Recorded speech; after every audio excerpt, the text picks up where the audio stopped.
like their newest articles. Oh God, this is supposed to be a happy stream. Why can't we have nice things, Ultimarks? Why? This is the only one that I will share with you guys. It's from your favorite person, Lewis Kemner. No! Oh, not Lewis. No! All right, first, can you guess what series it's about? Marvel. JoJo? Is it fucking JoJo again? Nope. Wampus. Nope. The Wumpus. Is it? Nope. It's not Marvel, is it? Please.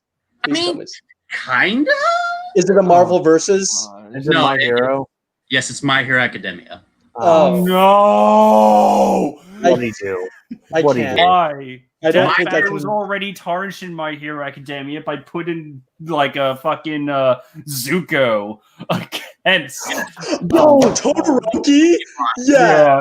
Yeah. Zuko's Death Battle's doing that.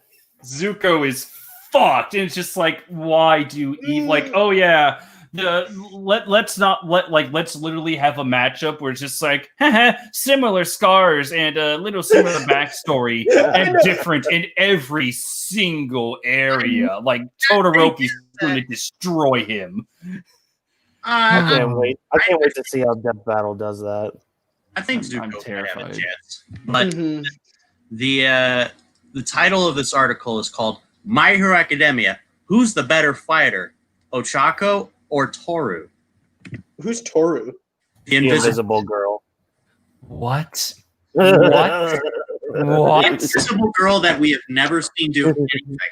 Literally. She's done a few Not only have we not seen her do anything, we haven't seen her. Period. I know. So- things. Literally and figuratively. But Mm. but she like Uraraka like literally has combat experience. She does literal combat power train us. How the fuck? But Trevor, you're not the expert. Oh right, yeah, I forgot. Yeah. Oh yeah. Because fucking seeing Uraraka literally go through physical training and applying it in a few different scenarios where she actually proves her mettle. Yeah, I guess that's just fucking worthless because of girl is invisible, even though her moves are still readable because she still has Rayman gloves and feet. So I don't know. Oh my god. Plus, oh, sorry. You can go ahead. Oh, I was just gonna say I kind of want to like draw Rayman into every scene that she's Oh my god, in. please do. Oh my god, somebody, anybody, give me that edit right now. Oh, that'd be so funny. And then like animate him. Someone just like throws black ink on Toru, and it just ends up being Rayman. Oh Give me that god. comic scene right now. Yeah, Very feminine. and then actually like animate him talking with her voice. Yep. What Flip, what's God, it's been a while since I've watched it. Their teacher. Aizawa. Yeah. Aizawa, yeah. When isn't it him that like accidentally touches her or whatever? That was Yeah. No, that was another pro hero. The cowboy dude? The cowboy Yeah. dude. I just want He just like elbows her, and she's just like, "Oh, you." yeah, like Rayman is like can you imagine Rayman being like you perv? What's hilarious is that Edshot is voiced by Steve Bloom. So whenever I watch that, whenever I rewatch that scene, because I love that little mini arc, I can't help but imagine, or no, not even imagine. I just hear Wolverine groping like a 15-year-old girl, and it's just like, no, Steve Bloom, why did you give Edshot the Wolverine voice? No, this is not the Ultimate Comics. This is not the Ultimate Comics, Trevor. God. Oh God. All right. All Might So- never said I would have to deal with kids. Oh my god. So actually, well, I was just reminded of something. So I went on like a CBR video, and it was like this oh god, I think it was like a Star Wars video, and I think they were defending like the sequel trilogy. And then one of the comments read, "Well, yeah, the sequels, they took risks, and so that makes them that just makes them great." And then here I am, saying it's like, "Well, so did Hitler. What's your point?" Oh, jeez. I did not type that. I just looked at the comments. I'm like, Yeah, oh God, okay. why? Why do people like? If you want to defend the sequels, fucking fine. It's whatever. But it's just like, please use actual argumentation, please. Yeah, well, it's so funny when they just throw around a bunch of like meaningless platitudes. They took risks. Yeah, that could, like you said, that could apply to literally anything. Yeah. And I'm proud of you for not actually commenting that, because I think there was like a similar comment where like Mahler and Rags, they actually dealt with that before, and I think they actually I think Rags actually made the same joke that I just said, but then Mahler is just like well, like here's a risk. What if you just took a shit off of the Grand Canyon? That's pretty risky itself. Wouldn't you agree? That's the thing. Like a risk doesn't make something great. It just means, hey, I'm going to take a chance on this. And if you're a decent writer or a decent storyteller, yeah, that risk might work. But if you're shit and you're just doing stuff to make money and shit out a shit product just so you can get some shitty money from some shitty kids from their shitty parents taking them to a shitty movie theater, then shit. Yeah, it was risky for Luke Skywalker to die. By the way, it was very risky for his character to be treated with such disrespect. There's a risk. Oh, sorry. Go on. Oh no, I literally just said it was a risk that did not pay off. Yeah. Well, it's like, yeah, exactly. That's what they conveniently leave out. It's like, oh, but it subverts your expectations, and it's like, if your belief is that subversion itself is good writing, then yeah, of course you're gonna think it's good.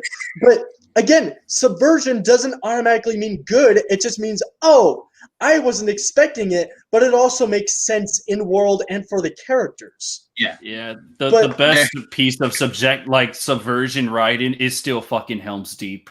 Like, oh my God, I did not expect Gandalf to come in writing with the writers of that One Other Kingdom to save everyone at Helm's Deep. I did not expect that. That's still the best piece of subversion in my expectations. Yeah. But when you said subverting my expectations, that reminded me of like a really, really old Nostalgia Critic review. Oh boy! So back when he was good. Back when he was good. When he was better. Yeah. That's true. But I can't remember exactly what he was talking about, which movie he was reviewing. But he got to the point where he's like, just because something subvert my expectation doesn't mean it. You could have a bunch of killer snowmen come to life that look exactly like Ian McKellen, and you subvert my expectations because I didn't see it coming. It doesn't mean it's good, but it's actually. If I had a dozen Ian McKellen snowmen come to life and there was just a movie, like a horror movie about that, I would absolutely pay money for that. Yeah, I would too. I was going to say Jack Frost too. That's Electric Boogaloo. Thank you. That reminds me of another. I forget if it was a Cynical Reviews stream or if it was an EFAP, but Cynical Reviews was in it, along with Mahler and a couple of the others. But I believe one of the guys was like, or Cynical was saying to one of the guys, he's like, they were talking about the new Game of Thrones or season 8 Game of Thrones. And he was like, Britt, tell us what D&D touched you. And he's like, actually, actually they subverted my expectations and they made me touch them. So funny. It was so nice. Oh my God, it's perfect. Yeah, the video that I'm watching right now is actually the right where there's a guy that's like his name is Cinematic Venom. He hates the Lord of the Rings, and he is like the worst kind of nostalgia critic fanboy you could ever possibly watch. No. It is terrible. Oh god, like everything in his video is wrong. It's like CBR levels of wrong. Actually, no. In fact, he's worse than CBR. Oh, Is it like that one guy that said Star Wars is bad because Leia and Luke are gay icons? No. That was Remarkable Republican. This guy. Is it that? No, it's worse. It's oh worse my because God, at least you can believe that Remarkable Republican actually watched the trilogy. This guy, Venom, I am convinced he did not watch it at all. Like, he said, like, do any of these characters have any character? And he actually had the footage show Aragorn. What? And he called Gimli. He called Gimli Jar Jar Binks. What? Yeah, we're dealing with that level. Yeah, well, I don't remember Jar Jar Binks going up against a bunch of battle droids with a fucking axe, being a badass. No, he did it with nothing and was still a badass. Thank you very much. Also, he's blocked the comments, I believe. Oh my god, yeah, I believe he's even blocked the comments because everyone's just like, "Whoa, how did you get it this colossally wrong?" Yep, here it is. This is the thumbnail, by the way. Yep, he's that's the kind of guy that he would like the wall review by Nostalgia Critic. Look at that dislike bar. Oh my Holy God. mother of Hades. Okay. It's been a while since I've seen that kind of Discord. Oh my God. To put this into reference, this is 16,000 views. That's the current view count of my Iron Man review. Which I saw. Congratulations on that. Good job Thanks, on man. that. But to put into reference, the highest likes to dislikes thing on my video is, I believe, 180 at the moment. This somehow has thousands. Yep. Well, that's because he ridicules one of the greatest trilogies of all, and not in a good way. Yeah. Gotta get that clout. Like, gotta get that clout. Oh my God! One of these days, I saw that goblin. Yep. honestly, like next time, and whenever we're all free, fuck CBR. Let's just cover this monstrosity. We can do that next week. Ooh. Yeah. If you guys are up for it, it's an hour and 14 minutes long, so we could actually like split it into parts if it comes to that. Yeah. Oh boy! I don't know if one bottle is gonna be enough. So I like Further Beyond. This is 2 years old. Yeah, 2017. Oh, so almost 3 years. Damn. So he did not block the comments. I heard that he did, which is very interesting. So he's saying that the movie is bad, but he's saying 1001 movies you should see before you die. Yeah. I'm confused as to his motivations. Everyone just go watch the EFAP on this. It's just utter trash. Yeah, like seriously, watch the 9-hour podcast tearing this scene apart on a 1-hour video. That's how bad it's gotten. Videos. Oh, good! It saved my spot. Oh, hey, dude! That's right, Scorpion. Yeah. What a perfect segue. Just this face. Which I guess I should. If they ever put Scorpion into Smash, they should just have like the announcer change out whenever he wins. And yes, that'd be great. That would be amazing. Because it's so baffling to me that freaking Ken with hat got into Smash. Yep. Come on. Terry's a good character. Okay. I'm not. Okay, real talk. Terry is. I actually haven't played as him, but he's great. I love Terry. Yeah, Terry's fun. I adore Terry. He's like my main. I'm sure he's really fun. He looked really fun. His moveset looked fun, but again, just like there's really not that much to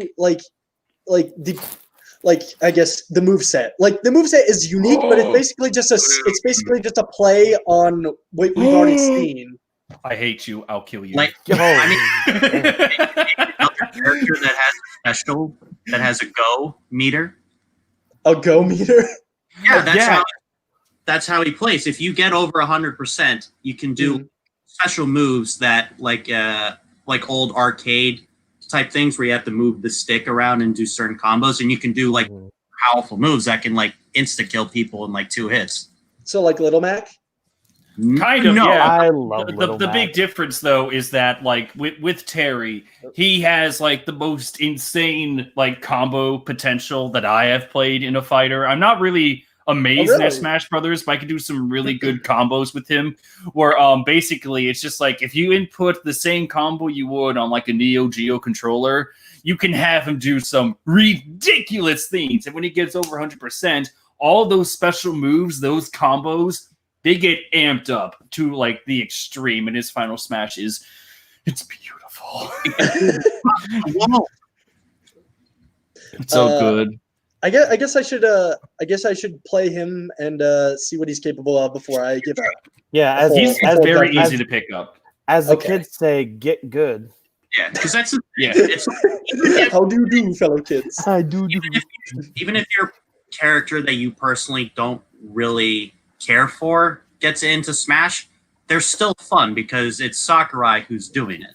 Except Byleth. Except Byleth. Except Byleth. I remember when that was revealed. I was just sitting there during the trailer. I'm just like, oh. I understand why they're putting. We all knew it was going to happen. Yeah, we did. And that's we the did. thing. I was just like, okay, I understand Byleth. Yeah, cool, neat. Who's Do the you next want to know like character the best release? twist of fate? Do you know the best twist of fate that came out of that? So when Justin and I first moved in together, this is like a month or 2 after like we got settled in, and then the direct came out, like the Sakurai direct. And we're both like, yo, let's just record a reaction. I'll put it on my channel. We'll put it on the Doommates channel. It's great. It's the Byleth trailer. Oh, no. So for reference, we watched the video, and we still had like I was very disappointed because just like, wow, you went from Joker to Hero to Banjo Kazooie to all the way to Terry to a Fire Emblem character. Like you proved how like far-reaching the DLC can be and how like fulfilling the fan requests they are. Like amazing work. And then here comes just the 8th Fire Emblem character now. 9th, I believe. 9th. Is it 8th? Is it 8th? Okay, never mind. Unless you count the 2, because I mean, at least you could be the male or female. Well, that's the case with Corrin and Robin as well.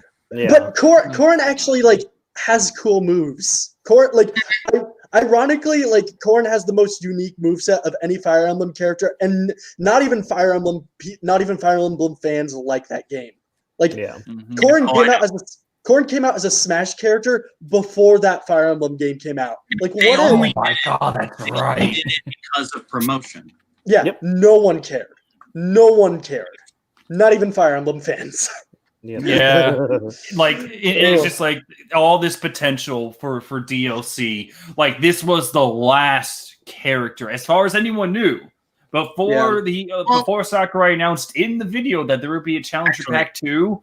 That was it. No, they announced that they were doing more DLC characters in the Terry one, but they announced. I missed that. All right, that was a mistake on me. Trust me, I know my Smash stuff. But yeah, my mistake. I think what I'm trying to say is that, like, for Challenger Pack 5, for the 5th DLC, like, you know, when they first came out, I don't think anyone knew that they would get more DLC. It kind of felt likely, but it's just like, all right, we got 5 characters. We need to hit it out of the park. Yeah. Fucking Joker to show how much, like how far reaching we can go. Hero to appease the fans, you know, in Japan. Banjo Kazooie. Oh my god! I was honestly, they could have just ended it with Banjo Kazooie. Yeah, and I would have been fine. Ended it with Banjo. Yeah. It was amazing. But then Banjo got his spotlight stolen by Sans from literally 3 minutes later, which pained me. That was also Terry. Yeah, no, that's what I mean. It's like there's a running joke. It's like, I'm Banjo, I can have the spotlight. Woo! And then he had it, and then Sans came in. And then Sans was like, hey, here's Banjo. Yeah. Speaking of Sam's, when I go deliveries, there's a road that I pass that's called Sam's Road. And I'm really considering just one day at night, just like painting over one. Yes! And then watch out for bone attacks. Yeah. I still need to beat that on Switch. Oh, so, you need to beat Sans Undertale. I do need to beat Sans Undertale. I didn't even. It was great because at my the art building at my college, when that was announced, we had a bunch of like papers on walls where people, like anybody, could just like draw something. Somebody drew, I wish I took a picture. Somebody drew this like great picture of Sans, and they're like, Sans is in Smash! Oh my god. It was so awesome. It was so awesome. I'm happy for them. I'm really happy with Megalovania in. Yeah. Like apparently, if you defeat Sakurai in Smash, you can have anything you want in Smash Brothers. That's what we got to do to get your wish list, Trevor. Oh yeah, just let me fly to Japan in this coronavirus world. Just kick down his door. Yeah. That's how you beat him. You give him coronavirus. No, he is a great man. Castle Crushers in Smash. He is a top tier human. Oh, so that reminds me. So you mentioned Castle. I forget where it was in your list, but I think Crushers number one.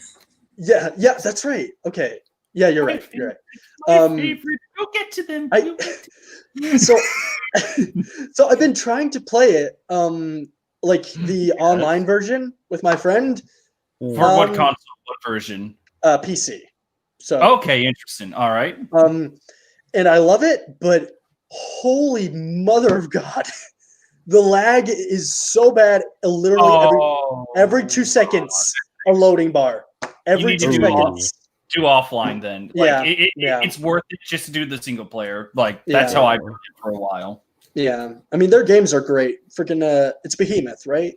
Yeah. Just basically new Grounds team at their absolute finest. Yeah. But shall we? We should probably jump into this. Oh wait, I never finished my story about the Byleth trailer. Oh god, I'm sorry. There was more. Yeah. No, we're good. No, this is great. We get to talk about things we love. This is amazing. in a positive way. Yeah. Basically, so when the Byleth trailer came out, like Justin and I, we still had like many good jokes. Like we had some great material because Justin, he was doing the bit. He doesn't have that big of a tie to Smash Brothers. Like literally, our favorite Smash Brothers game is Brawl, only because of our constant attempts to play the co-op mode for Brawl story mode. Oh yes. Oh no. Beautiful times. Like many great moments were had, and we loved it. There was even a time in high school, and like when we get the Let's Play portion out on the Doom Age channel, there's probably gonna be like a section where like we wanted to make our own little machinima, our own little like Full Metal Alchemist Brotherhood style story with the Brawl characters. And so we had an SD card that had hacks for Brawl all over, like characters, everything. Sonic became Shadow. That was the only one. Bowser was Giga Bowser. And like just many costumes. Like at that time, it was just amazing. Like in all those memories we had, it was great. And we still to this day have yet to beat the story mode in co-op. So we're both in agreement. That is on the list. That is on the games that we have to play and complete all the way through. It's gonna be great. I love it. Yeah. You can do that for the your Doom Mates thing. Oh yeah, definitely. That's the plan. Yeah. But yes, hello everyone. Welcome to episode 13 of this isn't versus CBR. This is something. The story of a girl. Yeah. Just a girl. I wanted to desperately put in the title of this stream. It's just like no CBR, huzzah! CBR is dead. Oh, if only. Just have a middle finger to our Doom CBR figure and have him cry. Yeah. Oh. This is why Mega Man X is so fucking good. It makes my dick rock hard. Yes. Oh, classic. But so last week one of you said, man, let's just watch your video, go behind the scenes, and I said, yeah, sure. There's your context. Let's do it. Yeah, this is gonna be this will probably be a shorter stream, only because I have nothing else to really do after this video, and plus I for personal reasons I have a friend's wedding to go to starting tomorrow. Yeah, so also I'm trying to get a personal video out, so this will probably be the main feature, or should I say only feature for tonight. Well, by the way, this will be difficult because not only am I going to be streaming my own video, but just like YMS highlights, we're going to be doing like behind the scenes everything. Woo! Yeah. Well, this is stuff you don't. Oh, sorry, go on. Oh wait, what were you saying? I was just gonna say you don't really have that many opportunities as a video editor to show off like everything that went into it. Yeah. Which it really can be a blessing because people don't really understand like how much goes in, how many tracks you use. I think I use like 24 tracks on my frickin' Iron Man video, and it's a big and yours was even longer. Yours is a huge video, so yeah. But I'm excited. So basically there's going to be a lot of switching between the application window, and I finally learned how to mute this because you guys won't hear the audio for this video whenever I go to this. But it was to the point where last night I was like, man, I can't wait for this because Final Cut Pro always plays the audio no matter what. Yeah. Until I figured out this morning, it's like, oh wait, I can isolate the audio to like one clip in this entire thing and everything else can be muted. I'm so happy. Because if I go through this with the original sound on, I would hear beautiful. So yeah, also, what's up? Killian, he commented, he said, have I missed anything the past few weeks? Currently shopping. Just death. No, you have not. In fact, while you're here, I want you to shop for chicken tenders and mail them to me by tomorrow. Delicious UPS chicken tenders. Yes, and they better be the Dino Nuggies. Oh, I want Dino Nuggies. Are the best. We've got the 4 horsemen of the apocalypse on the screen. Now it's gone. I picked the wrong tab. This is gonna be difficult. There we go. Share the audio. All right, so I guess same rules apply to this as any CBR video. Paul, I'll likely do a lot of pausing because there's gonna be a lot of times where I'm gonna have to talk and explain stuff. What did you send me? Oh no. What did you send me, Bovine? Oh no. It's one of my favorite memes. Happy birthday, Kryptonian. I give you. All right, God damn it. I'll do it after this. I'm sorry. No, you're good. Quick question, Bovine. What are you drawing? Because I can see you're drawing something. Yeah, here so I mentioned a couple times I've been working on a short film for school, but also for personal stuff. And I'm trying to make a turnaround of the main character. There we go. There. Oh, neat. Yeah. Nice. So yeah, it's called Glass Climbers. It's kind of I'll tell you sometime. But are the ice climbers the evolved form of the ice climbers? No. Ice climbers digivolve to glass climbers. Glass climbers. Evolve to grass climbers. Ice climbers warp digivolve. Mountain climbers. Why are you both burly men? It's just No, wait. Didn't it evolve just turns into the Pokemon, Oh my god. and then it's just like they turn into the mountain climbers. It's like, why do they look like Lanny? Have you noticed that the Pokemon mountain climber looks like Lanny Bator? Yes. No, he Looks does. exactly like wait, no, actually, yes. Old Lenny Bator, yes. Oh, Killian, only you can find me Yeah, shocked yeah, week pre- back-to-back shopping at Walmart and chicken wings are the only things eluded me. Shit. All right, 3 weeks of broccoli then by tomorrow. That will be the all right, but yeah, same rules apply.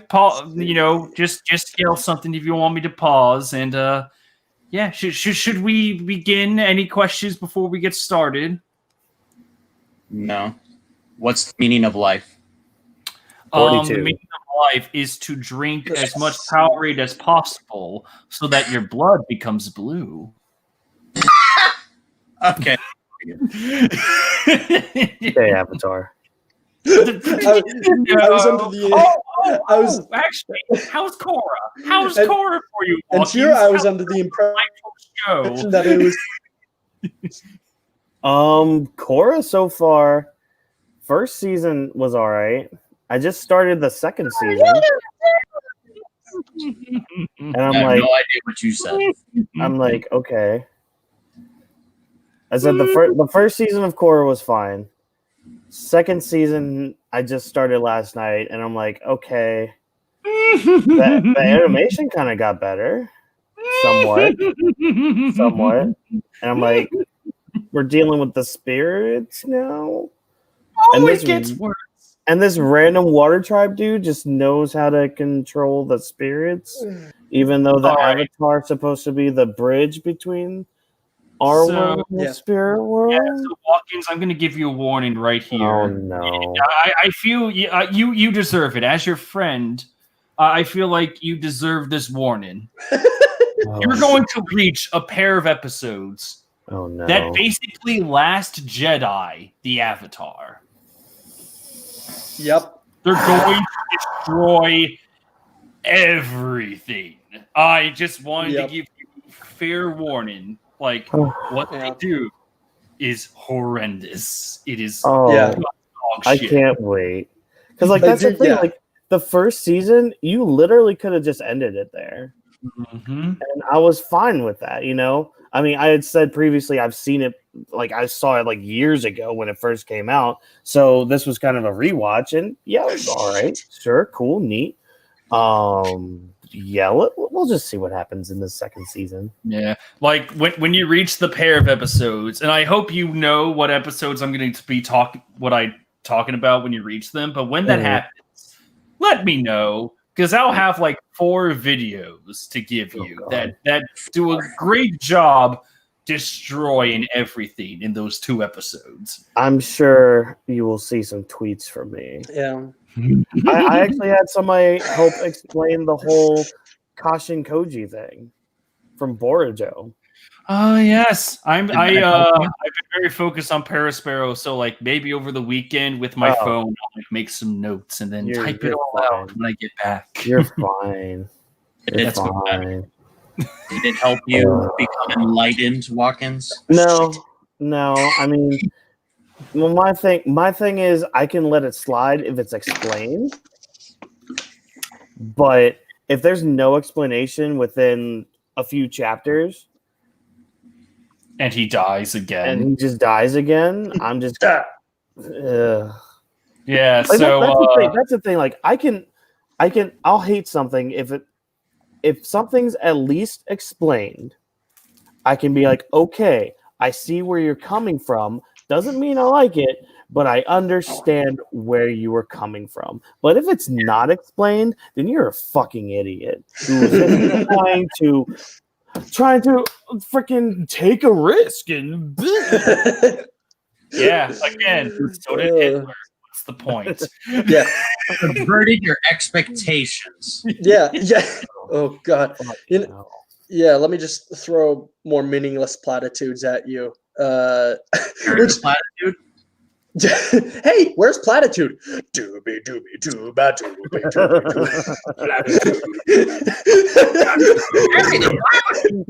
Platitude, what are you doing here? Parrot the platitude. Harry the Platitude! Welcome! Let me tell you what I've been working on for the past 2 months, Platitude. It was 3 months ago, I went over to the Grand Canyon and I looked over the horizon, and then suddenly I found that the Grand Canyon wasn't so grand. So behold, Harry the Platitude, my canyon! I shall make the Grand Canyon more grand than it has ever been, and you won't stop. Will be a canyon. With my grandiator. Whoever voiced the stupid Smurge is a national treasure. It really is. You should get him to voice Waluigi. Oh God, no! I did see a really cute, like very sweet clip. Who's the voice actor of Mario? Charles Martinet. Yeah. Somebody sent him a tweet or a message, and they're like I believe whenever I look at Waluigi, I see him as bisexual or gay or something. And it was like, at first it was really funny, but then Charles Martinet was like really sweet. He was like, I forget exactly what he said, but he's like, well, that's I'm glad you were able to get something. Yeah, I'm glad you were able to get something out of it that I otherwise would not have been able to, or something just very, very like kind-hearted, and it was just like, oh. So yeah. There was a video where Charles Martinet, like, he was doing like this bit where he was I think it was at the Mall of Nintendo in America, and there's like a screen where you can ask Mario questions. Basically what happened was like, hey, where's Waluigi? I think they were asking like why Waluigi wasn't in Smash Brothers, and then Charles was like, don't quote me, but it's basically like, oh, Waluigi, he went and did his own thing. He made his own stadium. Like he basically bent it like for Futurama. It's like, I'm opening my own club with hookers and blackjack. I'm gonna make my own Smash, damn it. I'm going to make my own Smash. That reminds me of something that Grant said a long time ago. He wanted a Waluigi game where the goal of the game was to cheat. Yes. And it's like, brilliant. That's so brilliant. So Switch is getting a game like that coming out. Is it It's like a card game where basically you're supposed to cheat and get away with it. Night at the inventory. It's an indie game. Starring so basically poker night at the inventory. In the new indie world that they did earlier. That was during the indie world. I missed that, so I can't remember. There are some decent things in there. Starring Brock Sampson, Claptrap, the Heavy from TF2, Goose Game's getting multiplayer. That's amazing. Yeah, I can see that. So we're getting Geese Game. The Geese Game. Geese. I love the fact that it's called Untitled Goose Game. I know. Good. That's so good. Oh. That's like if I named a video sample text. Bottom text. Oh boy. Well, I think Obi-Wan has waited long enough. Yeah. Let me say hello there, goddammit. So this is basically what I always wanted to do first, where I just always wanted to be like, I want all my videos from now on to have this one specific clip of just Obi-Wan doing hello there. He's my favorite Star Wars character, so let's just give him a little moment there. Trevor. You mean Rey Skywalker isn't your favorite character? You mean Rose isn't your favorite Star Wars character? No! What is happening? The price that is paid for insolence. Oh God! Oh no! Quick, say something good about Star Wars. Well, you are a bold one, Trevor. You bastard! You fucking kicked me. How dare you? Master Trevor, he kicked me. What do we do? See, Bovine gets it. He knows what culture is, unlike you. Shit. Wait, hold on. The prequels are culture? Yes. Yes, They're they great. are. The sequels are culture. Films. Aren't Good they answer. walk-ins? They're excellent films, aren't they? I mean, when you compare them to the sequels, they're like They're That's the masterpieces. the Bible. Yeah. They're the Bible. I agree. I will say I'm glad the sequels exist because now, as a prequels fan, I can out in public and say Yeah. At least the prequels had a plot throughout all three of them. yeah, they had the And best let's story. jump here. Let's jump here. Oh, let's jump all the way Yeah. fucking everywhere. And they also took risks. So. Meh. And some of them paid And off. the card has been revoked. Any last words? No! All right, that's a good final word. I'll let you Yeah. live. Don't you mean no? Yeah, excuse me. Thank you, Watkins, for correcting me. Oh. All right, then. I guess we should start the video if we're done spouting out blasphemy about how the prequels are bad. They're not. Yeah, I know they're really good. I like them. I like them a lot. They're okay. All right, then. Let's listen to my disgusting voice for probably 7 hours. Always do. Delicious. Hello there, everyone. Did you guys hear that, by the way? Yes. No. Hello there.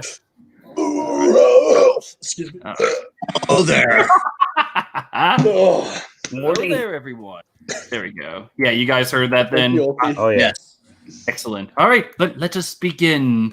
Hello there, everyone. Welcome to, well, there's no better name for it, but welcome to Dreamland. All right. Now let's stop here and there for a moment. And let's talk about something that I've always wanted to express what I hate about editing and what I love about editing. All right. So That was this quick. bit. Yeah. Well, I mean, there's like a lot of stuff I want to go over in this little intro. So basically, the voice clip, like just matching my words with Obi-Wan, simple. Mhm. And then there's this shit. Then we have the Ken burn, or the Ken burns, or the frame effect. Oh, Ken So- Burns. So basically, what I love about like Final Cut Pro is that it lets you have the ability to move images however you want, frame by frame. Oh, that's so nice. But that's cool. the issue. That's the issue. Frame by frame.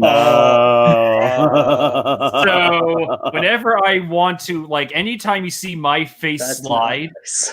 I go, all right, I want my body to go over to this point in 3 frames or 3 milliseconds.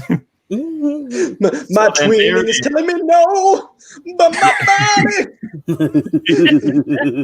So then I have to figure like, all right, so where do I want to, like, now I can have my body move like however I want to match my to match the dialogue.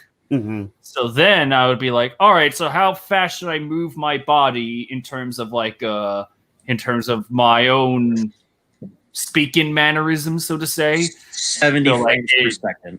Yeah, so in 4 frames, I'm like, yeah, I'll just tilt my body to the right, and then welcome to Dreamland or whatever. So then my favorite thing to do is, if I can get to it, there we go. I tilt myself back because I know that spinning me around is very specific. So we go to this frame, and I start like, all right, get ready to spin. And then boom, in the next 4 frames, I decide to like, all right, welcome to Dreamland. So basically what I wanted to do is that I wanted to make myself bigger, but then immediately spin my way on the other side. Yeah. What's difficult, and I hate I hate Final Cut Pro for this, but I love it as well because, like, sometimes editing frame by frame isn't always fun. It's very tedious. Or I wish I could say like, all right, in these 4 frames, I want my body to spin in this spin so many times and then go to the other side. Like, I wish I could just type a sentence and that could happen. Right. But sometimes you realize, 4 frames, it doesn't match with my own voiceover. It doesn't match. It doesn't match the tone. So then I would have to go back to the frame and then re-edit the frames. Sometimes Final Cut Pro even has this horrific feature where if you mess with the timing on a frame you already, you altered, then for some ungodly reason, like if I did this, then sometimes I don't know if it's going to do it. Nope. All right. So thankfully it didn't. But sometimes if I alter the size of a frame right here, it can alter the entire thing to shrink my body. Which means I have to start from scratch. Yeah. So after that, I let it spin out of control. And yeah, basically each little spin, Welcome I think. Dreamland. Yeah, Dreamland. Yeah. So then in like so many frames, I have the body just exit the scene. Yeah. So yeah, and then we get to Dreamland, which I will let you. Oh God. That's not Dreamland, that's Nightmare Land. Sora's there. No. Yeah. Hey, it's Haley Joel Osment.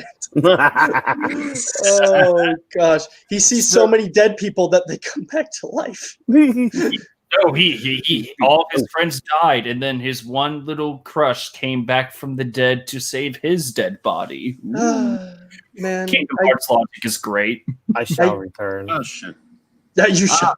Well, Exodia. Goodbye, Exodia, or should I say goodbye, Walkins? Exodia! No!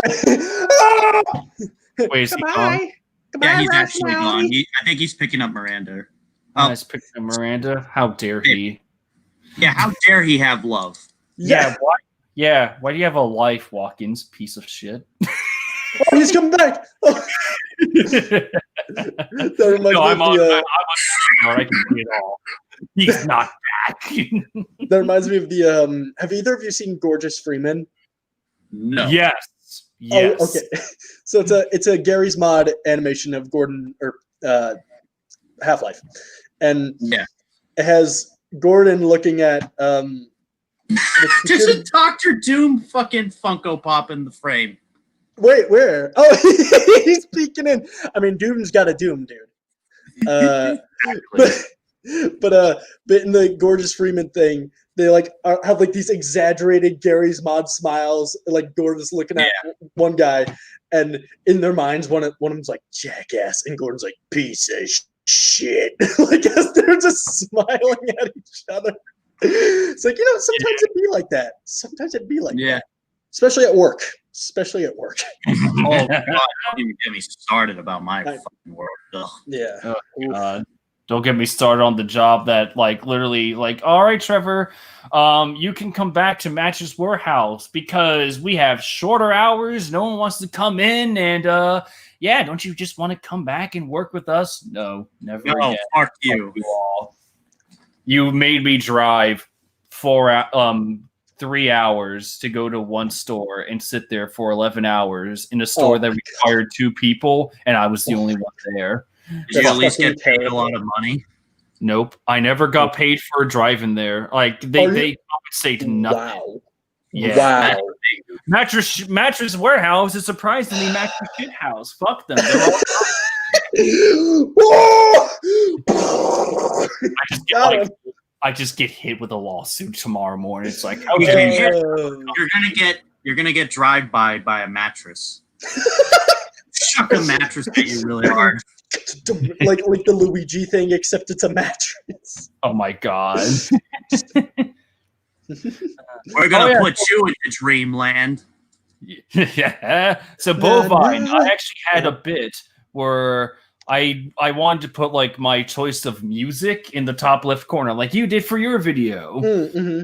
Unfortunately, that would kind of get rid of the message because the name of the song is from Kirby Air Ride, The Beginner's Room. Yes. Yeah, so that would mean I have to put like up here on the top left. Music note: Kirby's Air Ride, beginner's room. And like, if you're reading that, then that distracts from the purpose of like, I don't know how fast people are with reading. Some people are slow, some people are fast. So it doesn't matter. It distracts you from what I'm trying to like get the message of across. Yeah. So I'm gonna let this one little bit play out, but tell me what you guys think the joke is. All of these are wish lists, but they're never gonna happen. Yep. Yeah, you nailed it. Model D. Oh no! Bandana D deserves it. Doesn't. He's boring. No, you're so wrong. He's the best. He has a fucking spear. That's it. Yeah, and he can helicopter with it. It's awesome. Fight each other. At least Violet had more stuff to use. Okay, real talk. Back in the day, I really wanted Knuckle Joe. I wanted Knuckle Joe in Smash. Because that was before Ryu was in it. Fighter Kirby is literally just like it's Street Fighter. It's Ryu's fighting moves, except more awesome because they're on fire. So but now we got Ken. We got then Ken because his moves are on fire. Yeah. Wait, you don't like Ken? Well, no. My thing is like the fact that Street Fighter and Castlevania got Echo Fighters before Sonic. It just hurts me. Yeah. Oh yeah. It hurts me so bad. Man, back in the good old days when everyone thought that every character would get an Echo Fighter. Everybody's here, guys. Everybody's here. Everybody wanted what's his name from Castlevania Symphony of the Night or whatever. Alucard. Alucard? No, the Richter. Monster. No, that's what I'm saying. Is like he did. I'm saying everybody wanted him, but no one actually did. Oh, gotcha. Yeah. Die, monster! You don't belong in this world. I will agree with you, though, Bovine. Like, Bandana D is a great fighter for Super Smash Flash 2, but for like Smash Brothers Ultimate, I don't see him like making the mainline game. I mean.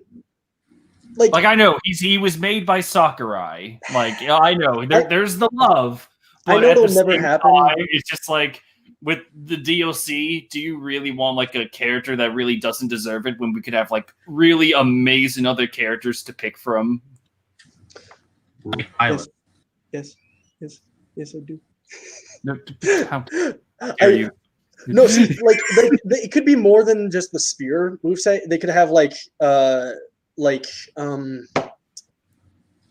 it could incorporate like helpers or like other Kirby helpers or even the animal friends or something like that. Because like you could do, there's so much you could do with. Because the fact that there's only 3 Kirby characters, like that's so strange to me. I understand why. But yeah, to be fair, the closest they could get to like another character would either be like another Meta Knight reskin, where it's just like Galaxia Knight or the Butterfly. Galaxia Knight it in, right? Marks would definitely be the next one. Marks would be cool. Marks would be cool. Yeah, I think it'd be a repeat really, like with Marks. Like Marks is in as a boss, and I think Sakurai could be testing like, this is the potential moveset if he came in for another game. But at the same time, his boss, like his attacks they're very, very chaotic. Yeah. I don't see them transitioning well into a fighter game. It works as a boss, just not as like a playable character. Yeah, I don't know. You never know. I mean, he is playable in Star Allies, although I haven't played. True. Well, I mean, even in Star Allies, like he is a little insane. Like it's basically his powers are so chaotic. It's like they're not built for Kirby Star Allies. Oh, so he's kind of like he's overpowered as fuck. So he's a little, in some areas. So I know I played the game. Yes. Okay. That I could see, that makes sense. I'm trying to because Knuckle Joe was always my choice for a long time, but I'm keeping this from the video. We should I'll talk about it. You're good. Yeah. So I put another joke. It's like Sora, Bandana D, cool. Master Chief. It'd be cool to see him. Goku. It was really hard finding the Goku video to put in because, like, with Dragon Ball Fighters, I wanted to get like a good shot of the character before it goes into like the rest of their intro or the rest of their victory pose. Yeah. Literally, there is no other pose no Goku in that game does a good enough pose that stays for literally like 3 seconds. Like on the face. Yeah, like for the time I needed to just have like how many seconds is it? Just 1 second. But sometimes with the other Gokus, like the camera just stays on like a side of the face or just cuts around the face. It's like very dynamic movement. But with Ultra Instinct, it's a more calm approach. I'm like, all right, fine, I'll take it. And then, do you guys know where this is from? I was gonna ask. No. Is that from Flip? There was those that Smash Flash animation back in the day. Yeah, was it the one with PD Piranha? Like the big old PD Piranha? Was it that one? Because there was a lot. There was a lot of them. He kind of got in. Yeah, he did, huh? Well, yeah, PD Piranha like did make an appearance in this Flash series, but the Smash this little series of animations is called Smash Kingdom, and this was like all the rage like a decade ago. That's how old this is. It's like this is pre-Brawl, and so Jenna was this pre-Brawl. Yeah, this is pre-Brawl. Wait, but that's Brawl like 10 years old. Oh, yeah. Oh god, it's 12 years old, man. Well, actually, yeah, this is pretty much like pre and current Brawl. Like they offer like this is how Brawl should look like, and then they actually commentate on the game itself. That's interesting because that's Pitt's redesign, which didn't exist before Brawl. Yeah, that's Pitt's redesign in Kid Icarus Uprising. Oh yeah, which I think I'm so happy. Pitt was announced. I think the joke was Pitt was announced as a fighter in the trailers before Brawl, which then allowed like, oh, Pitt made it in the game. All the other fighters, oh no, Geno's not there. This highly requested character. Let's make a joke about how he won't make it in Brawl. No. Yeah. So Geno is the most overrated character. Oh my god. Yeah. So I just want a man for me. Yeah, so then I was like, I want to get like a good shot of Geno, but it's just like, where do I get a good, like, I don't want just like a picture of Geno moving across the screen. I want of him. And then I thought, come on, go full TBR. Yeah. Then I thought, wait, Smash Kingdom, that's it. So then I dived into the deep recesses of Newgrounds and YouTube, found like a really good enough clip that I could use. And then I was like, all right, so which clip should I use? The one where he blows up Japan for not making it in the game? Or do I just go with this shot? And in the dream landscape where he just basically stares down the camera. It's just like, let me out of here, please. Oh, God. Real quick. I do have to mention the fact that people legit like it's not a joke. People think that Goku stands a chance. Like I don't understand that. He's not a video game character. He's not a video game character. That is the one stipulation. That has always been the stipulation. Like fucking God, he's in a lot of video games. Isn't that enough? I know. My brother wants a in Smash Brothers because it's been in video games. I'm like, no, that's not how it works. Yeah. Like, let's put it this way: if Mai from King of Fighters could not make it in because of her anime titties, then what makes you think that Sakurai is going to throw in an anime character into the game? Yeah, but it's okay that Bayonetta's final smash is literally her getting naked. Yeah. Smash for good boys and girls, and good boys and girls deserve to see Bayonetta naked. That is true. You bought the game. You bought the game. You're a good boy and girl. Yeah. Yeah. You get to see nudies. Yeah. Oh. Yeah. Well, not to mention that one cutscene from Subspace Emissary where you know the one with Samus getting out of the air vent. No. Oh, yeah. Look it up. Look it up. You need to show him. You need to show him. Because that right, was. Let's see if I can actually pull it up. Was an awakening as a kid. That was an awakening. You're like, I like girls. Oh my god. See if I can find it. Girls aren't. Is it literally the infiltrates one? Yes. Yeah, I'll try this. Yes. Here we go. Is this it? Yep. All right. Yep. Here we go. Oh, I watched this so much as a kid. All right, I can kind of see it. I can see where you got your sexual awakening from. Yeah. Yeah. Yeah. Not to mention the freaking tight leather sounds. Like, come on. Come on, son.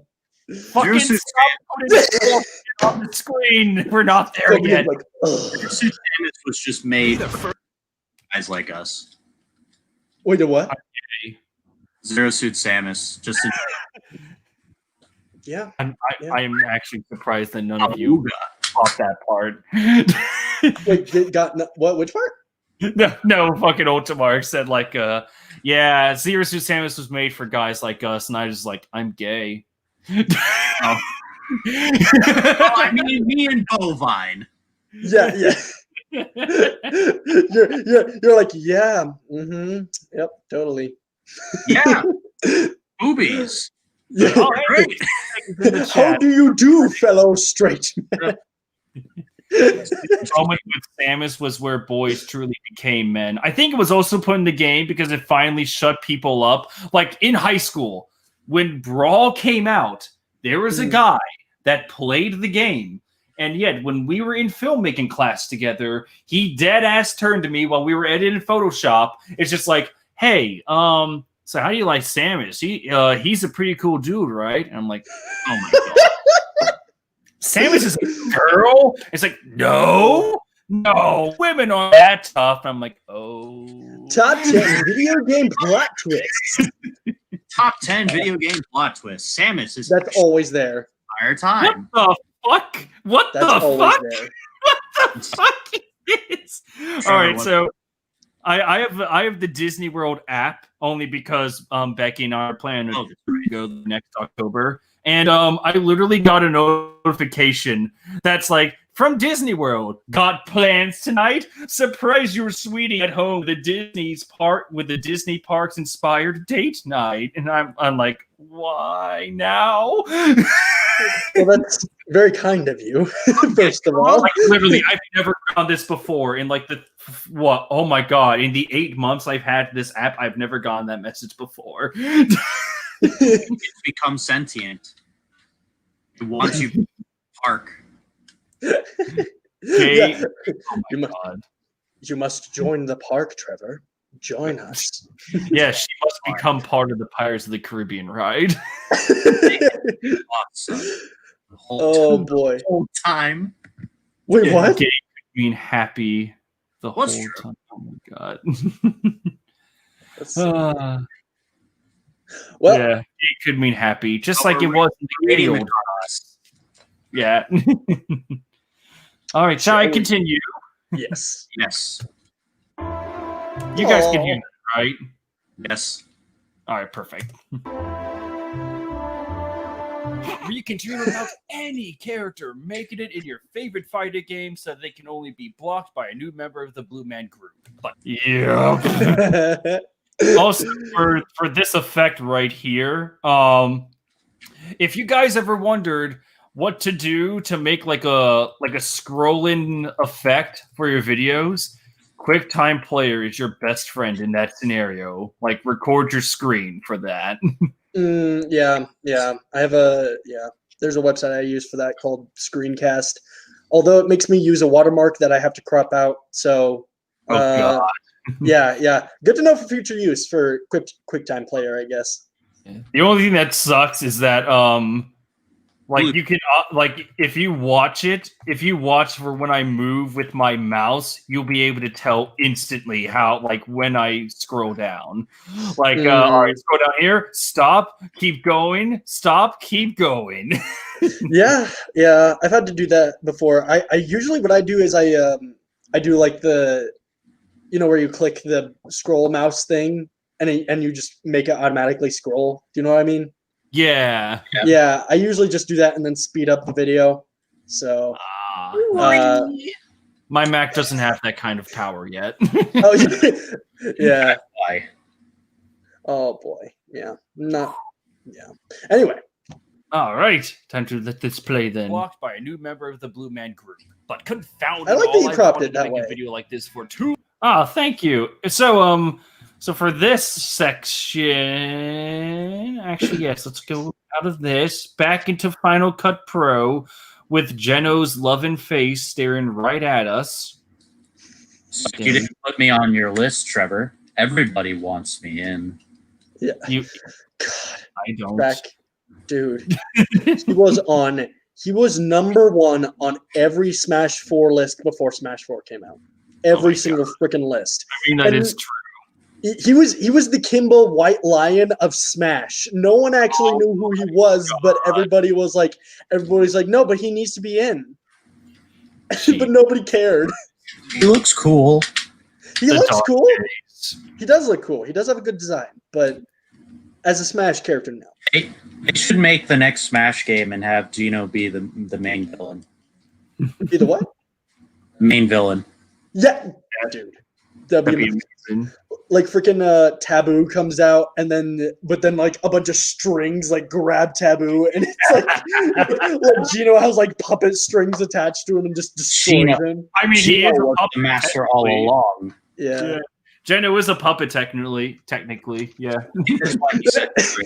And then he has freaking what's his name, James Woods or whatever from not James Woods, the guy that played Ultron. Just there are no. Oh, James Spader. James Spader. I'm like, James Woods is Hades. Watch Speaking of Hades, appreciated Age of Ultron film and better your references. God damn it. I do love that movie. I'm not gonna lie. I don't mind it. I like Ultron. Me too. I think it could have been better. Oh yeah, but I mean, the first film is okay at best. It's very. Well, it's also old at this point. I mean, even back then, like the problem with that movie, the trailer spoiled like any potential build up the movie had. It spoiled the third act. yeah. Like that's all the trailer showed was the third act. So it's gonna happen. And then characters are just like forcing conflict. Like Tony is like, it's like, well, Cap, you don't know what S.H.I.E.L.D.'s about. And Cap's like, oh no, I don't know what S.H.I.E.L.D.'s about. And then they all like getting angry at each other. Remember? They explained that. They explained that. Yeah, it's the Mind Stone. It's Thor. It's not even really that explained. Like before the Mind Stone does anything, like Tony is like, you should go sneak up and find all the secret S.H.I.E.L.D. tech. Well, he kind of wants Cap out of the room because it's just like, remember, this is the guy, like, and we even get like a throwaway line in Civil War. It's like, man, my dad would not shut up about you. And you can even kind of get that reference from the first Avengers. Like, Tony does not want to be near Cap. Like, he's like, all right, sure, we'll work together, but I don't really want you. But then you have that scene where literally the camera flips itself over as it focuses on the Mind Stone, showing that, oh, yeah, everyone in this room, it's just playing off of their deepest impulses. Yeah, it is true. It's just, I don't know. I know where you can kind of see where it's corny. It's like, like if you see Gandalf versus Saruman, I know Lord of the Rings is in my mind. I've watched the movies already. I've watched the movies recently. I can't. They're so good. God, I love it. Like, we're tempted, like me and Justin Marshall, we're tempted to do like a commentary for the Lord of the Rings. Just like it's just a fun little like best of compilation of us just talking over the movies. But it's just like you can look at that scene as silly. Just as how I, as a kid, even though Gandalf versus Saruman is like supposed to be kind of intimidating, it is two old men pointing sticks at each other as they sit around the room. It's just kind of funny to me. It's just like, even as a kid, I was just like, oh no, this is scary. And then Gandalf starts spinning, like, like it was like Palpatine. that is my favorite part when he spins Gandalf around and Gandalf is like out with his stanky leg, and then the music's like boom, boom, boom, boom, boom, boom. It's really, I love that movie though. It's God, so good. like Game of Thrones pisses me off even more because you guys remember Return of the King, right? Mm-hmm. Yeah. No, what's that? Well, do you guys remember the specific scene where Boromir and Theoden Theoden's the old guy that right? He was the steward. Yeah. No, that's flip. I think that. Oh wait, no. Theoden is the guy from Two Towers. My bad. Yeah, I believe it's Denethor. Denethor. Thank you. Let me look it up. Remember the scene where Denethor gets out of his throne room? He goes. Oh my God, I was right. The balcony. The camera pans over. You see him on the top, and you just see 10,000 orcs, like with watchtowers assembled, just standing there in broad daylight, just slowly making their way. And you have the music swell up, and I'm like, fucking why didn't Game of Thrones in its final season with even more budget than Lord of the Rings had? Why could they not why did they not get in their head that we should see the action? You can have daylight battles and you can make it work really well, really spectacularly well. Because we wanted to focus on destroying the characters. Yeah, I do love that bit in Return of the King when he's standing out and seeing all those orcs and he's like, "Run, you fools, we're doomed!" And then all of a sudden, and then Gandalf just knocks him to the ground. Toms! It's so good. God, I love King so much. Oh yeah, I should explain this edit. Just simple fade in. This took me 10 minutes to figure out. Really? Not because it's here's the thing. If you play back the audio, it's all right, only to be replaced by a member of the Blue Man Group. At that sentence, I had to figure out, okay, where do I want to put the fade in effect?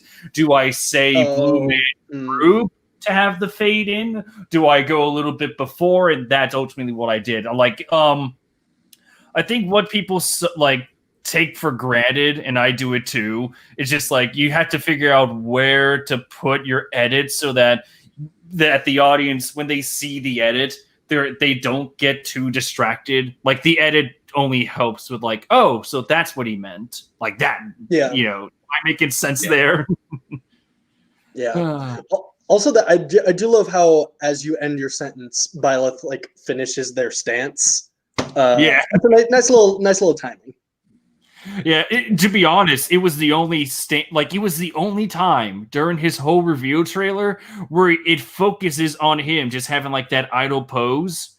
Because the whole trailer was basically the first half was just the animation of 3 houses. The cinematic. And the second half is just here's action scene, here's his special moves. There really wasn't a time where it focuses on Byleth until literally, how long is this? 2 seconds? Yeah, 1.5 seconds actually. That's right, because the gameplay trailer was different. It was separate. Yeah, and I didn't want to download a 35-minute video. I did not want to do that. I just wanted the trailer and just I wanted to pick my gigabyte usage very carefully. Yeah, I understand that, man. You're oh, that has a little bit of footage. This is an hour long. Oh, my poor hard drive. Oh my God, Chief D Hater, welcome, brother. Final season of Game of Thrones is peak fiction. You can't blame Danny for forgetting. Everybody forgets. I forgot the Iron Fleet too. Well, Danny kind of forgot. I hate you so much. I love you, Chief, because I know you're teasing, but I hate you for just that. I love you. I loved you, Anakin. But I also hate you and cutting off your limbs. That's where we're at. You were my brother, Anakin. I loved you. I'm going to jump. It's going to do it. Can't stop me. 1. Oh, Anakin, please don't count down. 2. 3. Live long and prosper. Oh my god. You were my brother. Oh god. I looked at my iPad to see if I got any notifications, and I saw that Nintendo of America tweeted something. I'm like, oh, what's this? And it's a 2-second video from Xenoblade Chronicles of Don Banjo saying, what does this have to do with Shulk? Right. Literally it. I'm like, why did you tweet this? What? The joke is, it doesn't have to do with Shulk. This is like that's like Cranky Kong's takeover of Twitter, where he's like, "There, I memed." If literally, if Nintendo of America just had their profile picture be Cranky Kong, and like every day there's just we belittling a player, like they grab a clip off of Twitch, and it's like, look at this guy beat Donkey Kong Country in 53 minutes. Man, I got done in 30 minutes. Punk ass bitch. Just take like a really dark turn. Speaking of characters, that'd be great in Smash. Yeah. Yeah, I would say a lot of the Kongs would be really good. Like, I could actually see him because Scrooge McDuck, like he had a great 2D moveset for DuckTales Remastered, and Cranky Kong is literally Scrooge. Like, yes, I could see it happening. Yeah, or Lanky Kong, our Lord and Savior. Man, I hated him as a kid. And there's Chunky. He's dead. Yeah. Let me explain my hatred for Lanky Kong. All right, so basically, when I was in when did this happen? Elementary school? Yeah, this was elementary school. Donkey Kong 64 came out, and it was all the rage. All the rage with the kiddies that had their N64. And when I was in 4th and 5th grade, well, actually all the way through like my first year of college or first semester of college, I played the trombone. Guess what instrument Lanky Kong played? Trombone.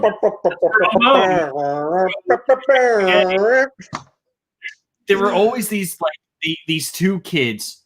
And I think one of the kids' name was Ryan and the other guy was named Chuck. Like they played the N64. So then they saw me like I didn't have long arms. I have long legs. A joke you will hear in the video later. It's here. It's like, look, it's reverse Lanky. Play a reverse Lanky.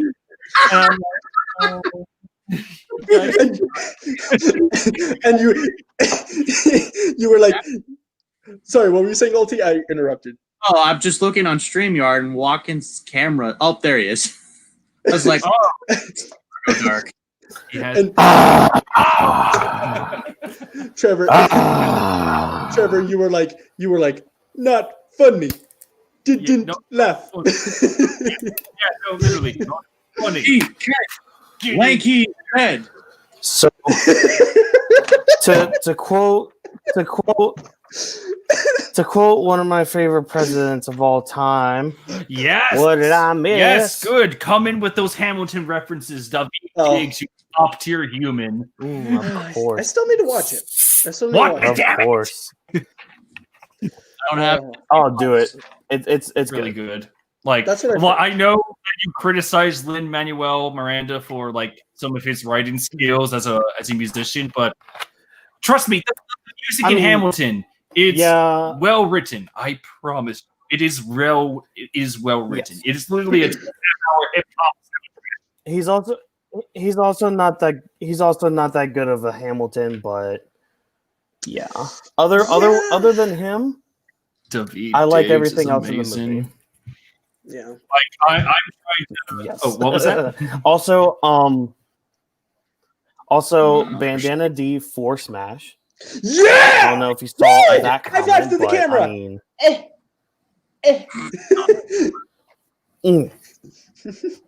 I'm with Trevor on this.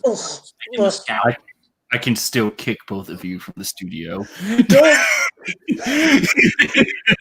Don't do it. Don't do it. I'm gonna do it. Should I do it? Do it. Really?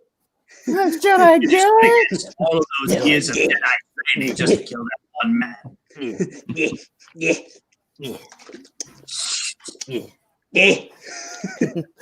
Somebody say grace? It's just like, do it. Do it. Hey, Palpatine, what should I do with this day old meat? Do it. Shall we get back to Trevor's masterpiece? Oh, masterpiece! I knew it. That would be his kind of curry. Man. No, I'm just trying to make you feel better. I just made him sad. How'd you make him feel sad? I said it'll be his kind of curry video. I reminded him of that. Oh, My masterpiece. Here's the thing. It's probably going to be what I'm going to be most known for on this platform when I probably release my 4-hour video on Katakuri whenever that gets done. I'll tell you what. If it's 4 hours long, then yeah.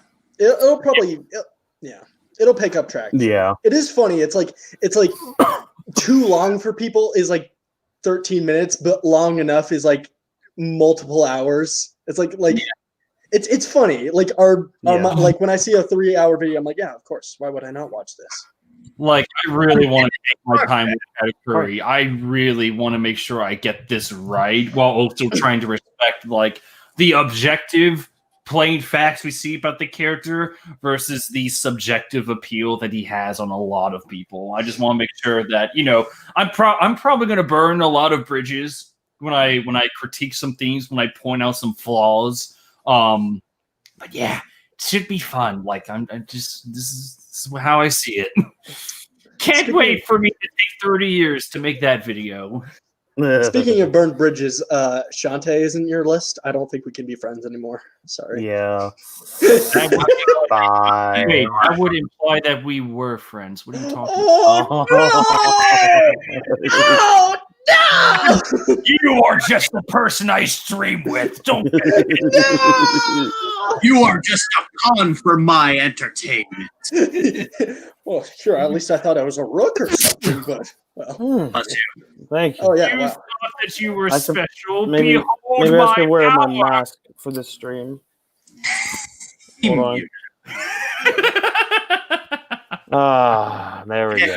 No, come back, you son of a bitch. I love you. Special guest, it's All Might. All Might has showed up. Wait, what? That is horrifying. My All Might mask came in. You're seeing it. Wait, what? I know, right? Oh my god, what the fuck did I see? Watkins, can you say eat this, please? Eat this. Eat this for me. Young Midoriya. Eat my hair. Thanks, Dave. Oh. I think it was quite reasonable for Sokka to be married to Toph. I'm just saying. It makes sense. Suki was possessed by the fan of Kyoshi. All Might just has terrible opinions. Trevor. You see, young Midoriya, Suki was the reincarnation of Kyoshi. You really want to finish that thought with my finger on the trigger? No, young Midoriya. While the CBR crew is being attacked, All Might goes, don't worry, I'm here to take over the video now. So here's how. But All Might's son. Here's what. But All Might's son, there was no evidence within the show itself, and any evidence you provided was just subjective by your opinion. Oh, young Midoriya, don't you know how to read? Don't know how to tell what people are thinking and be an expert. I thought that new character, bad take, All Might. Finally, some good. Wait, what? What is Tosh Zero? What is this? Tosh is finally ending. Oh wait, my god! That's still going. The show is ending. Oh, it doesn't matter. Did you hear about what Netflix did recently? Oh, the stupid or whatever.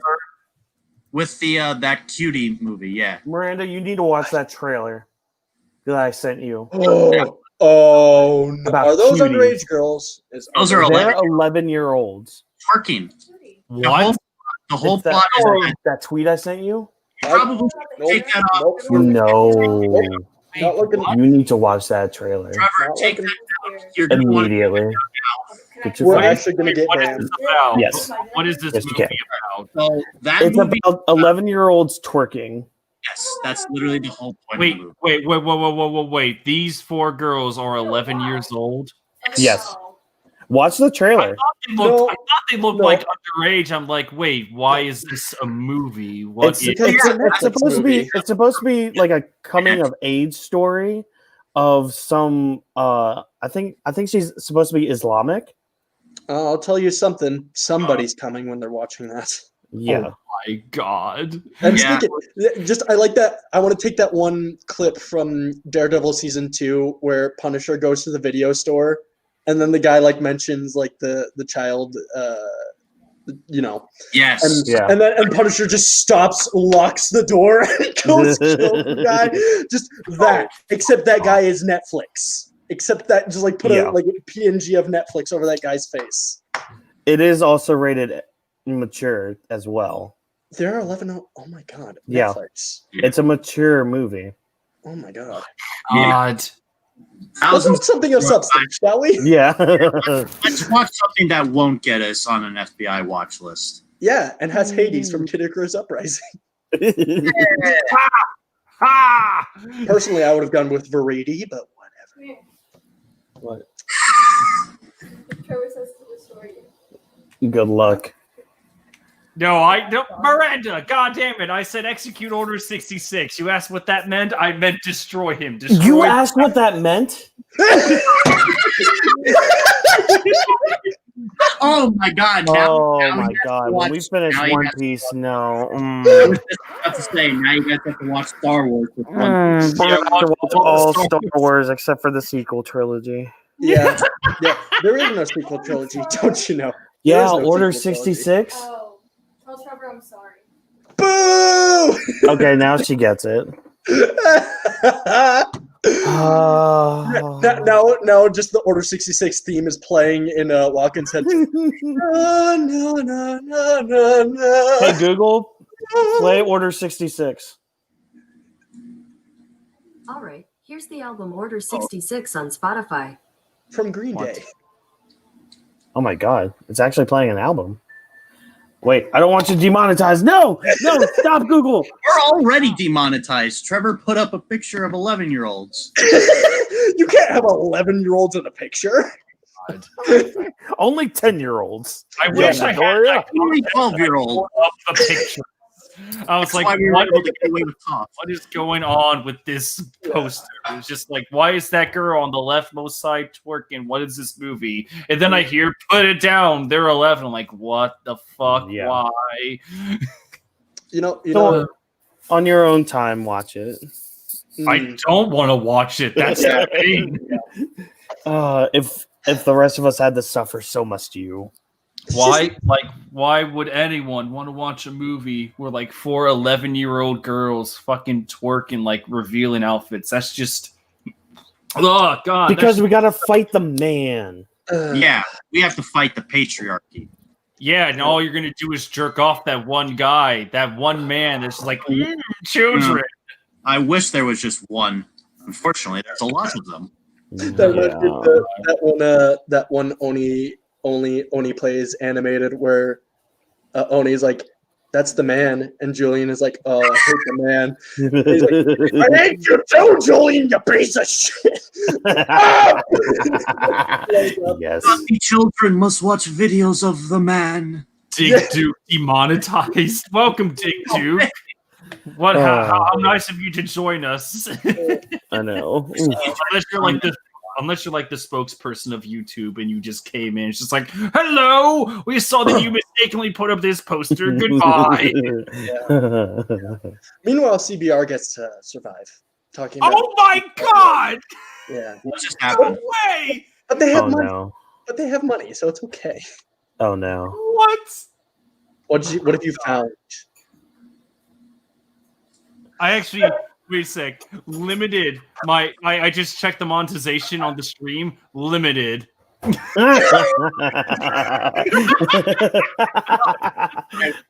that's funny. Well, thank you, YouTube, for making it clear. It does not say what it's for.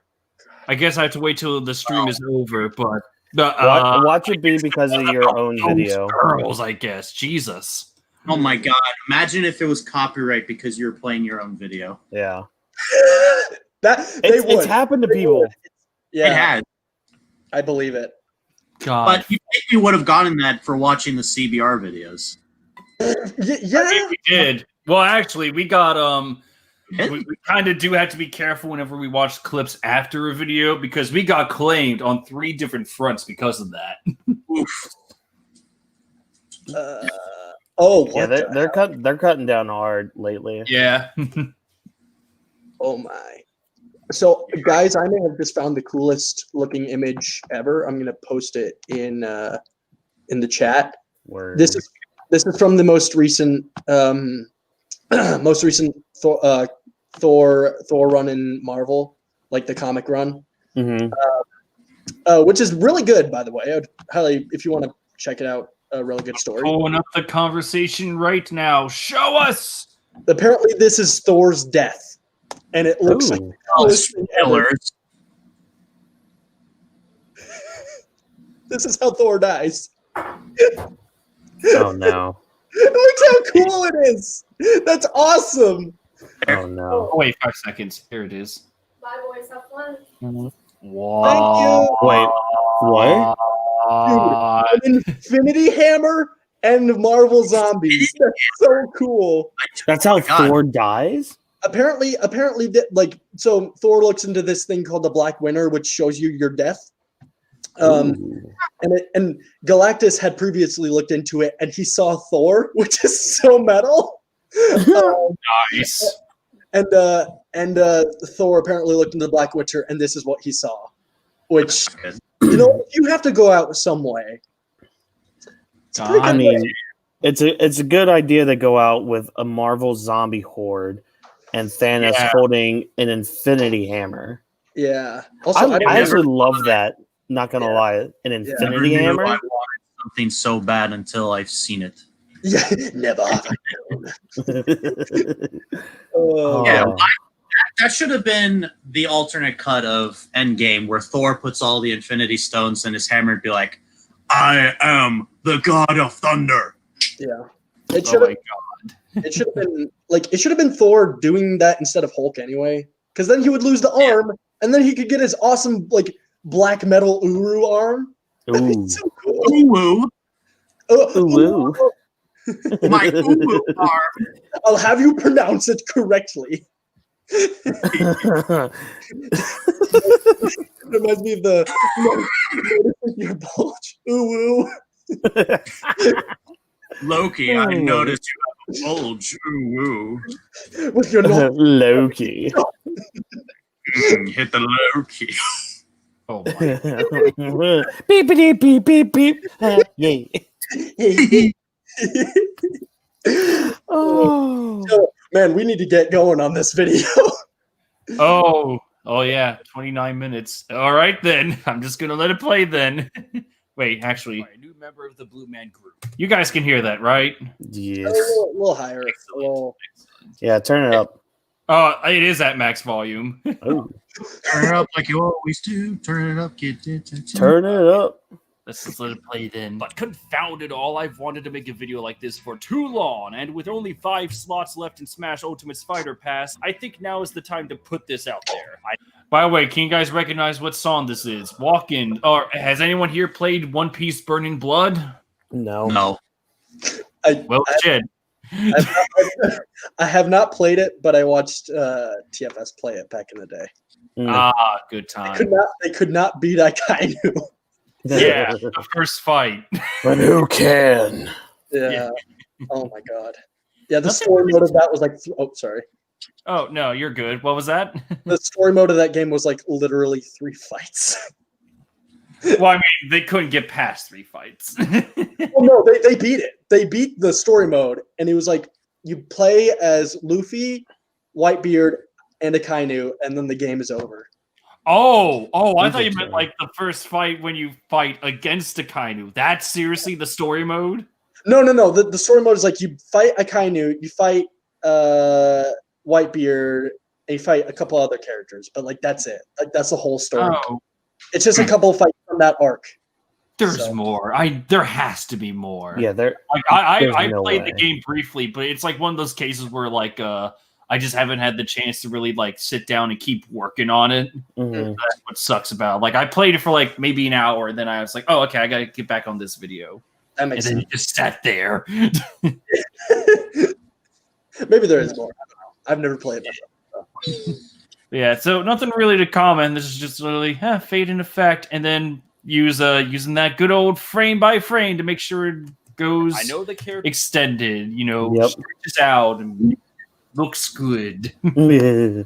Yeah, nothing else to really comment. I'm just gonna let it play. Those thoughts are filled out already by Nintendo, but I want to put out my wish list before it's too late. In all honesty, I don't. Oh, here we go. Oh, no. I've always wanted to do this. So.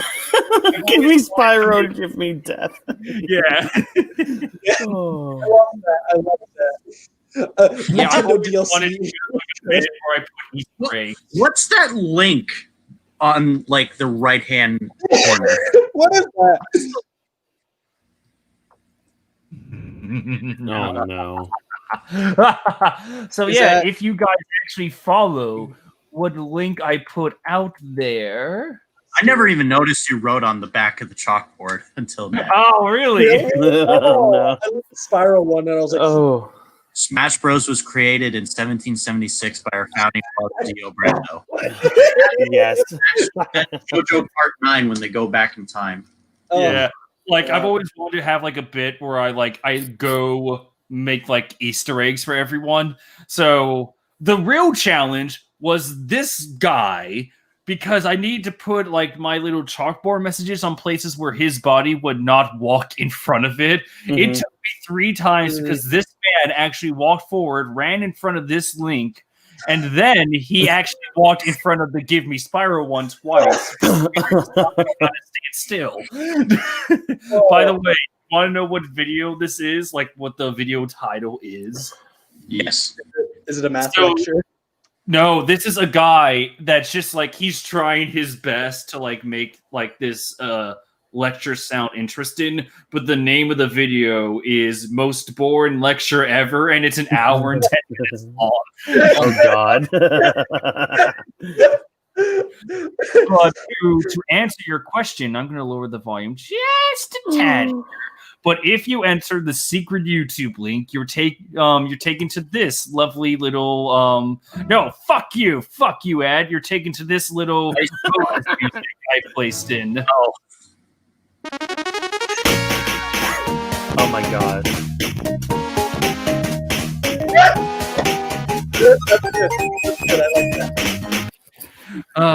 Please stop. You should have had it been like the title screen of in a Sonic game where it's like, you found a Chaos Emerald. Of award screen, but at the same time, it's like this is the perfect opportunity for me. Like, I loved Rise Star as a kid. Here's my little nod in my little Smash Brothers video, just in case. And then if you're a good boy or girl and you follow the Easter egg, this is where it lets you. And it's like, yeah, I want you to feel good. You're not getting rickrolled. It's like a nice little piece of bonus music. And the Rise Star soundtrack is pretty fucking good for the Sega Genesis. So I recommend everyone go listen to it. It's pretty good. And then this was also my way of, God fucking damn you! I knew that was happening. God damn you! Get back there! No! Yeah. It's always that ad. It's always I know. that one. Snap. Snap. Hey, Trevor, Yeah? take a look who commented. What do you want? Ooh. Was it Mad Pat? It's Flying Panda. Wait, who? Hey, Flying well, Panda. Flying Panda? what's up, mate? What's up, my brother? He's a One Piece YouTuber. Yeah. Heard. Best. Yes. Okay. Yeah. Welcome to the first and last stream you will probably attend because it has my other face on it, brother. As Aw. per Don't say date. I know. No, whenever I talk with Panda over Twitter, there's always like a little like I call it like a recurring gag where it's just like he always like compliments me on something. Like he always said like my voice sounded like it'd be a great fit for radio, and I'm like, stop! You're too kind to me. You're the best. Yay! Panda, He's seriously the best. I love him. Stop, Panda, stop. Yeah, he's a true Nakama. I will say that gladly the day I die. Trevor Tiger. It's Yeah. Livio. It's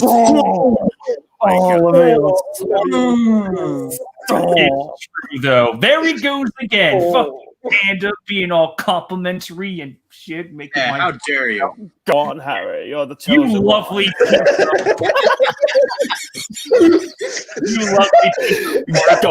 Go on, Trevor. You're the chosen one.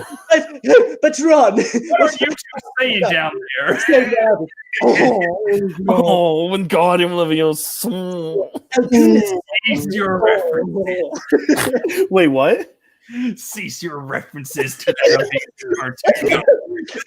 Oh no, that video became a meme. It became a real life meme with my friends in college, to the point where I created a face with it.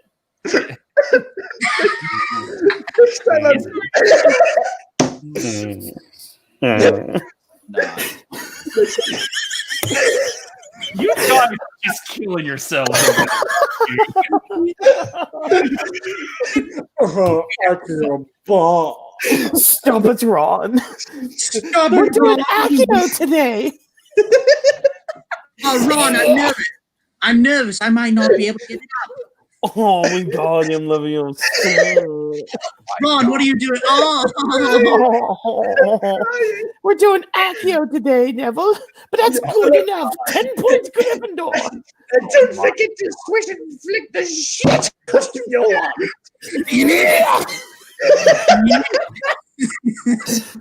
Oh, Howard, don't stop. I made a terrible mistake. People on here. Oh. Okay, I'm sorry. I'm sorry. Oh my God, my stomach hurts. Oh boy. I'm sorry, Trevor. Oh. You're good. You're good. Oh, My Guardian Leviosa is always allowed on this stream. Like that, it is Harry Partridge, right? Who made that? oh no, that's wait, Oni. No, Tony. Yeah. Oni. That's right. Yeah. That's right. I get them mixed up sometimes. Yeah. Oni is Oh my always allowed on God. the stream. I think I just relived freshman year of high school. Oh, yeah, I feel that. I feel like middle school for me. Yeah. It's oh my God, dude. We're old men. It's like that scene at the end of Indiana you Jones guys are 3. okay. Yeah, it's Trevor. like remember. Trevor, Yeah. What? Trevor, Wait. please give me a knife. No. Why? Yeah. Watkins, They're that's making what- me feel old. Yeah. Wait, how old are you? How I'm old gonna are be you? 30 this year. Really? We're about the same Yeah. age. I Yeah. really, honestly, I'm True. impressed. I'm not. Yeah. even- You need Yeah, to but have I try to stay young at heart. Wait a second. How I old are can't you? bathe in stem cells. Do you know? I'm 29, and then I'll be 30 by the end of the year. Yeah, I'll I'm be only 27. I was about to be like, we're the old folks of these parts of town. And Ulti, you you're, need us around so that we can keep you up to date with the fresh memes. oh Yeah. boy. Back in my memes. day, Bleach was better than One Piece, you old whippersnapper. But it still wasn't as good as you, and it never would be. Oh boy. So Trevor, how old are you? 27. You're 27. Okay, and Yeah. Ulti, you're 28 in 2 months. I'm 20. I'm going to be 21 in November. okay. I'm 20. Fine. How old are you? Huh? How old are you? Yeah, punk. Yeah. Those, He's secretly 50. He's just trying to blend in. Yeah, how young are you, huh? Give us your age right now. I'm like Professor Farnsworth in that one episode where he used. You're not conning your way out of this. What is your age? I'm 22. I'm 22. You disgusting Yeah! Oh god. Yeah. This stream is for us big boys only, not 22-year-olds. Yeah, although it is the 20-year-old. I was gonna say, wait. I know. No, yeah. I'm old at heart. Although, yeah. What is this? Match.com? I'm actually like 42, but I'm young at heart. Oh my god. I'm mature for my age. Oh my god. Officer, she said she was 42. Oh my god. I just couldn't help. She was twerking over there. No. After that horrendous movie poster we saw, no more mention of twerking. We're done with that shit. What do you want me to do? She's a blind 12-year-old that can bend earth. Telling me I All right. No. I'm focusing back. I'm putting the lens back on this video. Okay. It's yeah. The only other thing I have to mention is that with my little Easter egg, I got to tease Rystar for Smash, and then, Spyro's not on my list. I put Crash on here, but I still wanted to give off, Spyro's pretty cool. I want him on the list too in some way or form. Yeah, especially the Elijah Wood version. That's the best version. And do you also want Dio in Smash? Well, I mean, no, but I just wanted to make a really absurd statement. Yeah, that's fair. All right. Go see and Smash Brothers and yada yada yada. You know what you came here for, so I'm going to throw in the disclaimer that this is a very subjective list. I wonder if the 5 dislikes actually came from the fact that no one, their characters did not make it. I'm still trying to figure out where the 5 dislikes came from. I promise you. That's why. Don't tell them it was us, guys. I was so worried when I literally within the first 5 minutes I got a dislike before a like. I'm like, oh my god, did I do something wrong? Because no, something happened when I uploaded the video. No. There was a brief moment where I tried to cut out you guys know how if your video is over 10 minutes long, YouTube automatically puts ad breaks in the video. Yeah. So when I went into the studio, I found out that there were 6 different ad breaks spread out through my video. I'm like, no, I don't want that. Just let me put it on the 80 spot for Demo Man.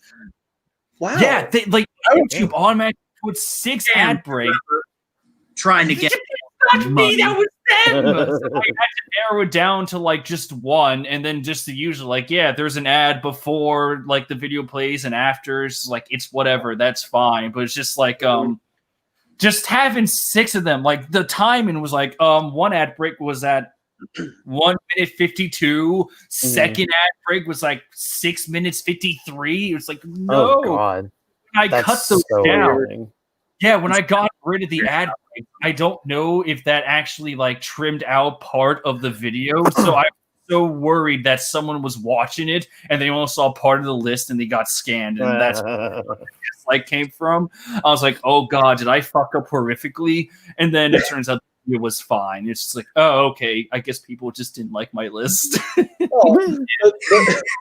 They got mad because they got that one so bad twice in a row. Oh my god. Oh. Hey, you know what sells a good product? 5-minute ads on YouTube. I had oh my god, there was one. I was about to watch a 30-minute video. The ad before it was a full episode of something. It was 45 minutes long. Yeah. I was no. We're skipping this shit. Yeah. I once got the full Lego movie. What? Oh my god, that's right. That is what happened. Yeah, they advertised the second one by having it be a YouTube ad, the first one. It was really cool. Did it? Yeah. Hold on, guys. We have some news here. Some breaking news. Breaking news, everyone. Netflix issued an apology after thousands signed a petition demanding the immediate removal of the controversial film. Yeah, I saw that on the trend. That's why I brought it up in the first place. Hold on. Wait, there was a trailer released for the film? It was done. The whole production was done. Oh, yeah. It was won finished. awards. I thought it was in announced. Sundance. Oh, it's still on Netflix, I think. I thought it was an announcement, like this is what we're doing, and then people are like, "No, that's just wait, no." No. So this is No. a film that was made. It's a film that exists. It exists It's still on Netflix. It's for right. now. The article came out like 3 hours ago, Oh, so My mind is just blown away. Like you took 11-year-olds and you sexualized them through twerking, and that you like. I hope you guys realize writers, professional writers, were paid to create that, and then they had to get these girls. And then they had like people filmed this. They made it. They made a soundtrack around it. Oh But my god, that's disgusting. People got God, paid. damn. But here's the thing, young Midoriya. You don't understand. Oh yeah, the fact that it's literally called Cuties. Yeah, that's. Did you watch the trailer? Yes, it is disgusting. No. Like my god. Oh, Trust I me, won't. nobody here is I saying won't. that it isn't. Yeah. I'm not on principle. I refuse to. Yeah. Oh, Damn it! I thought it was just like, here's the poster, here's the announcement, but oh my No. god. No. That's what I thought this morning, and then I saw the trailer. I was just like, "Oh no, Oh, You can watch it God. on Netflix if you want. No, never. Like, I don't want probably the gonna FBI stay at my off of house. Netflix. I'm gonna stay off of Netflix until they remove that because I don't want that shit popping up anywhere near my like recommendations. Yeah, I can just imagine, like, if somebody does click on it, and then it's just like, have a seat. It's me. yeah, I know.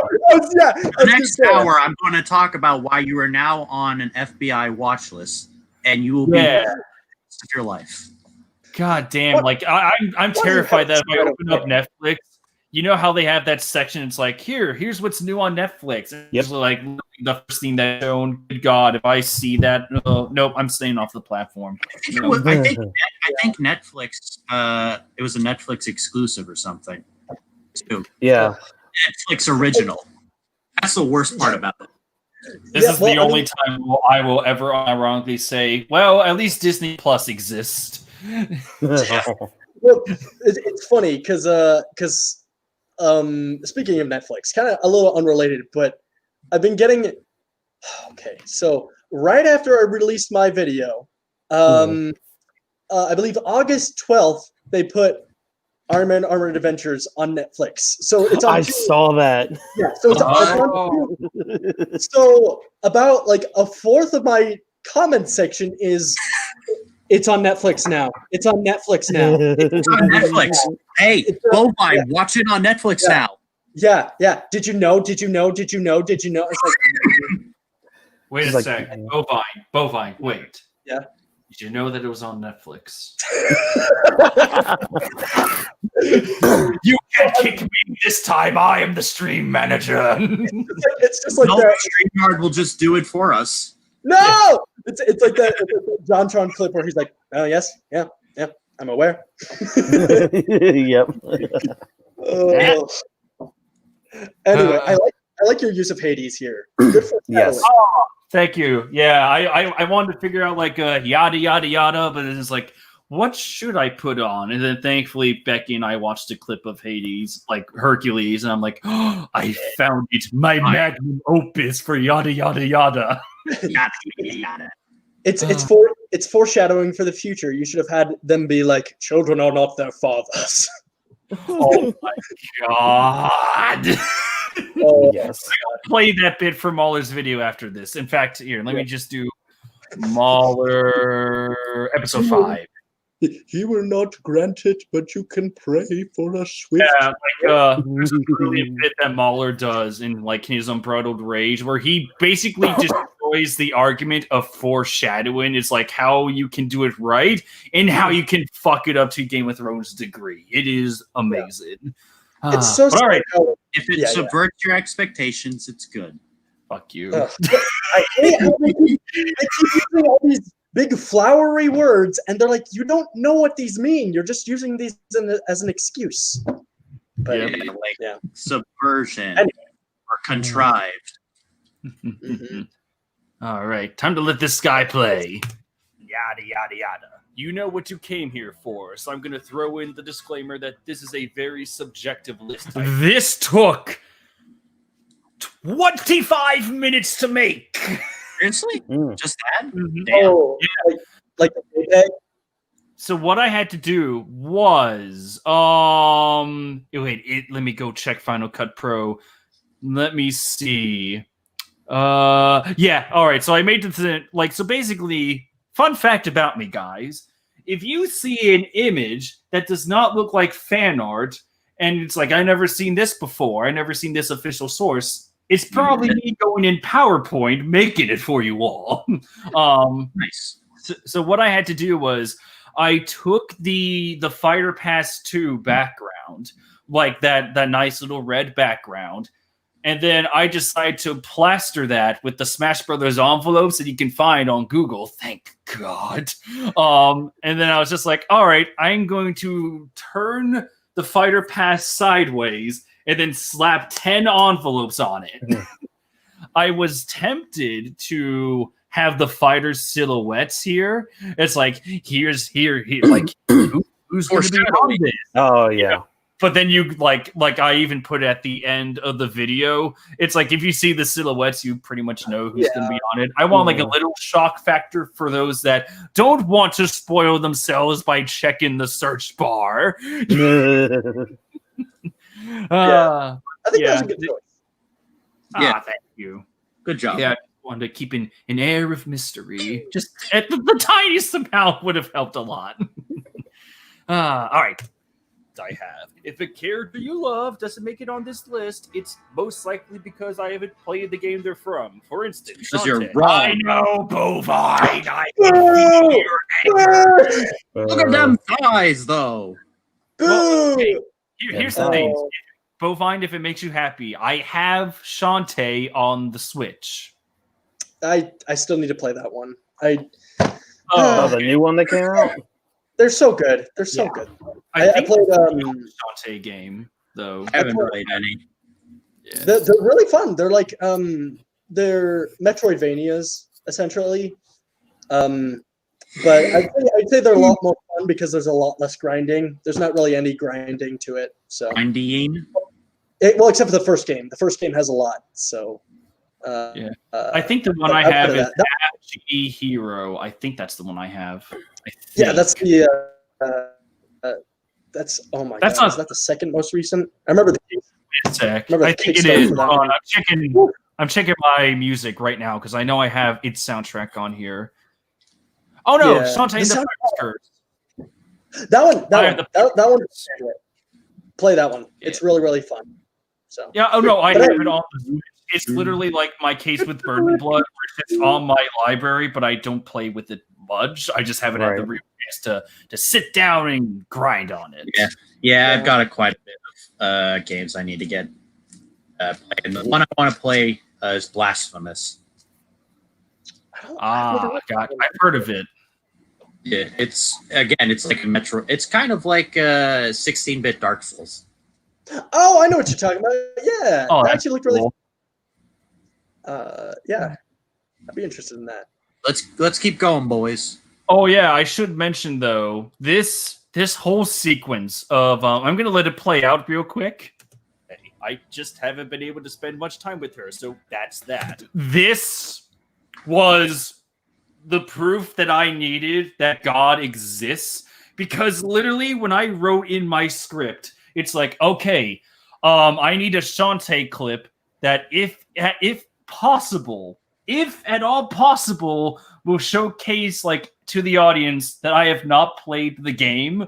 How would I even showcase that? It's like, do I just show the gameplay like, like IGN would? It's just like, I haven't played the game, but here's the gameplay anyway.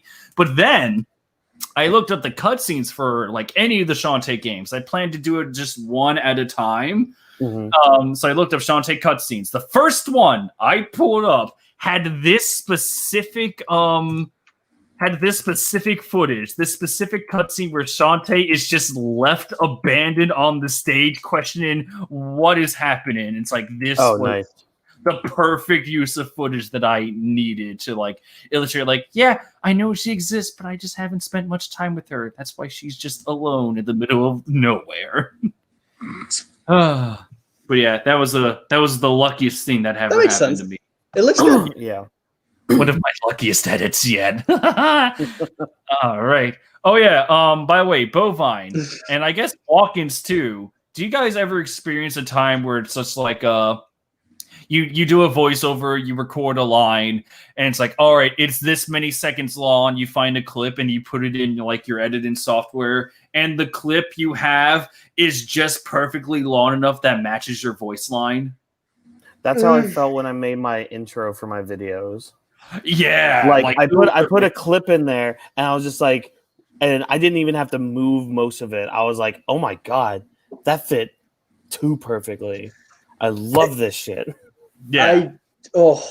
That sounds nice. That sounds real nice. It doesn't happen all the time, but yeah, like it clicked. When it clicks, it's like, oh my god, it feels good. It does feel good.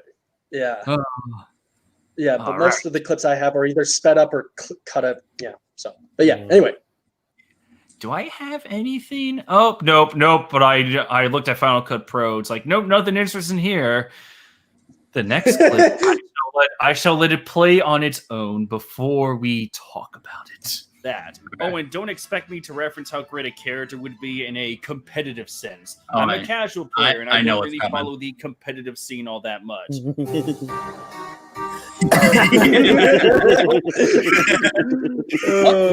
What theme is that from? This is Hooktail's Castle from Paper Mario 1,000-Year Door. That's it. I knew I recognized that. I was like, it might be better to keep it that way. Yeah, oh yeah, go for it. Ask away. I was gonna ask. So I know a couple.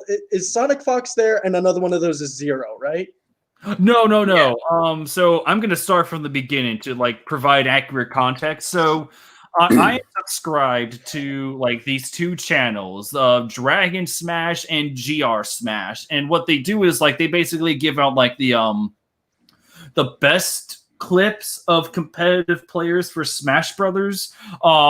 Except he's like one of those channels that I don't watch often. Like if I see like a top 10 Kirby plays and I'm in like a Smash Brothers mood, I'm like, yeah, okay, sure, I'll watch that. And I don't like really recognize half the players. So I have like a really, really small understanding of the overall competitive scene. I know like the best players, Mewtwo, Keen, if that is his username. I recently subscribed to him. He seems like a nice guy. And then I know about like these two other users known as like Canine Bruce and then Kiraflax. They're known for raging.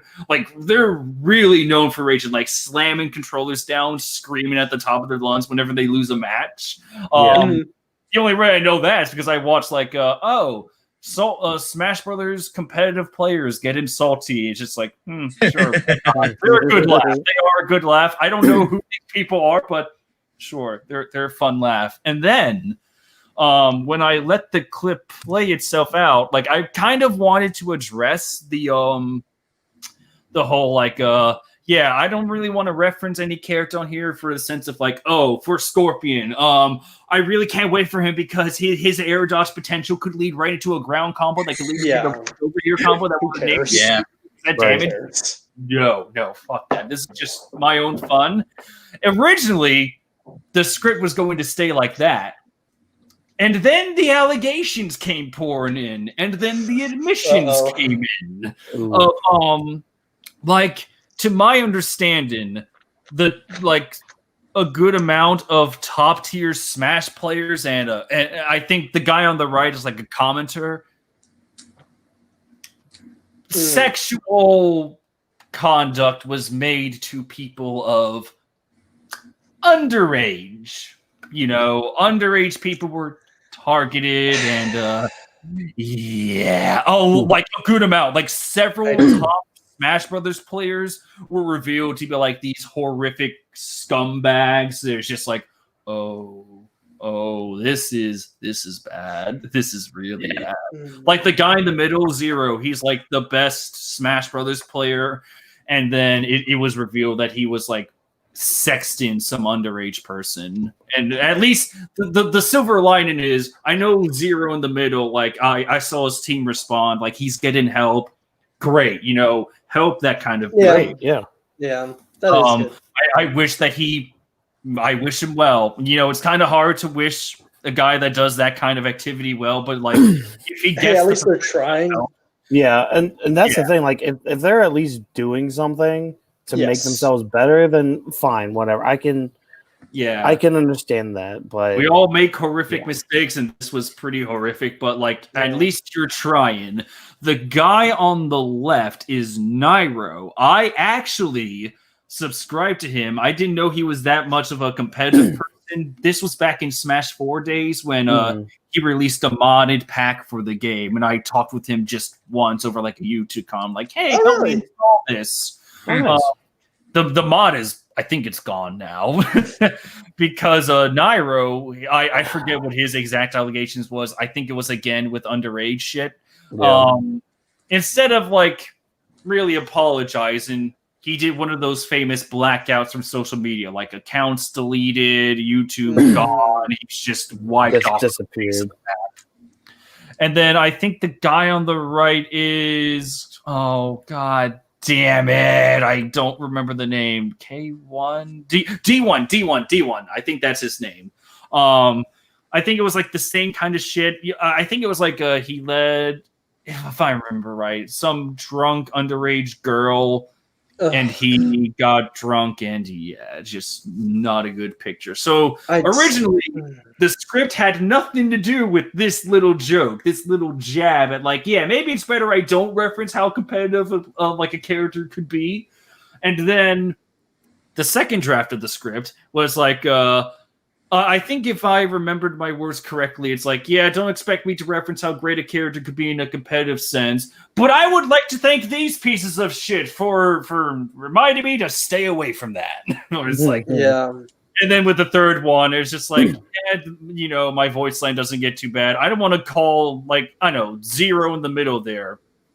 Kind of scummy. Well, actually really scummy for what he did, but at least he's getting help, and I don't want the rabid masses to just be like, no, I wish death upon him.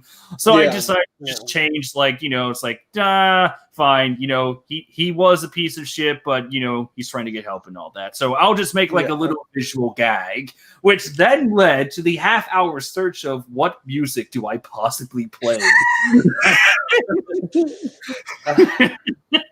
I think contenders for my little jab, I think it was one of the Bleach songs that was a contender. I think one of the Ape Escape Alarms was also a contender as well. You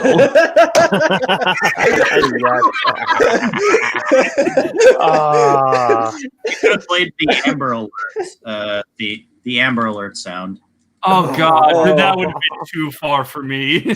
you might have actually. I wonder if you would have gotten in trouble for that. If you're not allowed to use stuff like that.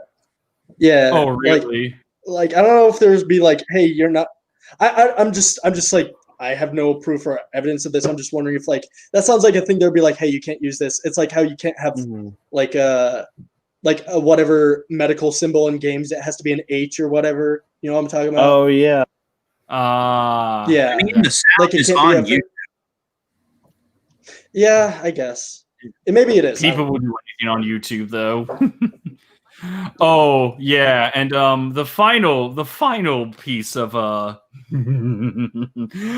last contender I had before looking at Paper Mario was Star Fox Assault boss theme. I'm gonna play the first 3 seconds of it. Okay. Let's see if I can get it up here, because this was actually very close to making it into the cut. Let's see if I can find it real quick. Fucking advertisement, fuck you. 17,000 views for this one boss theme. Terrible. This game deserves more love. All right, hold on for 1 second. Let's see if this is it.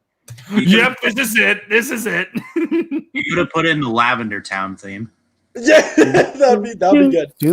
Oh, I didn't want to go that far. So I originally had like just the first few seconds of this to play as my little musical jap, but that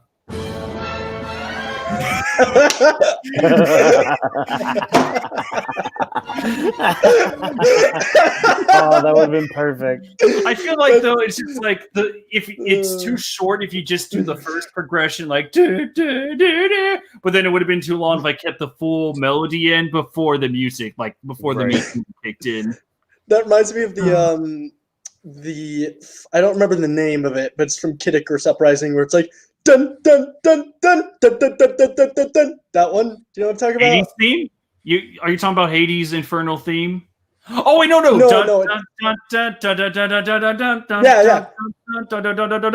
is it's like the bomb or whatever. Yes. It's chapter 11. The reset bomb. Yes. Oh yeah.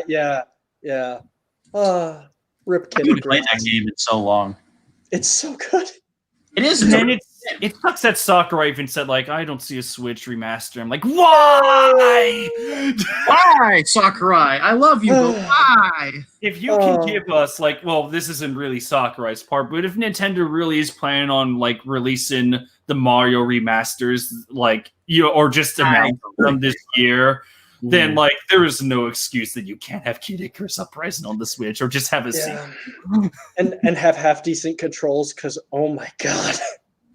Well, yeah. I understand. Yeah, the part. Thankfully, my hands are gigantic enough that controlling wasn't that much of an issue. But I can completely understand if people had it. It took a while for me to get used to it. Even with that, I still loved the game. Yeah, at least Varee gets to be in the background of Smash. True. That's something at least. Yeah, that is true. I like that.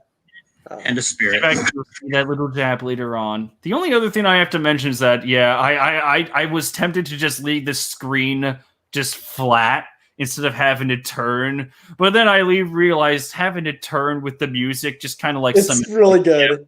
I'm glad I kept Hooktail's Castle in it. Yes. All right, 28 minutes to go. Woo! Yay! I'm a casual player, and I don't really follow the competitive scene all that much. All right, let's get into this. And let's start with a gaming duo. Oh, before, this will be the last time I mention it, but do any of you watch Kid Icarus? Yes. No. Him, yes. It's been a while. It's been a long time. And for those that need context, he's a British YouTuber. Really good, really high energy, very creative. Like, my God, I wish I had his imagination when it came to like videos. But when he does a top 10 video, like in the old days, he would kind of just do like 10, 9, 8.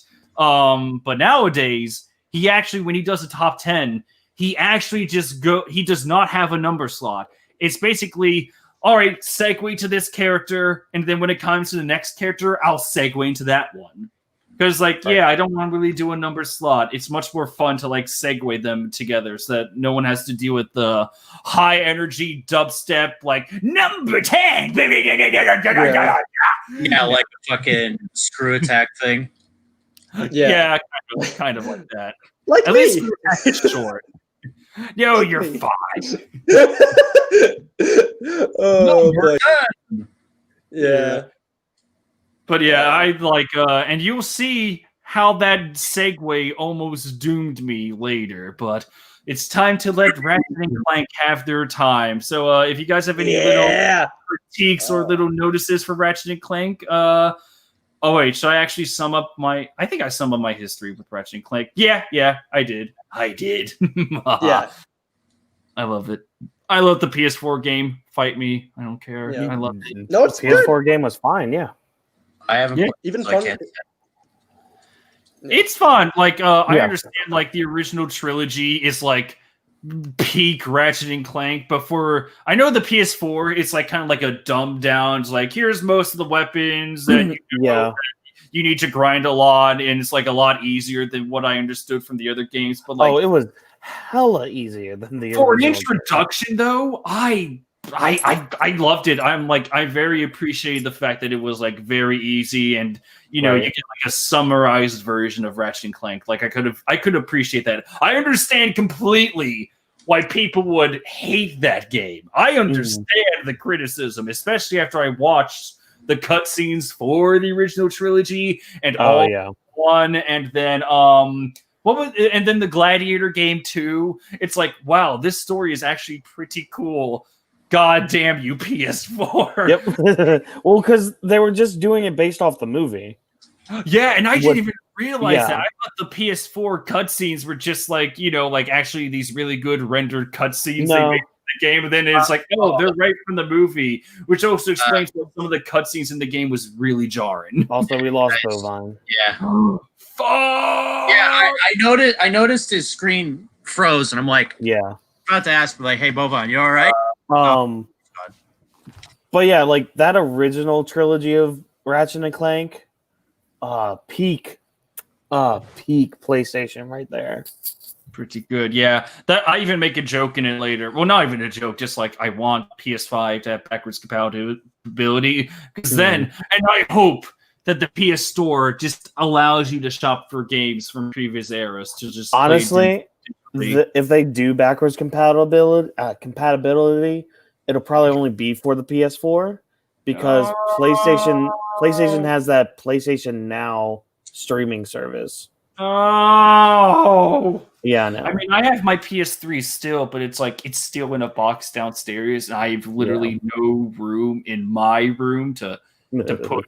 Downstairs is already full of game consoles and whatever. We have a PS2 that I've been wanting to find some old games for. I want to put the PS2 in my room on top of my PS4 so I can just keep playing Battlefront 2. But of course, that would mean that I would need a controller wire long enough to go from my TV to me just laying back on my pillows playing Battlefront 2. God damn it! That you want to talk about peak video games right there? Battlefront 2 was the peak of Star Wars games of almost any game I played growing up. What a bold claim.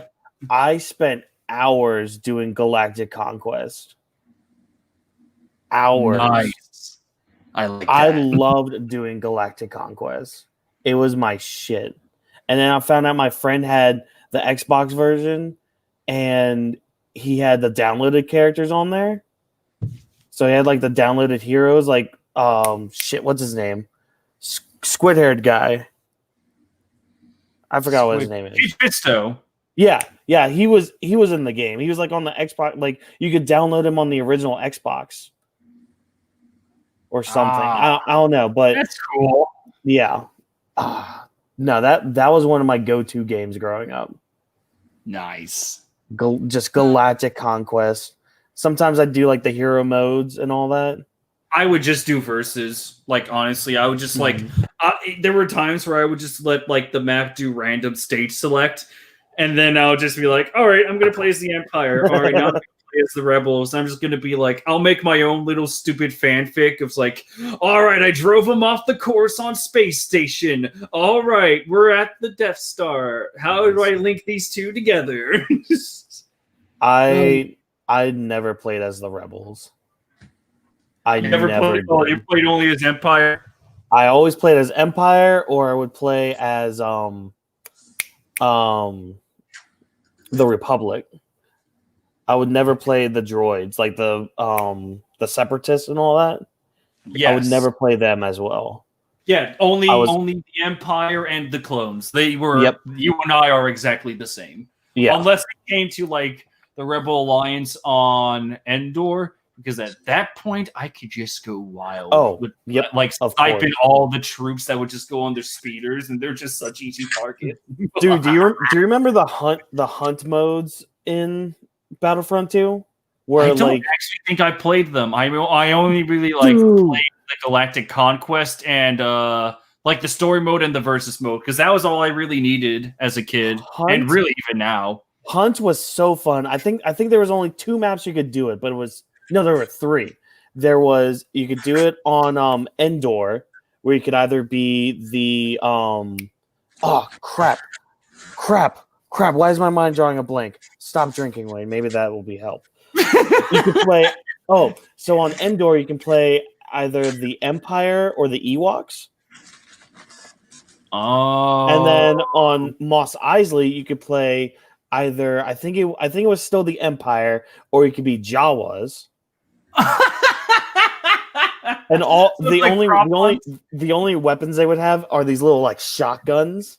Oh my god! That's or amazing. you could play on Hoth as either the Rebels or the Wampas. Wampas. Oh my god! All right, I'll look into that when I get back. The Wampas were fun as hell because like they're just giant walking tanks, and you just run up to a rebel and just bitch slap them.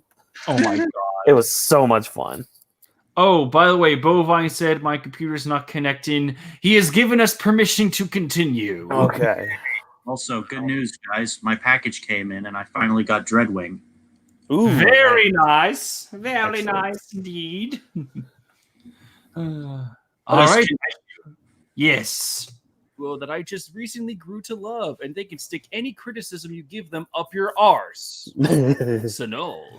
Man, this was a very hard edit for me to do. Not the whole, like, this is the same thing, but like, all right, in this amount of frames, I want my head, right. I want my body to sync up with my movements and get bigger. That wasn't the hard part. The most questionable thing I figured was, do I put in the fade effect for Ratchet and Clank Up Your Arsenal, even though it would last for 1 second? Mm-hmm. Or not even 1 second, more like a half second. So then it became a question of like, shit, do I do it? Do I not? I constantly like flip-flopped between the fade-in effect and just leaving it on the screen. And then I just went with a fade-in effect because at least like it gives you guys time to comprehend what's coming on the screen before I put the footage up. Yeah. Like that bare amount of time. Otherwise, if I just put it up on the screen like this, like if my head went here to the corner and then the screen popped out, you'd be like, whoa, double take. Yep. Want to do that? Yeah, it's a lot more pleasing to the eye when you see it like this. Sweet. Yeah.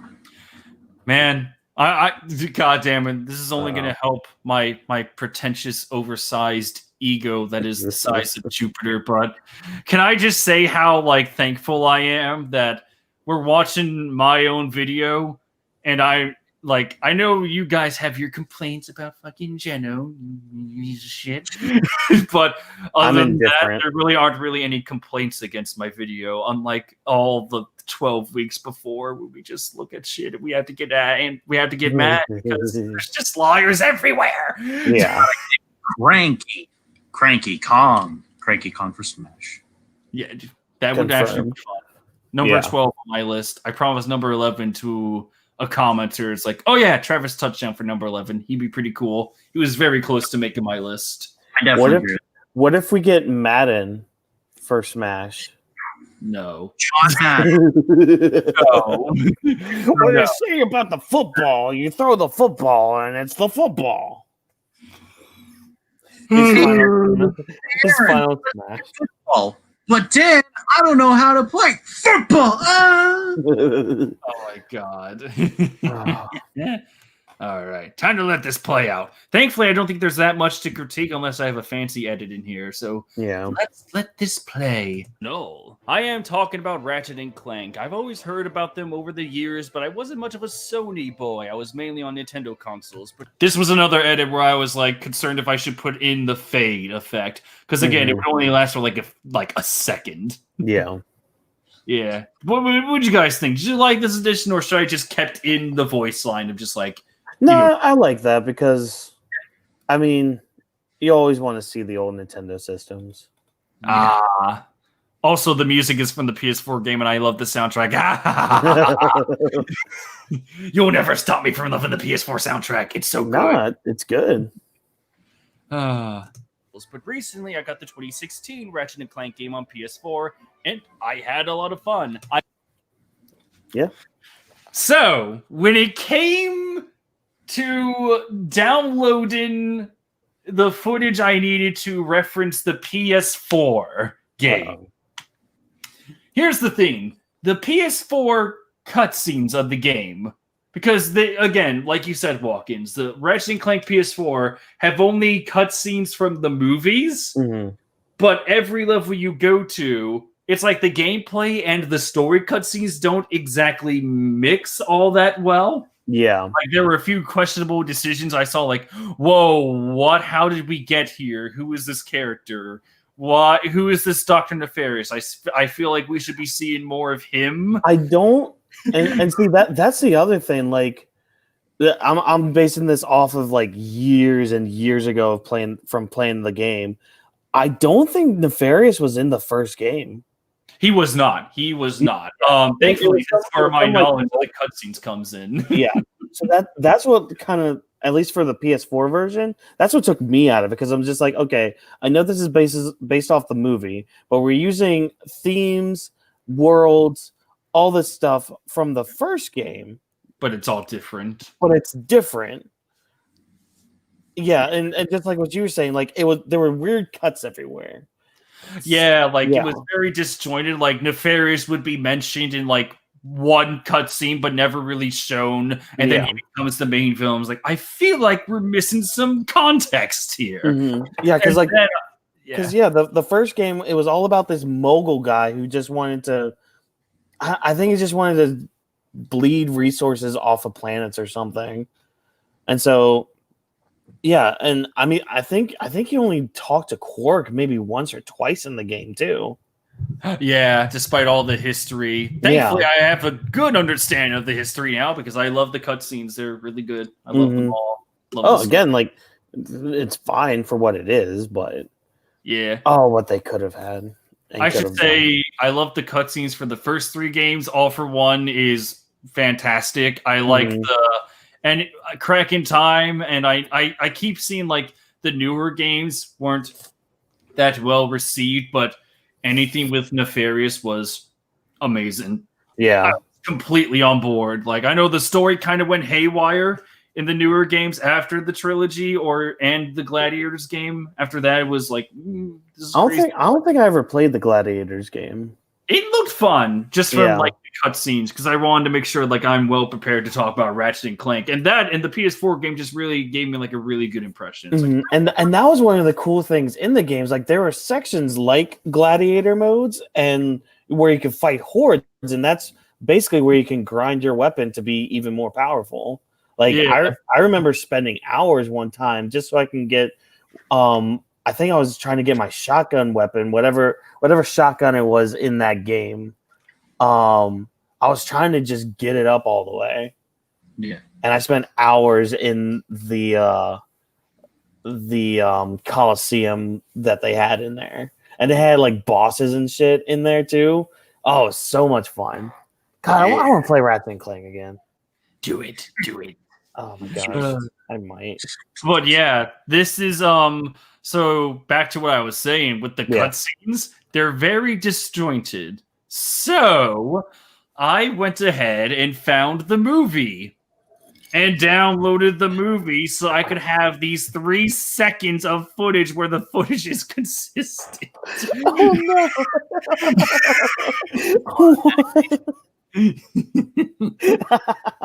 So that was fun to deal with. And I had to find the movie. Of course, I was taken to like those pirated sites. It's like pay now. I'm like, no. Nope. But thankfully, the site that I always go to for like episodes and movies, it had Ratchet and Clank. I'm like, oh, thank God, I can trust you. Thank you.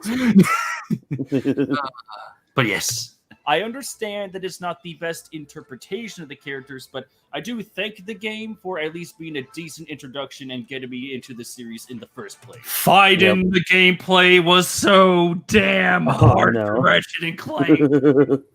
It's like, what level, what weapons, what do I use? Like, there's so many like paths you could take with Ratchet and Clank trying to explain who they are. Yeah. It's like, all right, you know what? I'm just going to pick and choose. So it literally shows like, all right, I'm going to pick this clip from the PS4 game, stick it in the voiceover. Does that stick? A little. Let's try this clip. All right, let's go with that one. And then I would have that same clip reused later. I'm like, shit, all right, go back to the drawing board. Let's try this clip. But yeah, Thankfully, it all worked out in the end. Yeah. I have since watched all the cutscenes for all the games. Nefarious for the win. They're getting a PS5 Yes. game in the future, and honestly, I really want the PS5 to have backwards compatibility because I want that Ratchet and Clank collection from PS3. Give me Back it. to Smash Brothers, though, I think Ratchet and Clank would be a great fit. Also, the one time I will ever unironically use IGN as a source for footage. Like they had 4 minutes of Ratchet and Clank footage, and unfortunately, this kind of is my undoing because they played this one specific part of the level. Mm-hmm. Being said, you will see later on that I use this exact level because there's a YouTube user where I go into what weapons Ratchet could use. Yeah. All the guns he used took place on this level, so goddamn it, IGN screwed me even when I had to use the correct level of gameplay. Yes. So it's just like, oh goddamn it, and unfortunately, it's just like, for this one section here, I just wanted to show like basic attacks, just very basic blaster shots. Unfortunately, whenever I looked up Ratchet and Clank PS4 for like weapons, I usually find Let's Play channels that either did not really shoot well. Oh no. They died a lot, or they would just go for the next weapon they found, because you get weapons very early on in the game, and they just stuck with that. I'm like, no, I need this footage, no. And then IGN had like 4 minutes of footage I could download, and I'm like, fuck it. Fine. Which was my undoing later on. No. Means to an end. Like Min. Oh, I'm sorry. What was that? All I just said was you will be a means to an end, IGN. Yeah. Going back to Smash Brothers, though, I think Ratchet and Clank would be a great fit. They would work like Min, where fighting from a distance is the best way to play their characters. You can have a neutral combo be the Omni Wrench, smash attacks as well as special attacks could be represented by the numerous guns and weapons Ratchet has at his disposal. For instance, neutral... So yeah, here it is. Here's where all the weapons, in fact, even back here, the guy that shows off all the weapons in great detail... Mm-hmm. uses the same 2 locations as the testing ground. So you guys are going to be seeing this a lot. I kind of regret that decision, but it's kind of whatever at this point. I mean, this is a good level to kind of showcase some of that, though. Yeah, I guess. There's like a water planet that's really good, but at the same time, it's only like one area, and at that point, anyone who plays the game for me to get footage from is just like, they go either crazy with the speed running strats, or they get hit a lot, or like they use the weapon every once in a while, and it just ends. Also, hello, Bovine. Hey, you're back. Hi. Bovine, quick. I got my package, and now I have Dreadwing. Oh, ooh, dude, that's sick. Yeah, Dreadwing. What show is that from? This is from Transformers Prime. Okay, so brother of Skyquake. Wait, the brother of what again? Wait, Skyquake? Yes. That's a really badass name. Yeah. He dies in the only episode he's in, and then comes back as a zombie. Yay! Oh, naturally. Oh boy, maybe Transformers has something a little in common with comics after all. Although I guess Transformers has its own comics. I literally just got done rereading my favorite one. Really, wasn't it produced by Marvel back in the day? Yes, in fact, I have one of the old Marvel comics I found in an antique store. I could show it to you. Oh, dude, that's awesome! Oh, I love finding old comics. You're like, it's a piece of history. This is issue 17 from the Marvel run, and oh my god, one of the most infamous ones. And I got it for only like $3. Wow! Because in this specific issue, there's a death of one of the characters that's extremely brutal. Yes, die. Die. But the comic I reread, it's actually 2. It's one continuous story, but it's kind of like Naruto and Naruto Shippuden, where it's separated into like a different part. It's More Than Meets the Eye is the first part, and then there's The Lost Light. Okay. It's really good. I need to get into Transformers because it's one like bit of pop culture that I've been like kind of. I just haven't really paid much attention to it. So If you need help getting into Transformers, trust me, I'm the man for the job. yeah, I'll probably try Prime. That one I've heard is really good. Prime is definitely the one I recommend the most. Gotcha. And if you want, you could watch Robots in Disguise, which is its sequel, but just only watch up to season 2.5. Oh, so like Sword Art. It's kind of like Sword Art.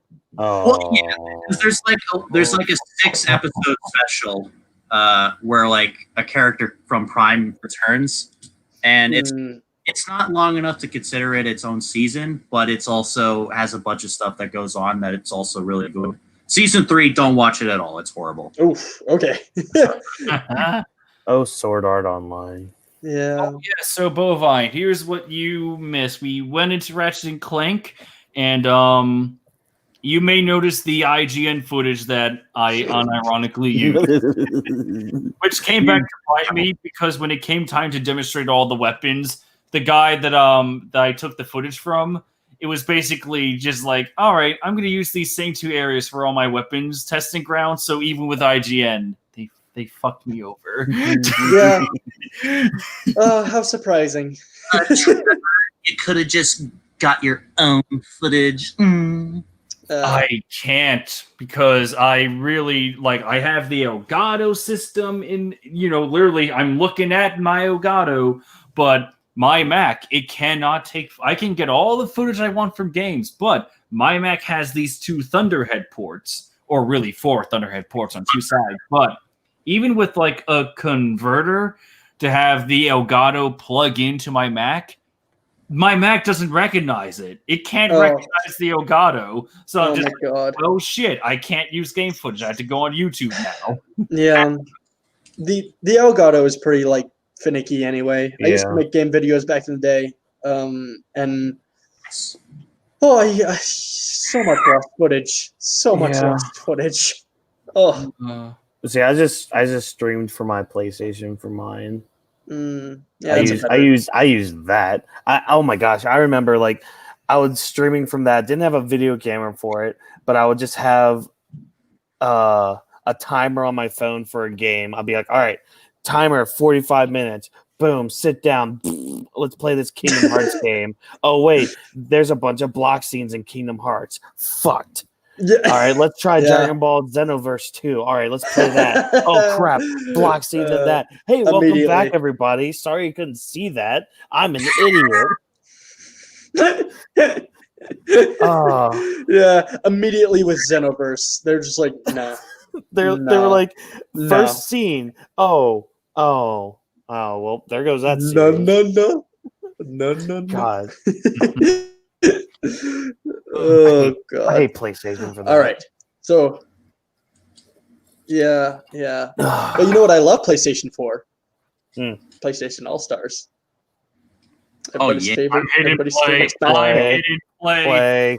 You can have neutral combos beyond the range smash attacks as well as special attacks could be represented by the numerous guns and weapons Ratchet has at his disposal. For instance, neutral B could be the Lavasadur. Side B could fire buzz blades where if one connects, they bounce around the character. Down B could be either a proton drum or, dare I say it, a Groovatron.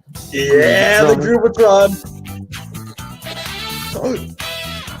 In that situation, the Groovatron could act like a counter so that you can't spam it too much. I would love that to be like the down B. That is actually a huge mistake on my part. Because counters are very spammable in Smash Brothers, so yeah. No, are you kidding? We need more characters with a down B counter. Are you? Like if Ratchet had a down B counter, I would love for it to be the Groovatron. That's the only time I will allow it.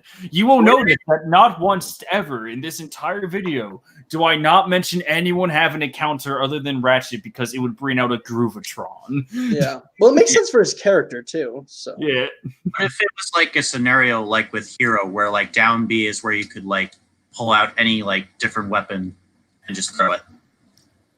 Ooh. What if down B changes your weapon? Yeah. Kind of like how Min Min does hers? Yeah. So it changes your overall smash attack. I That'd like be that. cool. And so, like, you have 3 different weapons to choose from. Yeah. We can also just theorize of what these guys' moveset will be on the stream too. Mm-hmm. Yeah, I would like to see I don't remember the name of the weapon, but the one that transforms your enemies into sheep or little ducklings. Yes. The Sheepinator. Yep. Yeah, can you imagine? Be a final smash. Yeah, can you imagine just like transforming Mario into a little sheep, and it has a little Mario hat, and you just go around, and you go around just smacking them with a wrench. Yeah, just imagine all of the different characters having unique sheep models. Yeah. Yes. I love it. Like the Waluigi one is like, wah. Oh, that's really good. Wow. That'd be so good. And then Kirby just like puts on a sheep outfit. Yes. Adorable thing ever. Hi. Oh, Kirby. Yeah. Upbeat can be Clank's copter or jetpack and have a nice benefit of offering a glide across the stage when used. My favorite. And then for the final smash, there is only one answer. Let us bask in the glory. The majesty of the Rhino. Yeah.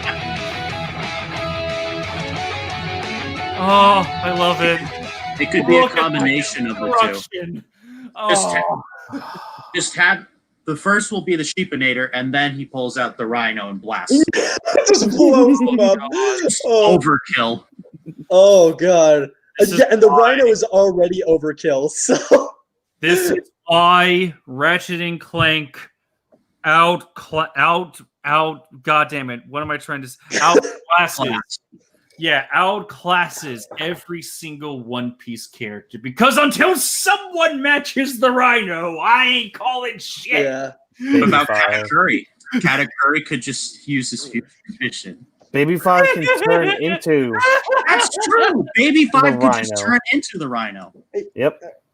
She is a walking rhino. Could she handle the raw power of the Rhino? Yeah. No. Yeah. No. I think. Oh, If that were true, then she would be like. I think she vice- can. Then she would be the vice president of the Doflamingo family. Like, She can handle the raw power. what? That guy's cock? Is that where we're going with? I was just about to say she can handle Sai's raw power. God Hey. damn it! I made a mistake. Oh. Yeah, you brought up One Piece against One Piece fanboys. Oh, Yeah, and the Rhino would win every time. Do you mean the Rhino could beat Kaido? Yeah. Really? oh, Yeah. oh, oh, Against 3 gazillion goddamn space bullets with space rocket launchers that decimate even the most powerful forces in Ratchet and Clank's universe down in mere seconds. Yeah, I'm pretty sure the Dragon Boy would go down. But he has impenetrable skin. He'll be fan. Nope. When remember, last chapter, that skin isn't as impenetrable as we all thought. That's because they got stabbed. Not Bullets kind of stab too, you know. If that were the case, Luffy would be stabbed by every bullet that hit him. Mm. that. I gotta bounce. Well, I don't gotta leave forever, but I gotta go eat dinner with my family. So I'll be back in a bit. Very Go. good. Y'all can Enjoy the continue. family. Do you Y'all want me can to keep? continue. I'll Enjoy see you your guys in a bit. family while they're still around. I'll mute him. I'll just mute Yeah. him. Everyone can stare at his nice little tree background. I love it. I tried to play around with backgrounds on StreamYard, but then it was like, yeah, you need a green screen for that. I'm like, shit, I don't have money. Yeah. And I I need didn't to even know that we could do that. Mhm. Yeah, it's like in the camera stuff. It's like, do you want a background? Yeah. Also, I need to change my light bulb when I get back home. Like, it's still, here's the thing, it's still very bright in here, but I guess not when it comes to my laptop. Okay, sure. Yeah, it gets pretty dark sometimes. Woo! Oh, it's beautiful. I think I love Ratchet and it. Clank would be a great fit. They'd be another duo team with a lot of weapon variations. It'd be nice to have another classic mascot join the fray, and most importantly, I want to hear that Smash remix of the Yes. 1812 Overture when I use that Rhino. Yes, One please. can only hope now. And speaking of hope, let's talk about someone who's been classified as a hopeless emo for decades. Yeah, so this is what I mean by the segues. Yeah. It's like, I think it's better than just having the number 10, number 9, number Mhm. 8. It's just like go right into it.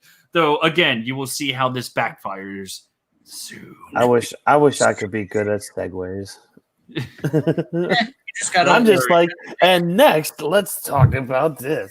And Yeah, so, try make it a pun. Just make a comparison and just pun your way through it. just make a funny punny. Yeah. a punny funny. So how you doing, Cloud? Oh my god.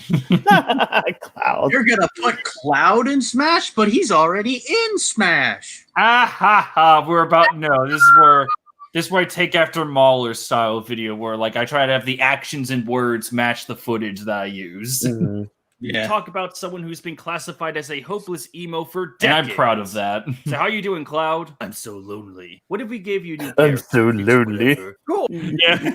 I I was love tempted that. to use like a voice picture for that one, but whenever I tried to do my Cloud take with the voice picture, it was awful. It sounded horrendous. You can actually hear the bleeding mic, and I'm like, ew, no.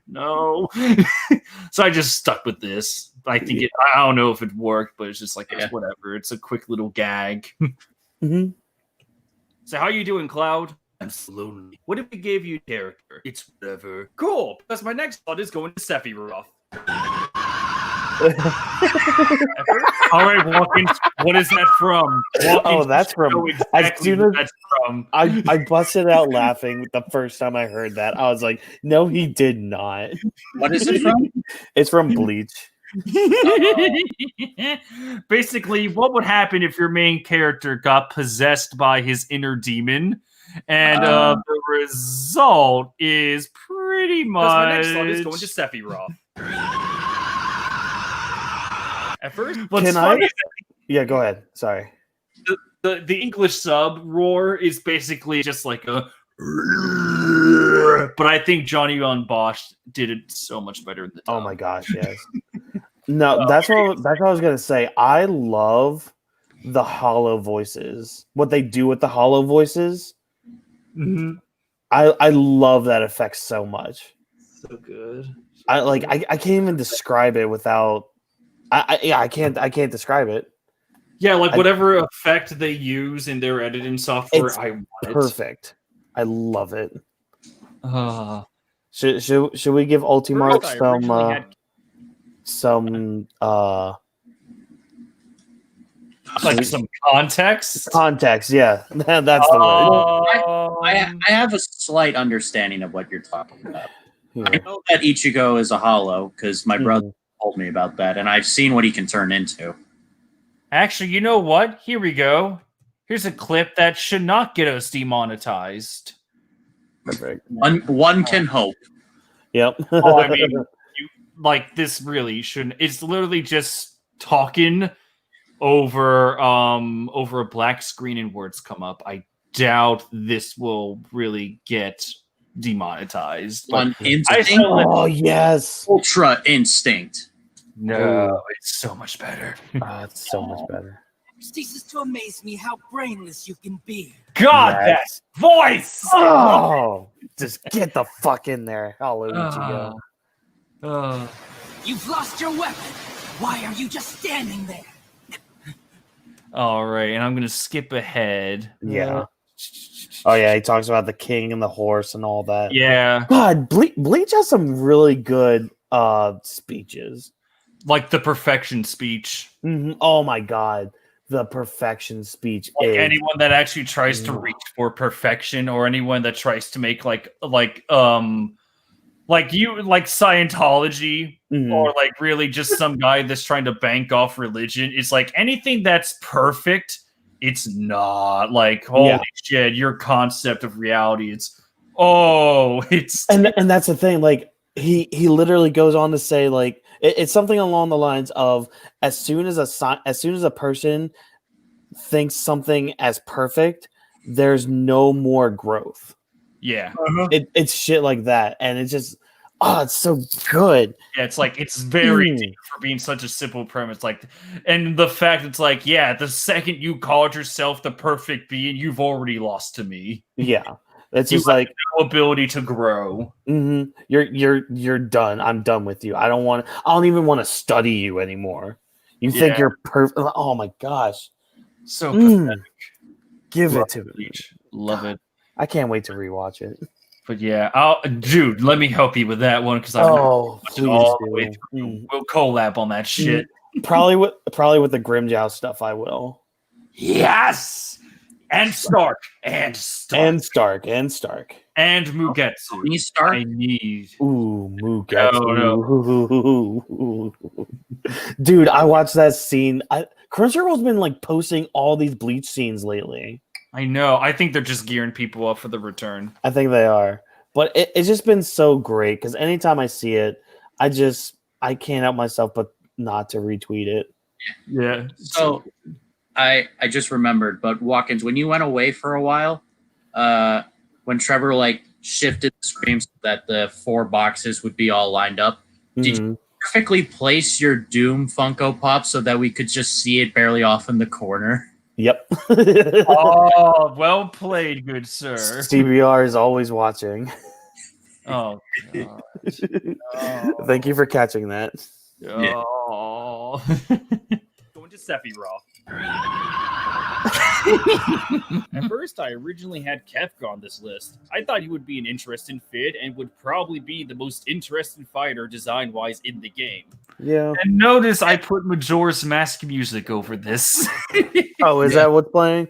Yeah, it's literally the last day for Majora's Mask, where literally before the bells come in, you just have this very scary music, and that symbolizes Kefka perfectly.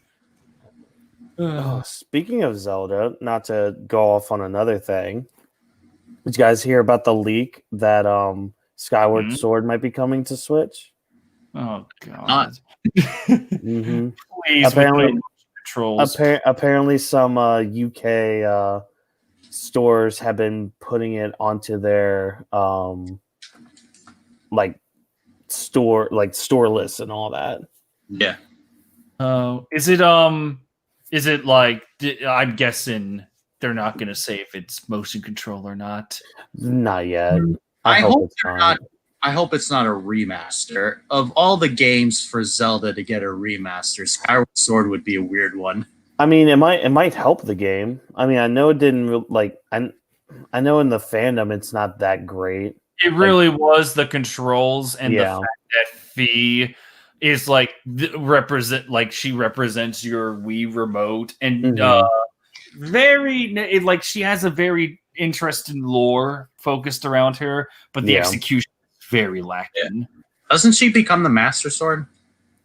Yeah. I think so, She is the Master Sword. She is quite literally the spirit of the Master Sword, which actually pisses some people off, and I can really get why, because it's basically like what Solo did in Star Wars. It's like, L3, the feminist robot, she is now the Millennium Falcon. It's just like, we don't need the identity of an object. Wait, did I miss something in Solo? Yeah. Oh, I guess you did. Do you remember the feminist robot? Or no, I remember that. Droid rights, yo. I remember that character. Do you remember when she was gunned down? Yes, and I cheered. I cheered in the theater. Yes, as you should. So literally, when Lando took out her computer, like her main control chip, there was a throwaway line earlier where it's like she has the best navigation system in the galaxy, and that's why they were able to get to that planet they were on originally. And so Lando inserts that program into the Millennium Falcon, so therefore L3 is the Falcon. They gave the droid rights activist a character, and they made her the Millennium Falcon.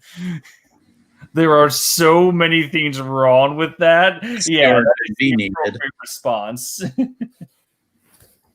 Man, when I was watching A New Hope and I first saw the Millennium Falcon, I'm like, Man, I wonder what droid got put in so that it would become this cool-looking ship.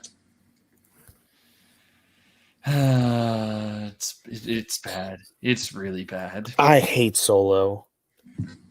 I'm gonna go out and say it. I hate Solo. It actually completely destroys the Star Wars timeline because of Darth Maul. It destroys everything.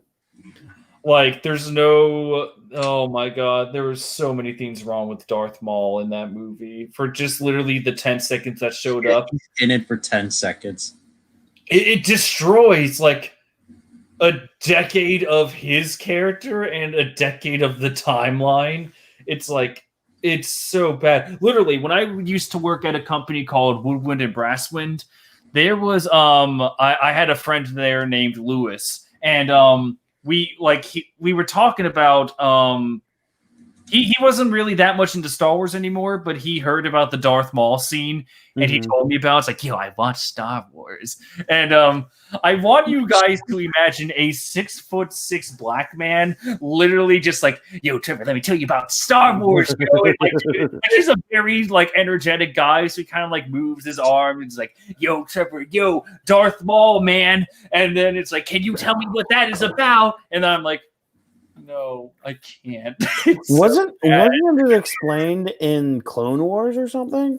No, there's a cameo about Paul Bettany in it, but that really doesn't help patch the fact. Like, wait, so Solo took place during the Clone Wars, or did it take place after the Empire? And it literally destroys the timeline. It makes sense because Darth Maul did escape in season 7 of the Clone Wars when they were on the ship in the final episode.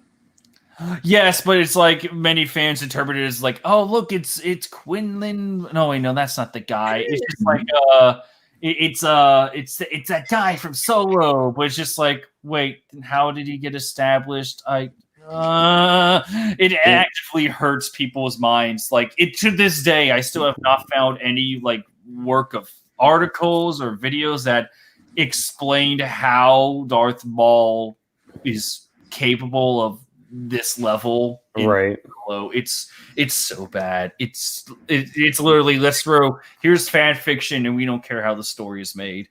It also doesn't make sense because Darth Maul already like made his own like mafia, essentially, like whatever underground association, and then he got fucked up by Palpatine and captured. Why? Yeah, and then he escaped. Another one. I know he escaped. Why would he then make another one when he knows Palpatine is now literally in control of the entire galaxy? It's a clone. He would come to... It doesn't matter. I would still want to kill him. So many things wrong with that little section. It's so bad. I hate it. I hate Solo. I hate those. He would just want to stay in hiding, like he did in Rebels. All right, we're getting off topic. We need to have sorry. Off topic all the time. But then I looked over a cloud one day and felt bad that there wasn't much of Final Fantasy anywhere in Smash Brothers. We got one fighter, one stage, and 2 battle songs. The DLC packs have more content than one of the most famous game series of all time, and I want that to change. It's because the best ways for... It's just because like the Final Fantasy guys hate Sakurai or something. If I remember right, it's because that Sakurai has done a better job of representing Cloud than Tetsuya Nomura did when trying to make Final Fantasy VII Remake. I think that's the story. I might be wrong on that, though. I think it's like a mix of that, and obviously there's a bunch of copyright things that they have to get through. That's well, I mean, like, with some of the older, or not really older, some of the newer, like, third-party stuff, like with Joker, Terry, Banjo, like, they were able to get a good amount of stuff. Like, why couldn't they have been able to, like, get stuff for Cloud in Ultimate? You know, back in Smash 4, maybe it was a lot harder, but, like, now with Smash Ultimate, like, I felt it was better. So I just think at this point, it's just a personal vendetta, and they just they don't really want. God. What's up? God. King of Lightning. I just got a notification. King of Lightning just uploaded a video, and it's titled Kaido versus the Moon. Can Kaido blow up the moon? Hey, that's what we were talking about the other day. Oh, I know what I'm watching after the stream. We literally joked about that in the. We did. Is he like hacking us? I don't know. I'll watch it. It might be one of his videos where. Oh no, this is an edited video. Never mind. So this is him talking. No, that's not good. That's never good. Sometimes they're fine. You're right, Trevor. Do you not think Kaido can blow up the moon?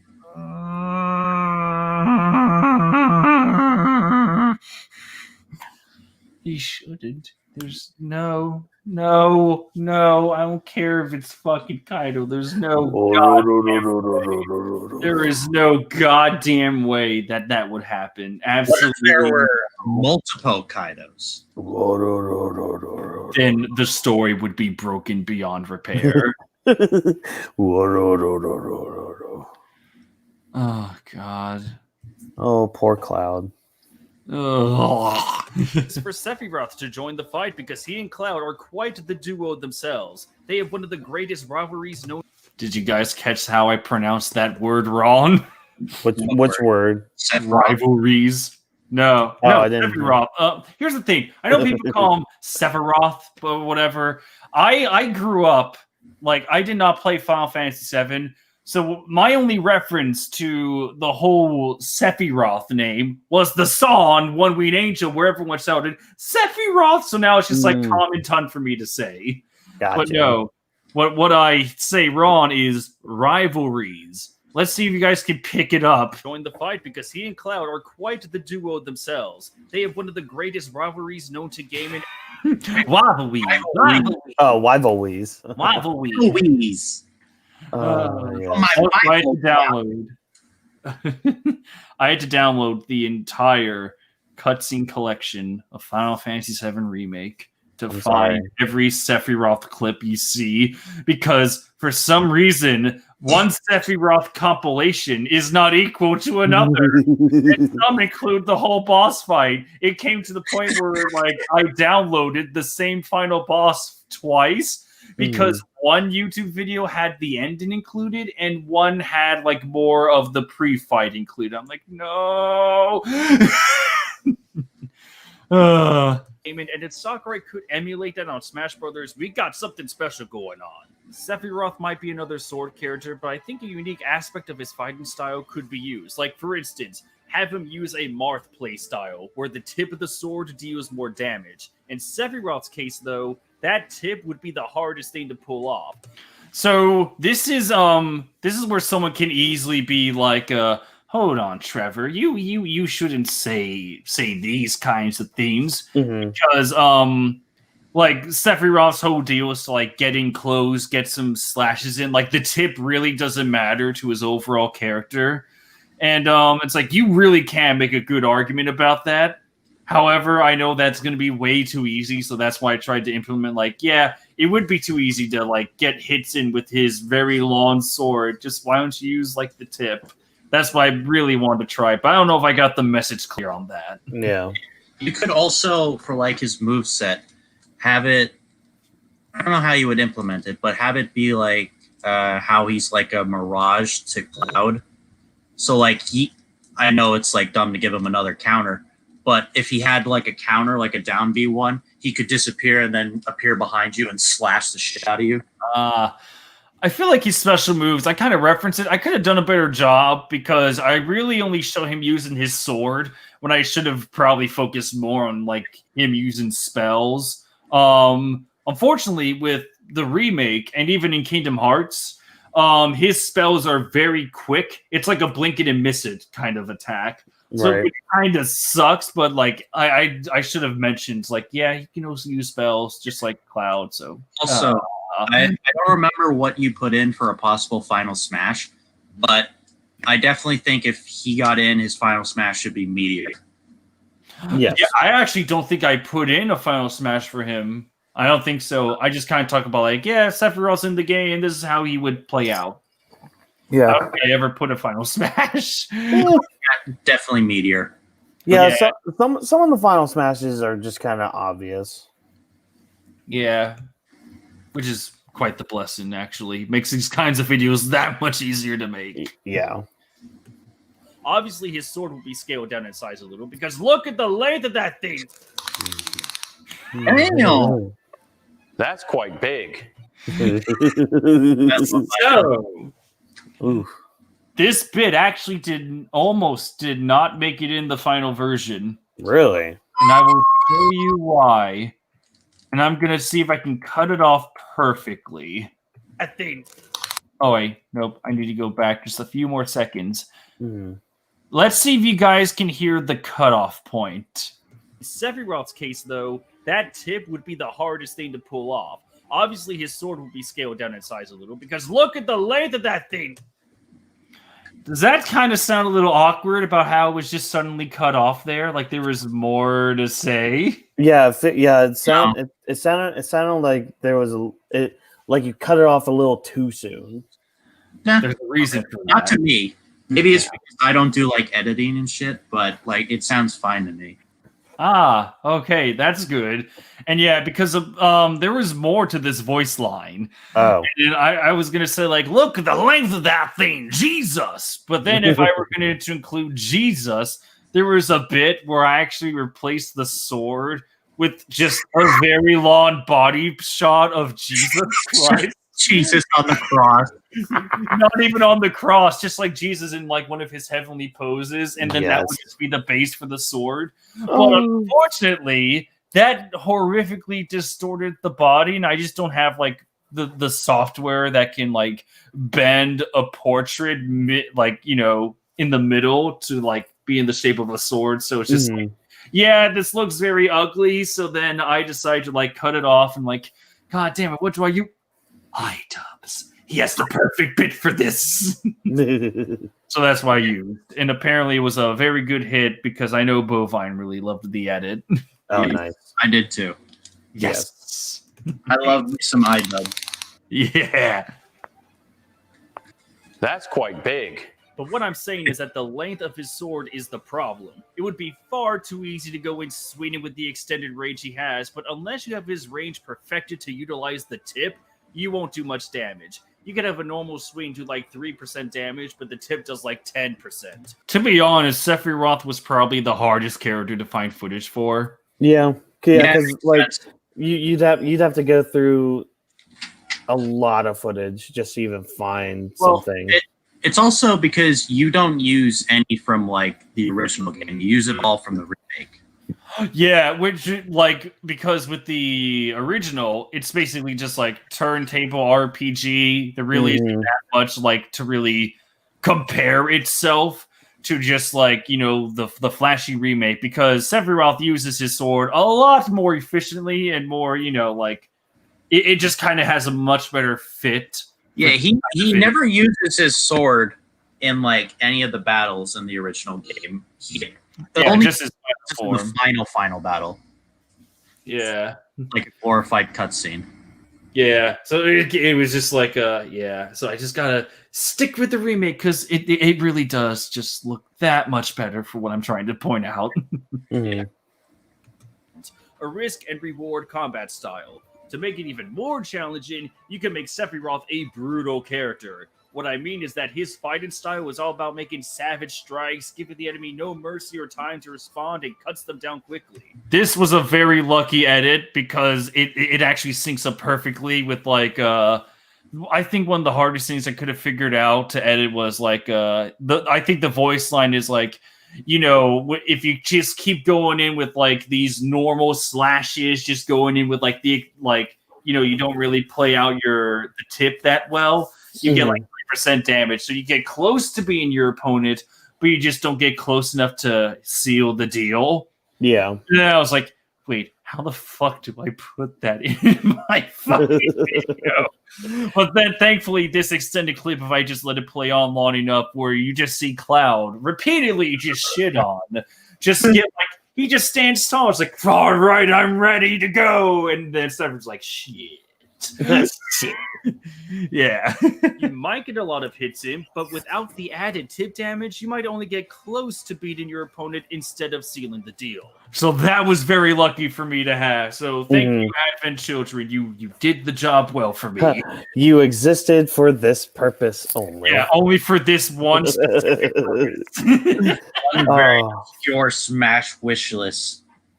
Yeah, of some disgusting 27-year-old nerd. His special moves could have the same playstyle. This is what I meant. For quick, decisive blows, but for that maximum potential, you have to know when to use these strikes from the right distance to get the best damage. Man, I wish I I wanted to show the spell to symbolize like, hey, I haven't forgotten about the spells. It's just range is everything with this guy, but then literally the Sephiroth AI is just like, all right, spell, sword slash, and then here's a spell that takes too long for your argument. I'm like, damn it. Damn. Aside from his upbeat, though, that would just be him using his one-winged angel form. Oh, and yeah, if we get Sephiroth in, then that means we can have a Smash remix, or just keep in the remake version of One Winged Angel. Oh, yes, give it to me. Yes. Yeah. So, guess how long it took me to find the right kind of footage to use for these 10 seconds? 3 hours. 20 hours. Walking you were closer. Oh. Damn it. 2? So, little lower. 1.5 hours. 1 hour and 47 minutes. Whew. Fun. The reason is, and I know this, is because Becky texted me when I was just getting started on this little process. And I was like, yeah, okay, I'll take that. All right. And then I went back to this. And then I went through remember, I have 3 different versions of the final battle saved because there's the cutscenes and then there's the 2 specific sections that have like the ending included and then the one that had more of a Sephiroth presence in the other video. So I had 3 final battles and I combed through all of them to figure out like, all right, what fits for the 8 seconds of gameplay? So I had to experiment, like maybe with one clip. I'm like, all right, what if I make it a little longer? Nope, that doesn't work. What if I make it a little shorter? Well, then the speed just looks wrong. This was literally the best result I could possibly match it, though I can easily understand if someone looks at it and is like, yeah, that doesn't really sync up well. I'm like, I know. I'll point out my insecurities even more. No, point out the insecurities. Again, I am not free from criticism. I am not I'm not going to be like a guy who's just like, yeah, after combing through the footage, I think this was like the most perfect result. No, I'm going to be like, yeah, this is the best I could do. If it pisses off, I'm sorry. Yeah. Sorry, not sorry. I'm feeling a lot with like some of my work that I have to do. Yeah, it's just like if it doesn't match, I'm sorry. I tried, with what I had. It's all I got. But yes, never stop criticizing me ever. Okay. Yeah, ever. I'll keep that in mind. That would be epic. The last reason I want Sephiroth in the game is honestly because of villain representation. There's a lot of great villains throughout gaming history, and I think one of the most famous villains ever deserves to take center stage next to his eternal foe. Yep, I want those villains. Give me more. I think a good chunk of my list has like the heroes. That's just kind of just me going like, yeah, Ratchet and Clank, woo, because I want them. I really want more villains. Again, with Alpha 2, I have like these stupid fanfic duels that I kind of want to see on Smash Brothers. Nah, dude, that's the thing. There needs to be more villain representation in Smash Bros. Yeah. Because right now we got King K. Rool and Ridley. Fuck. Yeah. For like new villains in Ultimate, you mean? Yeah. It's like we have more villains than just those 2. Bowser. Well, I mean, like the ones that got added for the game. Yeah. Just like it's to the point where I wouldn't even be mad if Liquid Snake got into the game. It's like, yeah, clone of Snake, but it's Liquid. I know Cam Clark still likes doing the voices for Liquid, so give it if it comes down to it. Just Liquid Snake would be amazing. Yes. Yeah. I guess for Raiden. That too. That would be cool too. Or Senator Armstrong. Oh. Oh no. Oh no. Have him fight Captain Falcon. No, like the only game I want Armstrong to like feature in would be the next Marvel vs. Capcom, only so I can see a Hagar and Armstrong duel. Like Mike Hagar versus Armstrong would be the greatest matchup I would have ever seen. Oh my god, yes. I thought Metal Gear was Konami. I know, I'm just like literally making shit up. It's like Mike Hagar pretty much only exists inside the Marvel vs. Capcom games, unfortunately. Man, if only he broke free. All right, number 8 coming up. Woo! I like. Unfortunately, I forget who I put on the list. I know number 1 and number 2 is Scorpion, and 3 is Crash Bandicoot. 4 is Wait, let's see if I can do it from memory. 4 Vice, 5 Demoman, 6 Hades, 7 Waluigi, 8 Beautiful Joe. Yes, thank you. Yes. Oh my god, please, Beautiful Joe. I need more. To be honest, I thought Beautiful Joe was my weakest section of the video. Really? Well, I don't remember. Let's watch it again. Yeah. You know what's weird though? In Smash Ultimate, Capcom has the most representation in assist trophies, Mii costumes, and even spirits. But my god, does it not feel like it? What do you guys think about that? Like Capcom is like everywhere. I didn't really think about it until I pointed it out. Yeah. Oh, really? Yeah. It's true. They do have the most representation, but I don't even think about it. I'm like, there's a lot of fuckers in Capcom. Yep. I felt like a terrible human being. It's just like, yeah, you know, Capcom has all these great characters, but I don't feel it. Well, it's because it's not like playable characters. You know, like it's just like the Mii costumes are pretty good, but they're really focused on just Mega Man, and then the spirits have like Resident Evil and all that, and then the assist trophies have Guile and fuck, I know there's more, but it's just like they're not very impactful for me. I'm Monster Hunter. Oh yes, that too. Rathalos. The Rathalos is probably the most impactful trophy. I'm not above saying like, you know, I played Mega Man.exe back in the day, or really Mega Man Battle Network. I love Battle Network. Battle Network 2 is my jam. I poured hours into that game. I need my anniversary set. I need my anniversary collection set of Battle Network on the Switch tomorrow morning on my desk. It makes sense because they ported all of the Zero games. Yeah. So not Battle Network. Yeah, so like with Battle Network, it's just like I will not blame someone if they feel offended by the fact like, yeah, here's this picture of Mega Man.exe. I didn't really feel much. It's like I don't want to offend. It's just like I feel like Capcom, even though they have all these characters and representation, it just doesn't have the same weight like Joker from Persona. Like, oh man, Persona's in the game, or I'm still Sega, surprised. Sonic is there. Whoa, I'm still surprised Joker's in the game. Yeah. Did any of you guys ever play Mega Man 11? No, not yet. I played it. I was going to ask if you guys felt a little disappointed by it. I've seen the Kadikers video on it. It looks fun. I just have not played it yet. I don't know. Like, there's some parts that I like, but I just kind of felt underwhelmed. And I'm a big fucking Mega Man fan. Like, it's Mega Man. It's one of the first series that I actually like got into playing. Mm-hmm.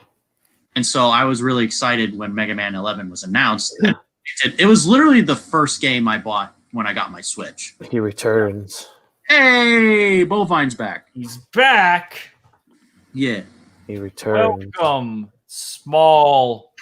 Oh yeah, There we go. All right. Trevor muted you so that we wouldn't hear any background noises.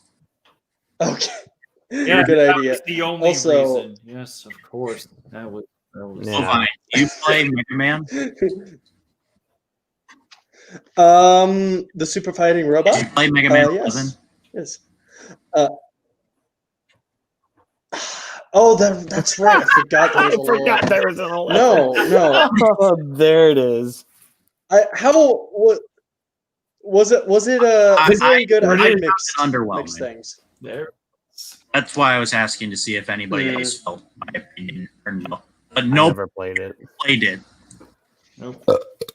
Oh I yeah, just want my Battle Network collection. Bless you. yeah. We went over Sephiroth. How Man. Bovine, did you have anything to say? I know you liked the iDubbbz edit, right? Yeah, I was about to say Yeah, you can wanted I to- actually see that again? Thank you. It killed me. That's loud. That's loud. Man, that's big. Oh yeah. Real talk. The best thing to come out of freaking Final Fantasy VII, the cutscenes Oh, from God. Crisis Core. Yeah. Another game I 'Cause- forgot that existed. Those were so good. Those, I mean, yeah. I'm sorry, So I didn't mean good. to offend you. Oh. Don't hurt me and my family. All right. It's fine. I know I'm sorry. Crisis Core is the game with Zack, right? Mhm. I do love how it's like you have all these like RPG Zack. names, and then you have Yeah. Jack. He has the the most organic white boy name relationship ever. with Eric. Oh yeah, this thing. I've Yes, he seen does. this because I've seen that stupid meme of like me going gaga, like floating around. Wait, you haven't seen that? Yeah. Please send that. Please send that in our chat. Meanwhile, I I'll need give to see Bovine that. what he wants. Well, obviously, Alright. his sword will be scaled down in size a little because look at the length of that thing. That's quite big.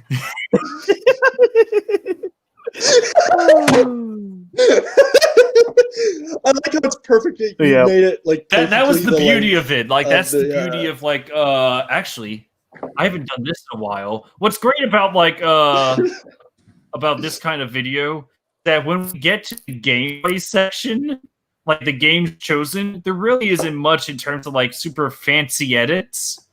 However, for this one, where are you? There you are, iDubbbz. All right, so literally, let's see if I can detract this. Let's see, and then give me the size. Yeah, so this is actually iDubbbz's actual size right here. Oh, Well, shit. he is a big boy. Wow. Yeah. Wow. So That's quite to big. make it work as best I could, I had to scale the fuck out of him. Yeah, so Yeah. if I reset him, That makes sense. yeah, this is his original size. Mhm. This is how much he would actually cover. Oh. No, that's So I had that's to like not- that's not quite resize big. him a lot. Was there anything? Yeah, but thankfully this is the cool part. Like, you know, I don't have to pause that much because it's just a bunch of gameplay footage I have brought together. Yeah. I sent that video in our DMs. Yeah, I saw that. Oh. Oh, I Let me watched see. it. by the way, Bovine, I should mention real quick, at least in terms of this edit right here, where before I included iDubbbz, did you hear the audio cut off for you unexpectedly? I am genuinely curious. I did not, but I just watched the me going gaga. I know. Oh, I need to watch that again. Me going gaga. What? I'm just curious of the context of why this happened. I don't know why. I don't know. What the fuck But was it's that? funny as hell. Me going Go gaga. Gaga. I kind of want to make an animation of that. Just I'm surprised I'm surprised none of you guys had heard of it. It was for me a few months ago. That's so funny. All right. Anyway, sorry. Back to the. Oh no, No, you're good. yeah. Let's see if you catch the cutoff. Okay. Did you catch it? We didn't hear it. What? Oh, Yeah, I didn't hear anything. Nothing was played. Basically. Oh wait, god damn it! I didn't switch the window. Fuck! No, you didn't. Yeah. I was like, weren't we not supposed to hear it? This is. I hate this fucking thing. Obviously, his sword will be scaled down in size a little because look at the length of that thing. All right, did you hear the cutoff there? Kind of. Oh, like that. Oh no, that's iDubbbz, but really, my original script and the original voice line had "Look at the length of that thing, Jesus." There was a bit where I would have Jesus Christ's body just replace the sword in its entirety. That's pretty good. I could not find a way to bend Jesus's body into the shape of a sword, so it was a lost cause. Jesus Bender. Oh. Oh yeah. Back in the early days of the world, we did not bend the elements, but the Jesus in your body. Oh my god. It took me an hour and 45 minutes to edit like the gameplay section for One Winged Angel. Because I had to keep experimenting with the footage. But yeah, that's basically all I had for that was all you missed so far. Yeah. Okay. Oh, that and some Star Wars rants. Oh, I'm sad I missed that. Also, I like seeing Fox pointing his gun at Leon's ass. Yeah. Oh wait, hold on. Before we continue, I need to ask this. Bovine, you saw Solo, a Star Wars story. Am I correct? All right. Tell me how great it was that the Millennium Falcon got a character injected into it. Yeah. Oh, good. You do know what I'm talking about. Yeah. The best. Yeah. I think. Oh, sorry. Go on. Oh, because that was a whole thing. Like I didn't realize that, so I think I was so blinded by rage while I was watching the movie that I must have missed that. Yeah. Also, oh my god. I'm sorry.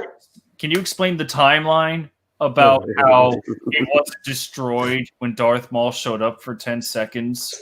And ignited his lightsaber only to turn it back off and put it down. Yeah, like I need to intimidate you through a hologram. Yeah, that would be for a Star Wars timeline. Everything just lines up naturally. No thought needed. Nothing's broken. My favorite moment in that whole movie is when they go into the maelstrom or whatever, and he puts down the landing gear to like dust up rocks to hit a TIE fighter. Yeah, it's so stupid. You put the risk blowing your own ship up. But what he says before he does it is I'm so sad it's not a big meme. He's like, this is a trick I learned from my good pal Needles, and I was like, what did you just say? Yeah, it's so fun. Like your good pal Needles. And your good pal, his trick was running his ship into the ground. Yeah. He also died doing this trick, so we probably it's also called listing lazily to the left. Yeah, too. Fucking Family Guy reference.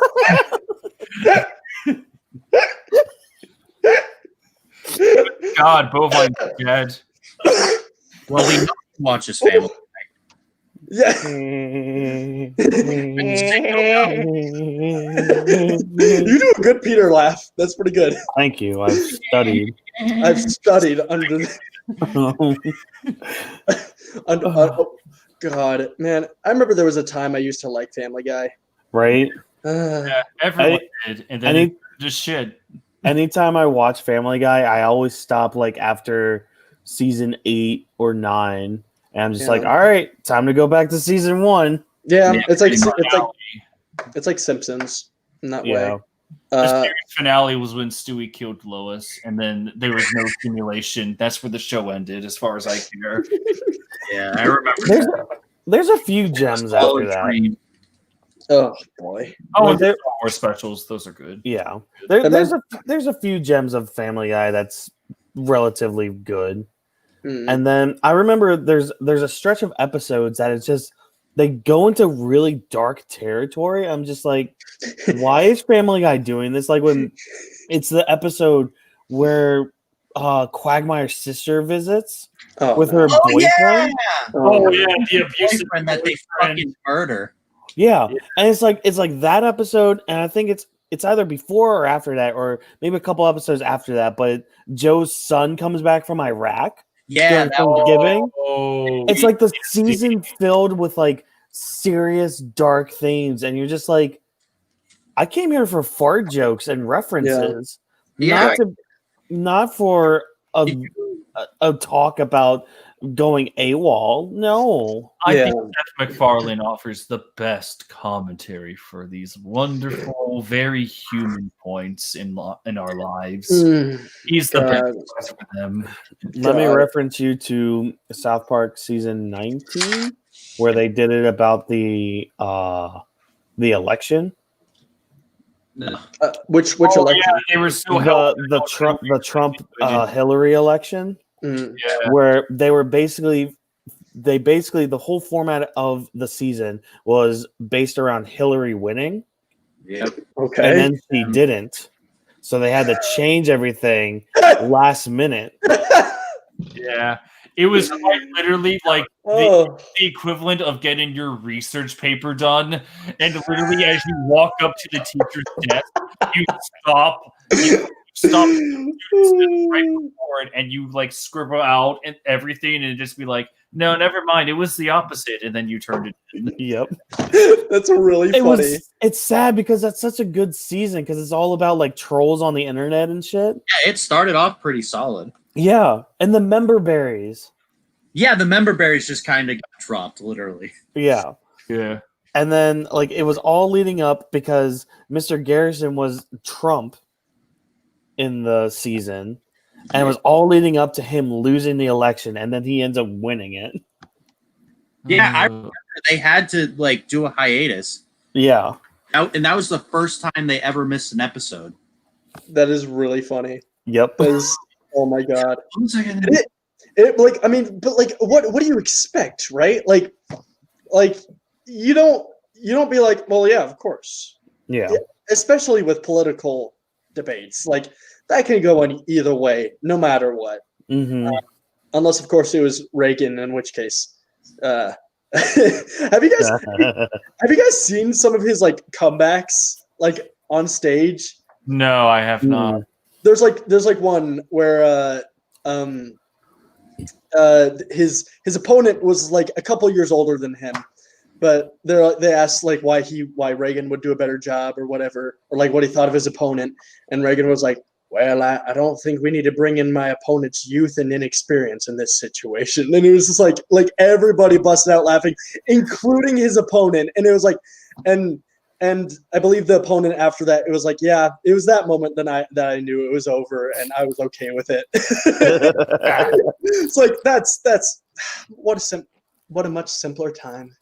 It's never. Yeah. People, I'm so. Yeah. People think that the world got complicated the moment the internet joined up. No, it was all complicated. It's just now we have an avenue to see it more clearly. Yeah, it's true. But shall we see a clear avenue? Capcom. Yes. Yeah. Beautiful Joe. How dare you, Capcom, ruin the world? By the way, Bovine, did you like this section of my video where I talked about Beautiful Joe? See, I don't really have any connection to Beautiful Joe. So okay, never mind. I think he's a really cool character, and I think that they really missed an opportunity to capitalize on that because I could see it going places. I feel like I made a bad argument about him, but yeah. Let's rewatch it and then we'll decide. Okay. All right. Okay. Do not feel like it. I like these additions, but like any teenage princess, I want more. I liked that. I really liked that. I would like to thank the Walt Disney World album for providing me those 3 seconds of Cinderella's castle. Oh, dude, don't give them that. They will sue you. Yeah. For those 3 seconds. Too bad. Oh, so Trevor, are you Disney World review?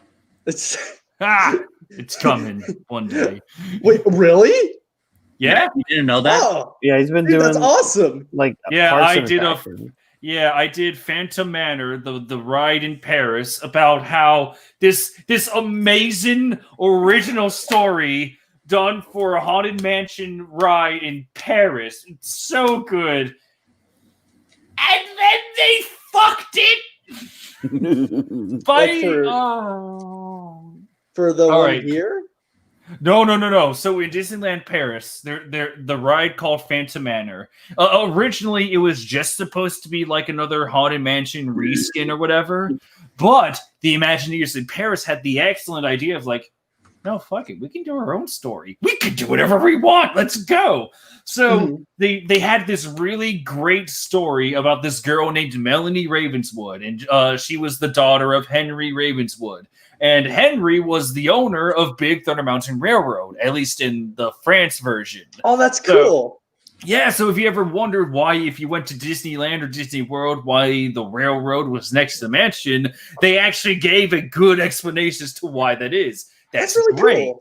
Yeah, so then Henry Ravenswood, he's like, I'm the richest man in the world, and I am the true elitist 1%, you bitches. And then his daughter be bought with the price of oil. Exactly. So then Melanie Ravenswood actually fell in love with like some random commoner. I'm like, it's not. There's a few different versions. If it's just like a railroad worker or just some random like poor person or some peasant, there's a few different versions. But bottom line, Melanie Ravenswood, 1% elite social person, went for the poor guy, and then Henry is just like, what the fuck is this? No. This is bullshit. But thankfully, a bird god created an earthquake that killed Henry and most of the town's inhabitants of Big Thunder Mountain Railroad. It is actually explained how, Henry awakened, like, well, I kind of, like, skimmed over it in the review when I really should have spent more time on it. But the whole story is that the Thunder Mountain Railroad was actually like an Indian like burial ground. Well, not an Indian burial ground. It was really just Indian ground itself. And Henry Ravenswood and his American actions desecrated the entire site. But the story is that once Henry died, he became like this ghost. Like imagine a skull in like this trench coat with a cape and a top hat, and he has the voice of Vincent Price Bovine. He has the laugh of Vincent Price, who did the voice lines. Who's Vincent Price? I know that name, but I can't remember. Is that all right? Did you see Great Mouse Detective? No. Yeah, is he Radigan? He's Radigan. Oh, okay. Yeah. So he's like one of the like original horror icons in a way. In fact, he's the voice of Thriller for Michael Jackson. He is the narrator. Really? Yeah. Oh shit. Yeah, that dude. That's awesome. That song all the fucking time. Also, Ultimarks, do yourself a favor and watch The Great Mouse Detective. It's pretty good. I gotta watch so much shit. Stop giving me so much. Never. So anyway. so Trevor, are you with this video? Are you confirming that you are a Disney princess? Yes. Yes, absolutely. Okay, good. Oh yes, but he's Jasmine because he has a tiger. Oh yes, that's also true. Yes, I'm. I thought you were gonna say his preference for midriff. Yeah, no, I'm secretly Arabian. Praise Allah. Arabian night. Nice. But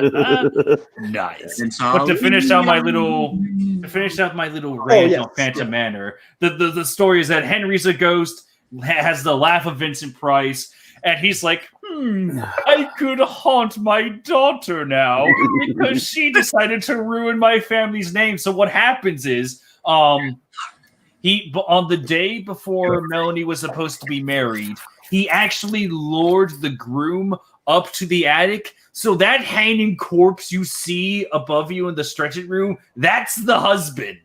Oh, damn.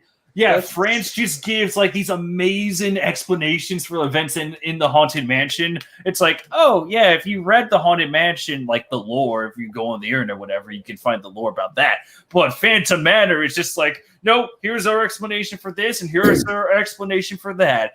And so Melanie Ravenswood just searches the manor for her lost love because she's like hell-bent on believing that he's alive. He's just missing.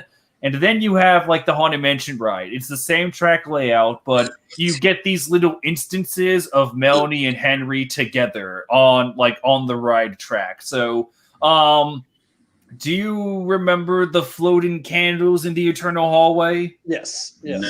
So instead of just the floating candles, it's just Melanie holding up a candle, desperately looking for her long-lost love. That's spooky.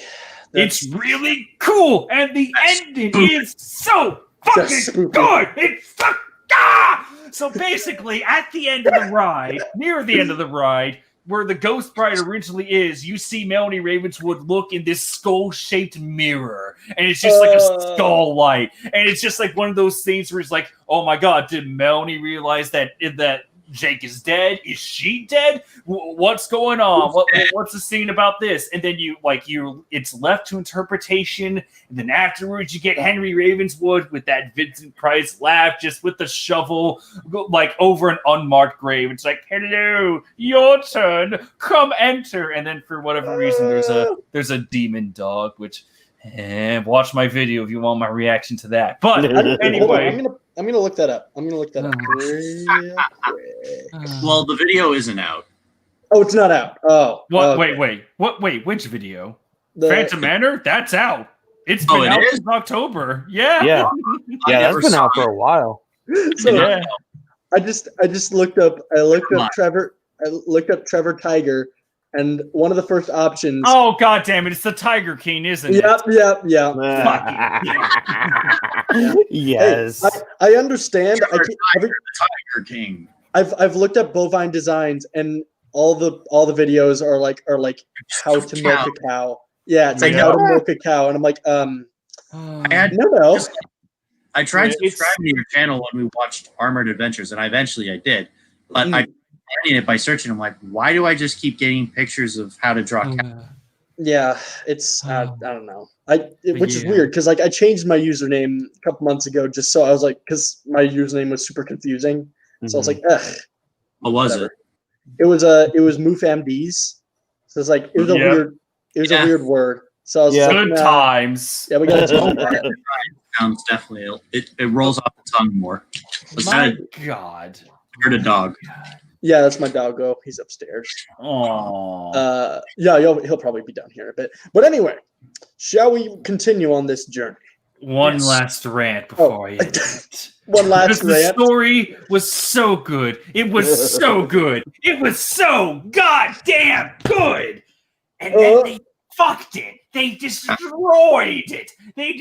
So basically, what happened is Phantom Manor closed for a year, and I imagine that for the Imagineers, they had to figure out, okay, do we want to take out all the familiar elements of Haunted Mansion, just go full on our story? Or, this is what they did, they decided to take away most of what made Phantom Manor, and they turned it into the Haunted Mansion.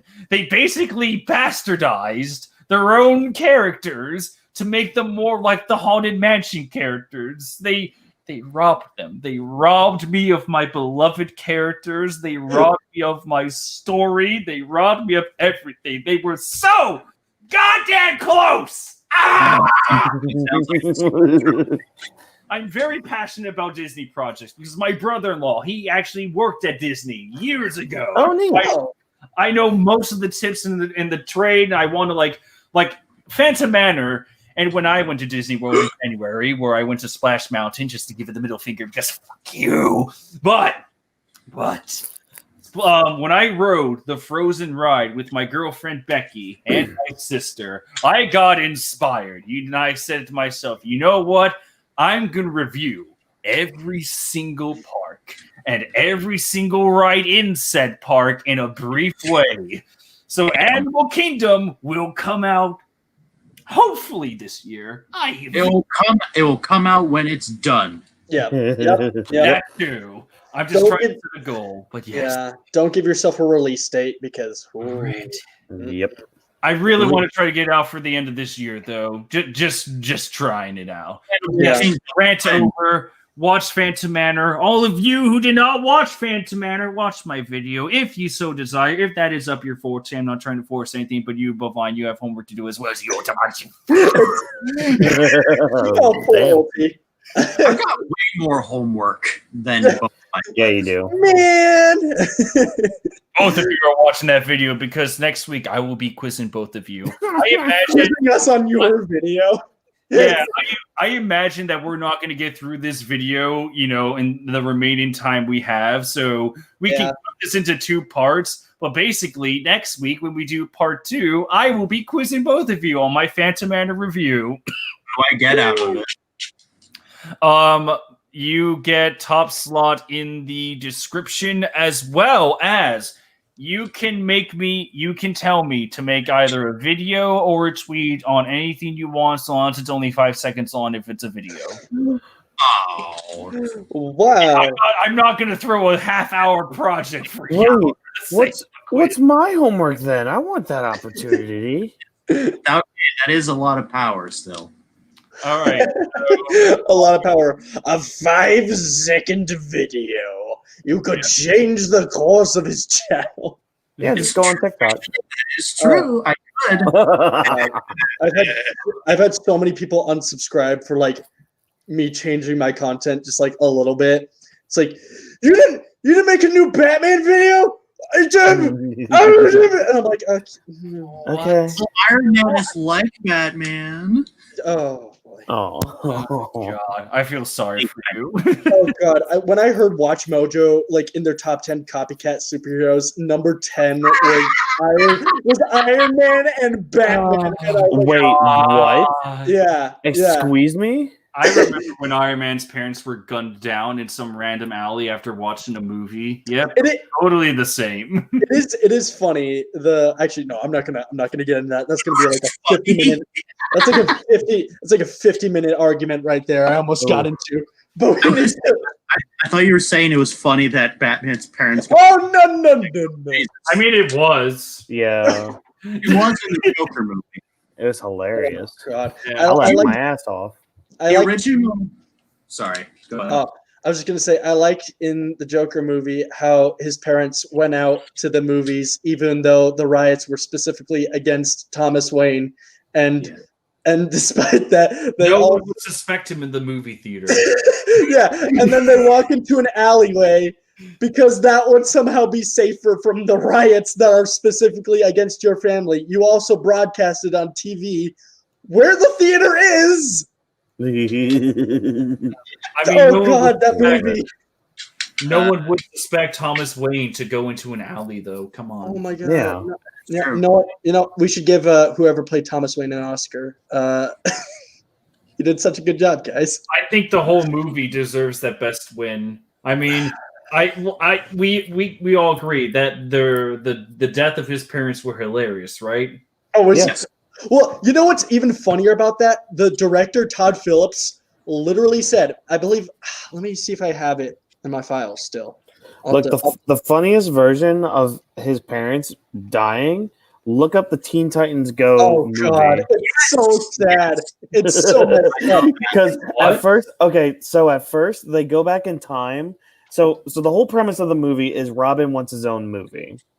Of course. And so they go back in time and ruin all of the origin stories of the superheroes. So like Wonder Woman, Batman, and all that. So so that he's the only one left. Is that where it's going? Yeah. But then they find out, oh shit, we kind of screwed up the whole world because of this. So they go back and fix all of it. And literally, oh my god, they just push his parents into the death alley. And then you hear gunshots, and you see little Bruce Wayne be like, Yeah, it's the Yeah. best thing ever. they're accessories to murder. Look up the scene after this stream. Oh my god! No, I heard in the original script of Joker, like in that scene where he's in the psych ward and he looks at his psychiatrist and says, "You wouldn't get the joke." It was supposed to cut to him actually being the one who killed Bruce's, and then he shrugs and shoots Bruce Wayne. God, why is that movie so unintentionally like cartoonishly funny?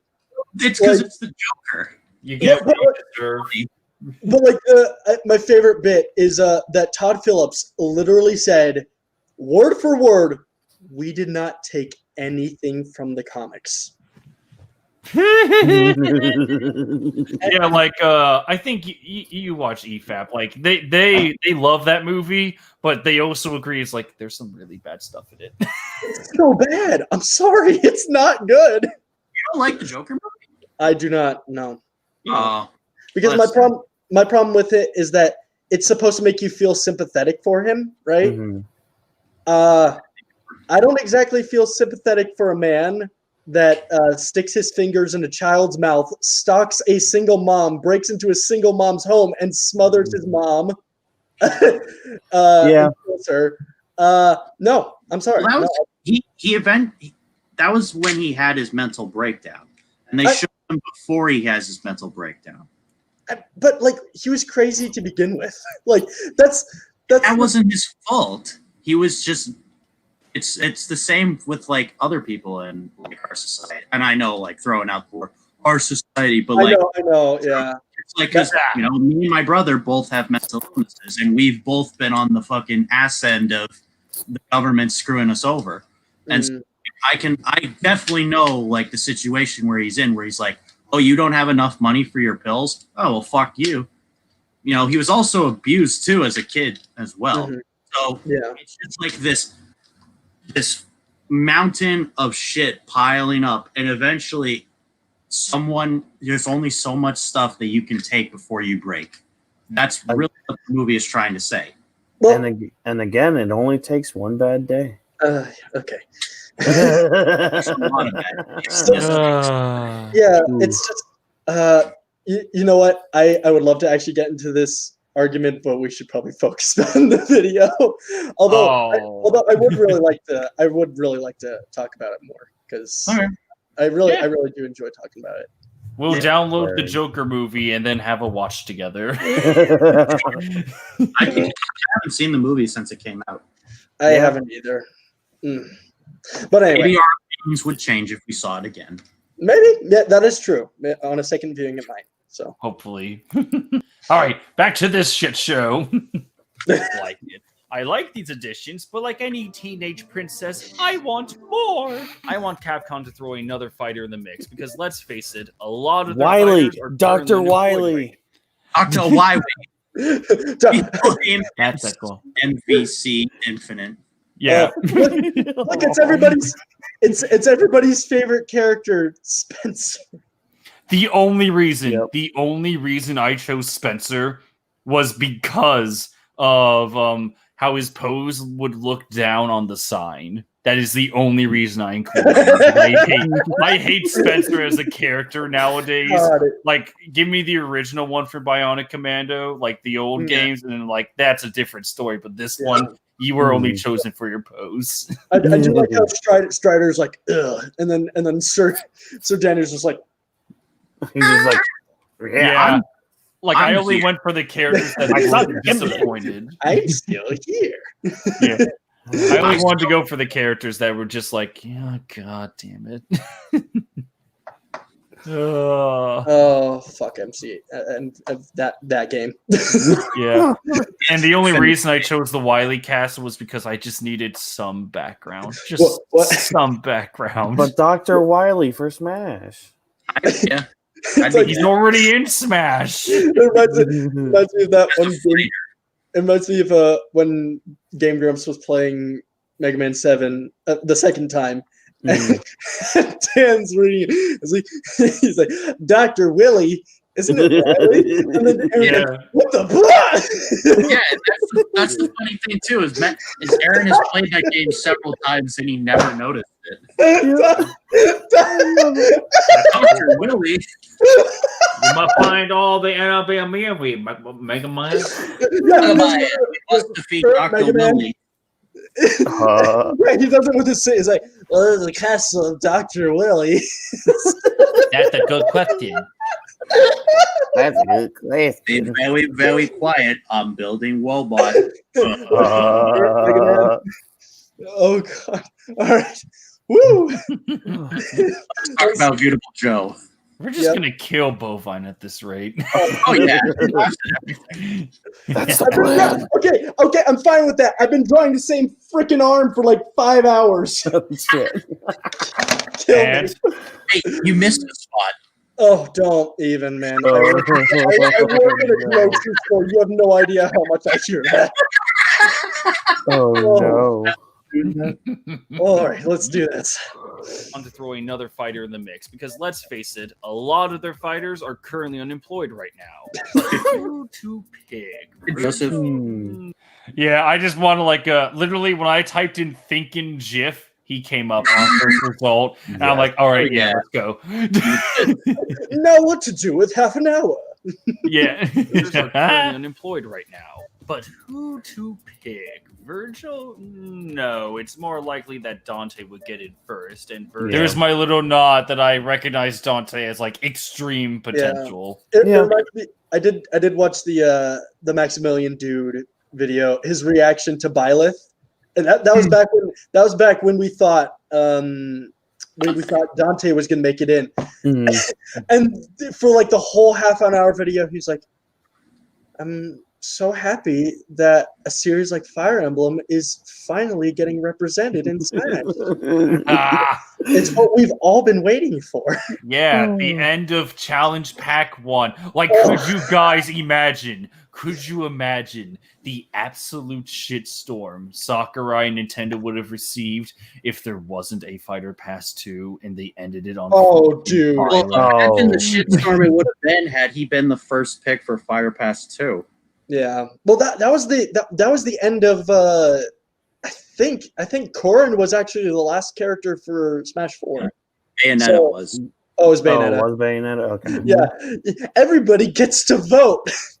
Yeah. Yeah, sure. that also was complete bullshit. That was just for Smash Ultimate. Yeah. Yeah, it was just like, man, if it just ended with Byleth, there would be no mercy. Yeah. With the massive success that Three Houses was, it was inevitable. It was. That is true. I was kind of like I was. Yeah.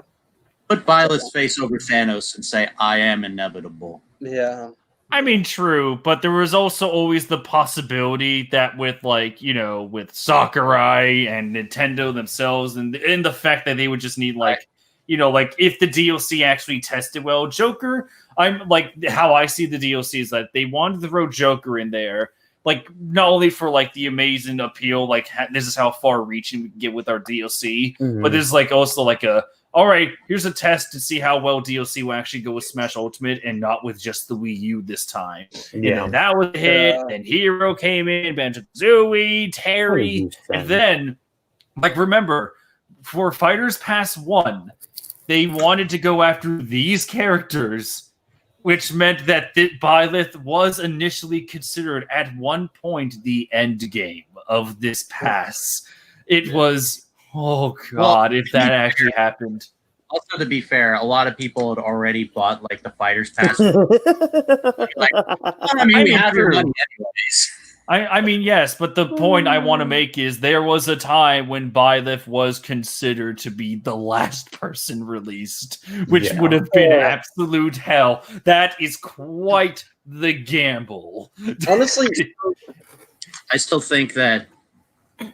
Yeah, I agree. Byleth being the last for DLC Pack 1 was kind of underwhelming. But at the same time, actually, no. I was saying that it should have been one more third party, and then have the next fighter pass be first party characters. True. It's like we have Min Min. We have Yeah. Min Min. We know it's probably going to be a mixture of all first party. Yeah. We definitely know we're getting a fucking Pokemon. We're definitely getting one. It's gonna be Urshifu. God. It's gonna be another fire Pokemon. It's gonna be another fucking fire. It's either gonna be either Urshifu, Rillaboom, or Toxicity. I really want Rillaboom. I want a grass type. That would be cool. I want Toxicity because I think a poison and electric type would mix. Wait, I haven't seen this one. You don't know Toxicity? Yeah, I'm gonna look it up. Let me see. Oh boy, that one's pretty good. It's to be honest, I see it more being Urshifu just because of the DLC. I've seen this guy around. This guy looks cool. Oh yeah, he's fucking badass. Yeah, his alternate ones can be like the different forms and all that. Yeah. His final would be Dynamax. Yeah. This Just reminds give me me of back Pangoro. Yeah, that's what you'll get with Urshifu, just a skinnier Pangoro. I'm looking that up. Ursafu? Urshifu, yeah, it's like URSHI. Oh, what the heck? FU, yeah. There, it has like two forms. It's pretty. This is a more proactive Pangoro. Yeah. This reminds me of back in the day when like back for the Smash 4 lists when it was like Zoroark, guys, Zoroark's gonna be in the new one. Just like, those days? yay. Hi, Hi, Pangoro. How you doing, Just buddy? give me this. It's landed before he was a Pokemon. Have you seen Urshifu, Trevor? How do you spell it? URSHI. Well, I mean, if you're on like FU website, you can just look it up. Urshifu? Is that The it? newest. Yeah. Urshifu. Oh God. Oh God. Oh. It's a little. You don't like him. Yeah. Oh, He looks like a no. duck. He I looks like a bit his like a design, duck. but I don't. He look- I he feel look- like he would be too basic. He looks like a what? A duck. Yeah. It looks like this weird amalgamation of like different. No, give me Pangoro. No. Pangoro. Just like if I wanted another Pokemon rep, God help me, why? But man, it would be Pangoro. That's who I would want. It's gonna be a Gen 8 Pokemon. Yeah. I mean, they're gonna have to do something for the new game. Yeah. But also, I just accidentally Because found everyone loves that game, from what we heard. It's all right. I just found a Gajinka of Urshifu, and Oh no. oh boy, Oh no. oh my, oh my. Oh, no. Hold on, let me copy and paste this because holy All right. By the I'll way, bite. nice link. So that Smash Direct, huh? yeah. Oh, I Pringus saw that. McDingus is so good. Oh God. Wait, what? Can't I see- just throw up. Oh my! I know. I know. That's I know. all I'm showing. That's all Yep. I'm showing for the Yep. 6 month. Oh, line. no. I didn't Oh, make it. no. I found it. Oh Sure you did. no. That's I what you were working on the past 5 hours.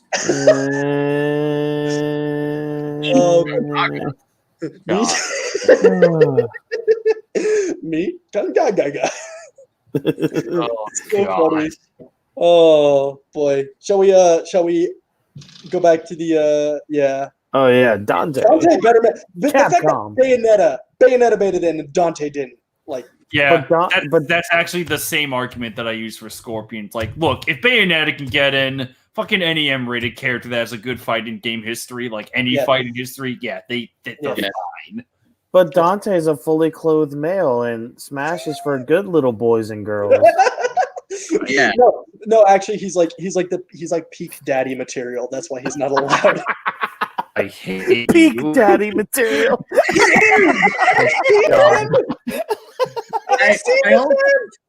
I love it's super pixelated. I don't know if on my side, but it's pixelated. Oh, it's fixed. But second, Dante's face was just all messed up and like, Like, yeah, that guy's peak daddy material.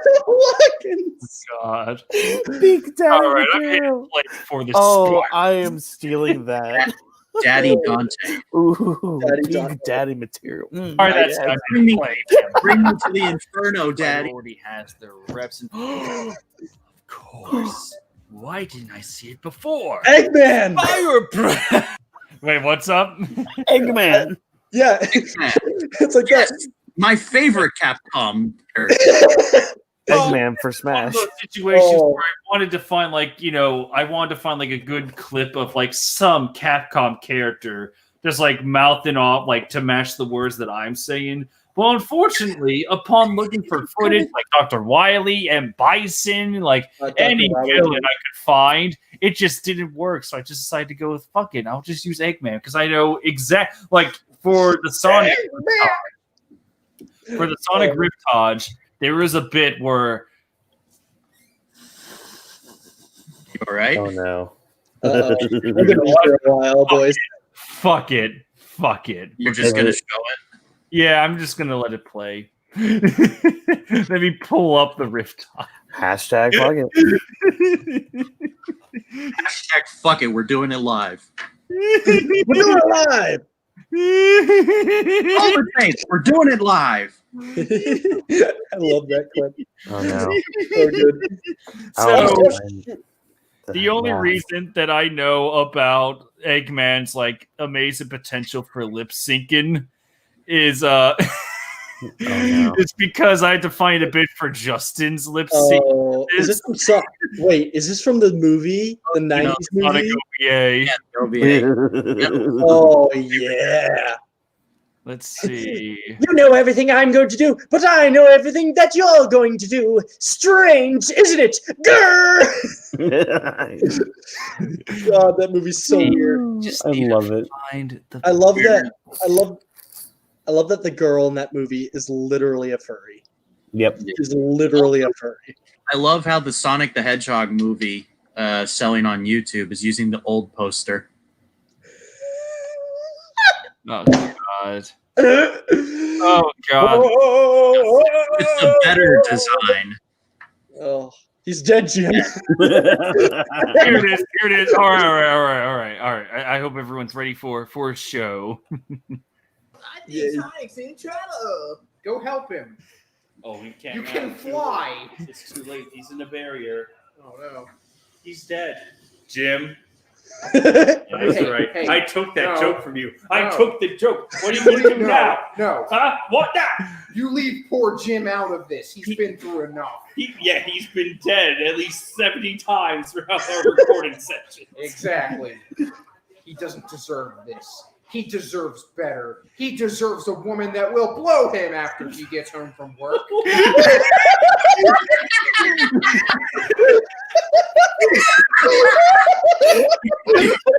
You can just do your own Sonic fan.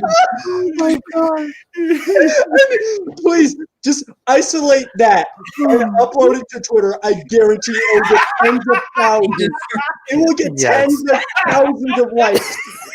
And would you guys like to see the response I had to that? I'll just let it play then. This is how sex works. Don't leave again. Don't leave again. Hey, what are you doing? That's the dishwasher. Don't do that. I need to rinse myself clean. Hey, those dishes are already clean. Don't climb in there. Don't do it. God damn it, he has done it.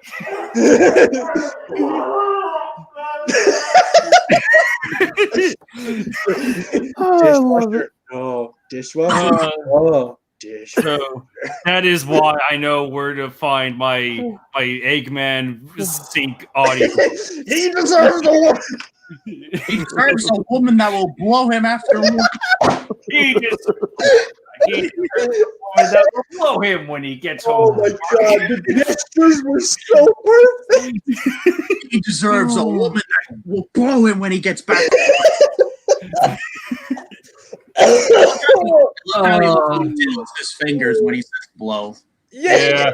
And this is why everyone needs to watch the Doommates, because we did this shit 4 different times, and then Marshall joined us for Turtle Dreams. I thought you were about to say 5 years ago. I'm like, fuck. No. Justin and I have done like 4 Riftages, then that was just the 2 of us. Oh God! Before they moved in here, before they arrived. Yeah, before Marshall and Danielle moved in here with the Fire Nation. Yeah, dang it. I was just gonna say the Fire Yeah, Nation. me too. Oh, I defeated page. Yeah. Oh, God. Away from you. Beautiful. All right, let's talk about Beautiful Joe now. I guess we said an hour ago. Yeah, I know. Right? Beautiful Joe. Yeah. Why didn't I see it before? Fire breath! No way. I can't be serious about that. But I can't say no. Hawkins knows where this is from. This is Hamilton. Oh, damn it. Will you never be satisfied? Oh, that's a line from the movie. Yep. As we all know, references are the highest form of humor. Oh, yes. That's a family why. error. Fuck. That's why Ready Player One exists. My favorite movie. But for this one particular edit, this was very difficult to make because Disney is very, very strict on the Hamilton.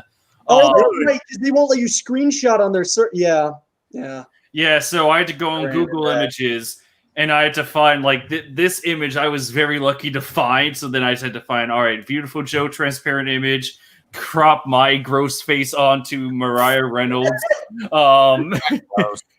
and then it was just turned into, like, all right, now I just need an instrumental version, and then shake the camera, shake the footage enough so that it matches with the song. It's like, all right, it's how it works. PNG. Yeah, there. I've become my greatest enemy. Oh boy! Give me that Beautiful Joe. Yep. To be 100% honest, if Joe here was allowed to keep his full I love that they gave him his normal. Probably be like Yoda and Soul Yeah. Calibur 4. Yeah. Beautiful Joe has a sense of classic to him. His origins are on the GameCube, had an amazing first impression, unique powers related to editing a movie like slowing and/or speeding up himself and the world, and Joe's design screams fun. I think he deserves a shot at Smash Brothers. Yeah, it's so good. Real talk, he is like the his design is really the definition of a weeb. Yeah. Like there's no. Yeah. I mean, it fits Joe perfectly. No, it fits his character extremely well. Yeah, it's so good. Oh, my eyes are itchy. I don't know why. Good. I'm ants in my eyes ulti. And I also don't feel pain, but that's not as catchy as ants in my eyes ulti. Oh boy. Good. You have your eyes itchy. It's probably being blown away by the sheer amazement of my vid. No, I'm not. I don't know. Just allergies. Your video's giving me an allergic reaction. Good. It just wasn't made for you with your low IQ. Yeah. High IQ don't understand my videos. Oh You my need big God. brain. You need galaxy brain for this. Yeah. Yeah. You just don't realize how subversive and how foreshadowed it was. Yeah. He's taking so many risks. I have it.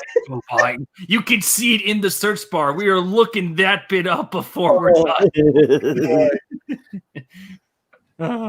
To be distorted time around opponents. You know which time from Bayonetta that everyone loves? Well, now here's a pointy chin dwarf that will change time at all times, but will hopefully be more balanced. This took forever to find. Really? What?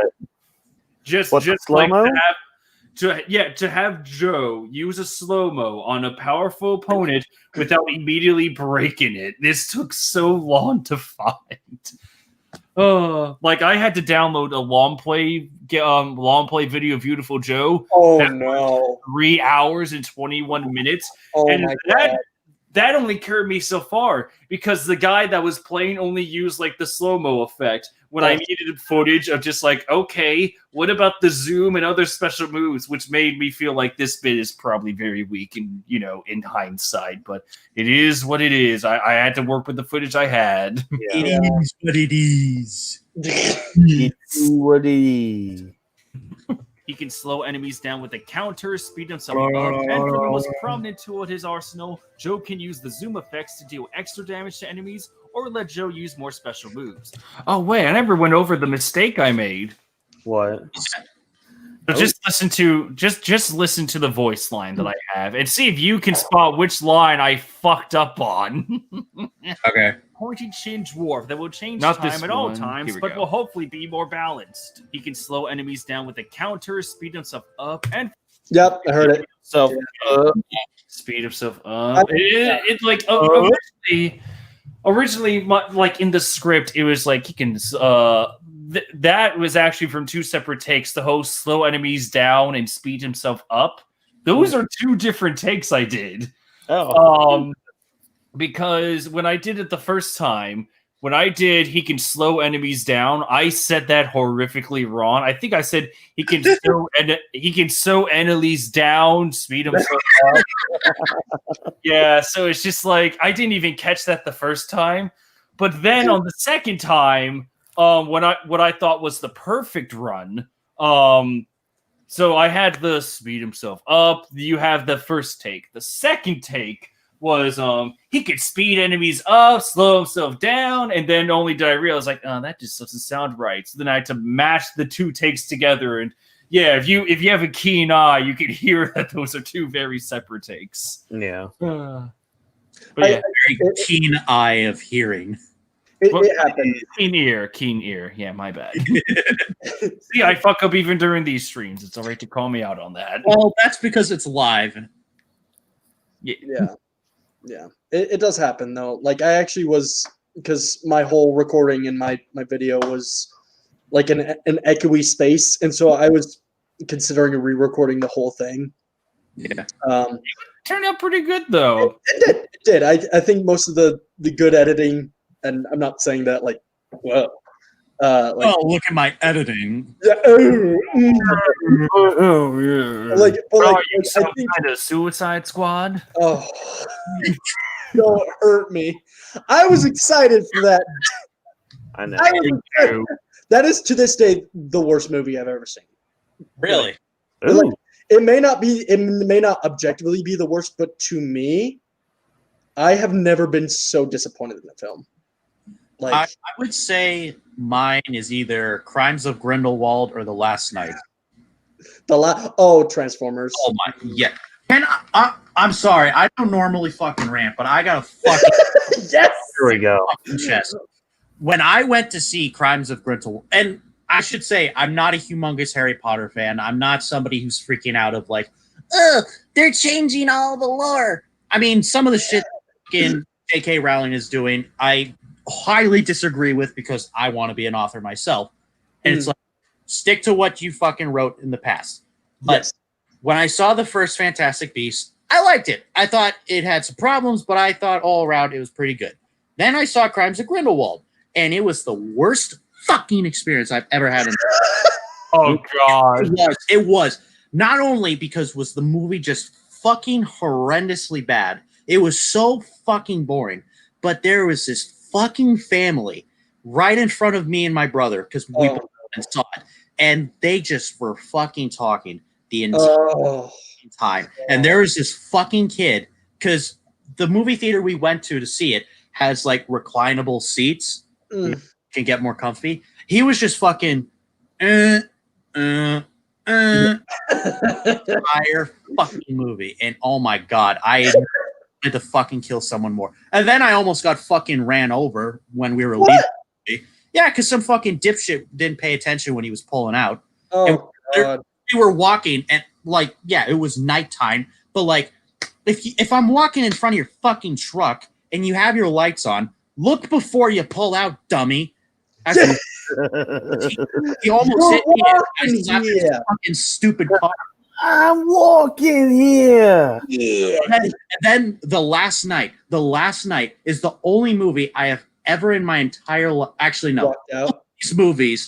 Both of these movies, I contemplated walking out. I've never walked out on a movie, but these were the two that I contemplated walking out. Because Last Night is so goddamn boring.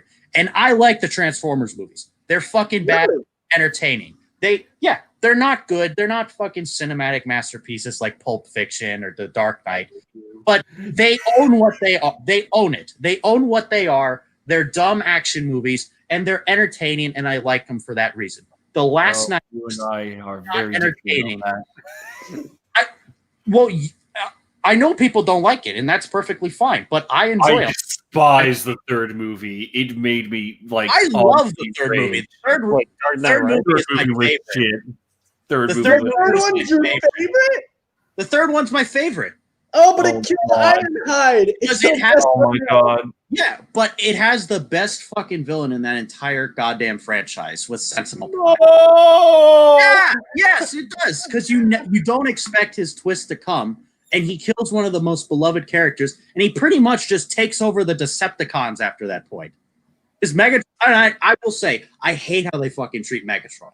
Megatron is treated like a fucking bitch. Even in the first movie, he gets like 7 minutes of screen time, and he does nothing outside of, my name's Megatron, I want the cube. And then in the second movie, he becomes the bitch to another Prime called the Fallen, who literally shows up, does nothing, and then dies, which is a very common thing. And then in the next movie, even though apparently all of the Primes were dead, now there's another Prime. I'm like, but hey, Sentinel actually is a pretty compelling character with a cool design, and he's pretty badass. And then the fourth movie, oh my fucking lord. No, dude, not good, but I still find it entertaining, but I'm super pissed off at the fucking humans in that movie. Oh, dude. It makes no sense of why would they absolutely hunt down the Autobots after they saved them 3 fucking times. They saved the planet from the fucking Decepticons. 3 times. And they have the gall to fucking kill them and hunt them down. And it makes perfect sense of why Optimus Prime would just give up on humanity and would start killing them. Also, in the fourth movie, it has some of my favorite moments in anything ever. When the government man comes up to Mark Wahlberg, and Mark Wahlberg's like, "Hey, do you have a warrant?" The government man turns around and says, "My face is my warrant." Well, also, Mark Wahlberg's living there illegally, so he doesn't have any right to say that shit because he has fucking bills. And look, I don't really like Mark Wahlberg. What? No. I think he's good in one movie, and The Departed. Departed is the only movie he's good in. Which one's that one? I'm gonna look it up. The Departed is actually a really good movie. It's about like cops and shit. Oh, okay. It's like a mafia movie as well. Oh yes, Mahler mentioned it. Yeah, I'll have to. Yeah, I think Matt Damon is in it as well. Matt Damon and Leonardo DiCaprio is in it as well. Jeez, wow. Yeah, and Jack Nicholson. It's a big cast. Holy shiza. Mark Wahlberg plays one character, and that's angry Boston man that has to drink. And you know what? I would respect that. I would respect that if he just wasn't in so many fucking films. Like Instant Family, the worst movie ever. I have no idea what that is. Ron, you are objectively wrong. Ron, there are movies worse. No, I know there are movies that are objectively worse, but I'm saying like Metal Man. What? Metal Man. I don't know what that is. Oh. Hold on, I'm looking it up. But friggin' with the fourth Transformers, my second favorite moment in that is when they crash an escape pod into a Bud Light truck and then Mark Wahlberg, a guy's like, "Hey, you get in my way!" Mark Wahlberg freaks out, picks up a Bud Light, opens it up, drinks it, and then smashes it on the. Yep. I also love that they showed all of the fucking Dinobot scenes in the trailers. Yeah, Dinobots are only in it for like 20 whole minutes. I was so angry. That's any movie trailer ever, though. Yeah, it was bad for that because I wanted, because like this was before like I had moved. How do I explain this in a weird way? This was when I was a mega fan of the movies. And so I was supremely excited. Like, I saw that movie 3 times in the theaters. Wow. Even after seeing it 3 times, I was still highly disappointed with the Dinobot. Yeah. They really, like, and they look so cool. Yeah. They do. It's like, I know a lot of people don't like the more human designs in the Transformers. But I think some of them work, some of them don't. But I think that they're pretty good for the most part. And also, going back to the last night, I hate the fact that they also hyped up Nemesis Prime, only for him to be in for like 5 minutes, and then his whole cure was literally just friendship. Friendship! Yep. That's right. Yeah. That's literally what broke him out of being controlled. This is Universe 7's power. I hated the third movie so much. Like, literally, the third movie is the one movie that made me scream so much that this is when I lived in my parents' house and we were in a nice suburban home. I had a noise complaint because, like, our houses were separated by several feet, and I hated that movie so much. The audible rate. Justin can even back me up on that one. What was it that you hated about the third one? Dude, it's such a blur. Like, I just remember, like, with every, like, new plot detail, I was just like, what am I watching? Poor Starscream got, like, ruined in those movies. Well, yeah. That's because Starscream was never... It's the only...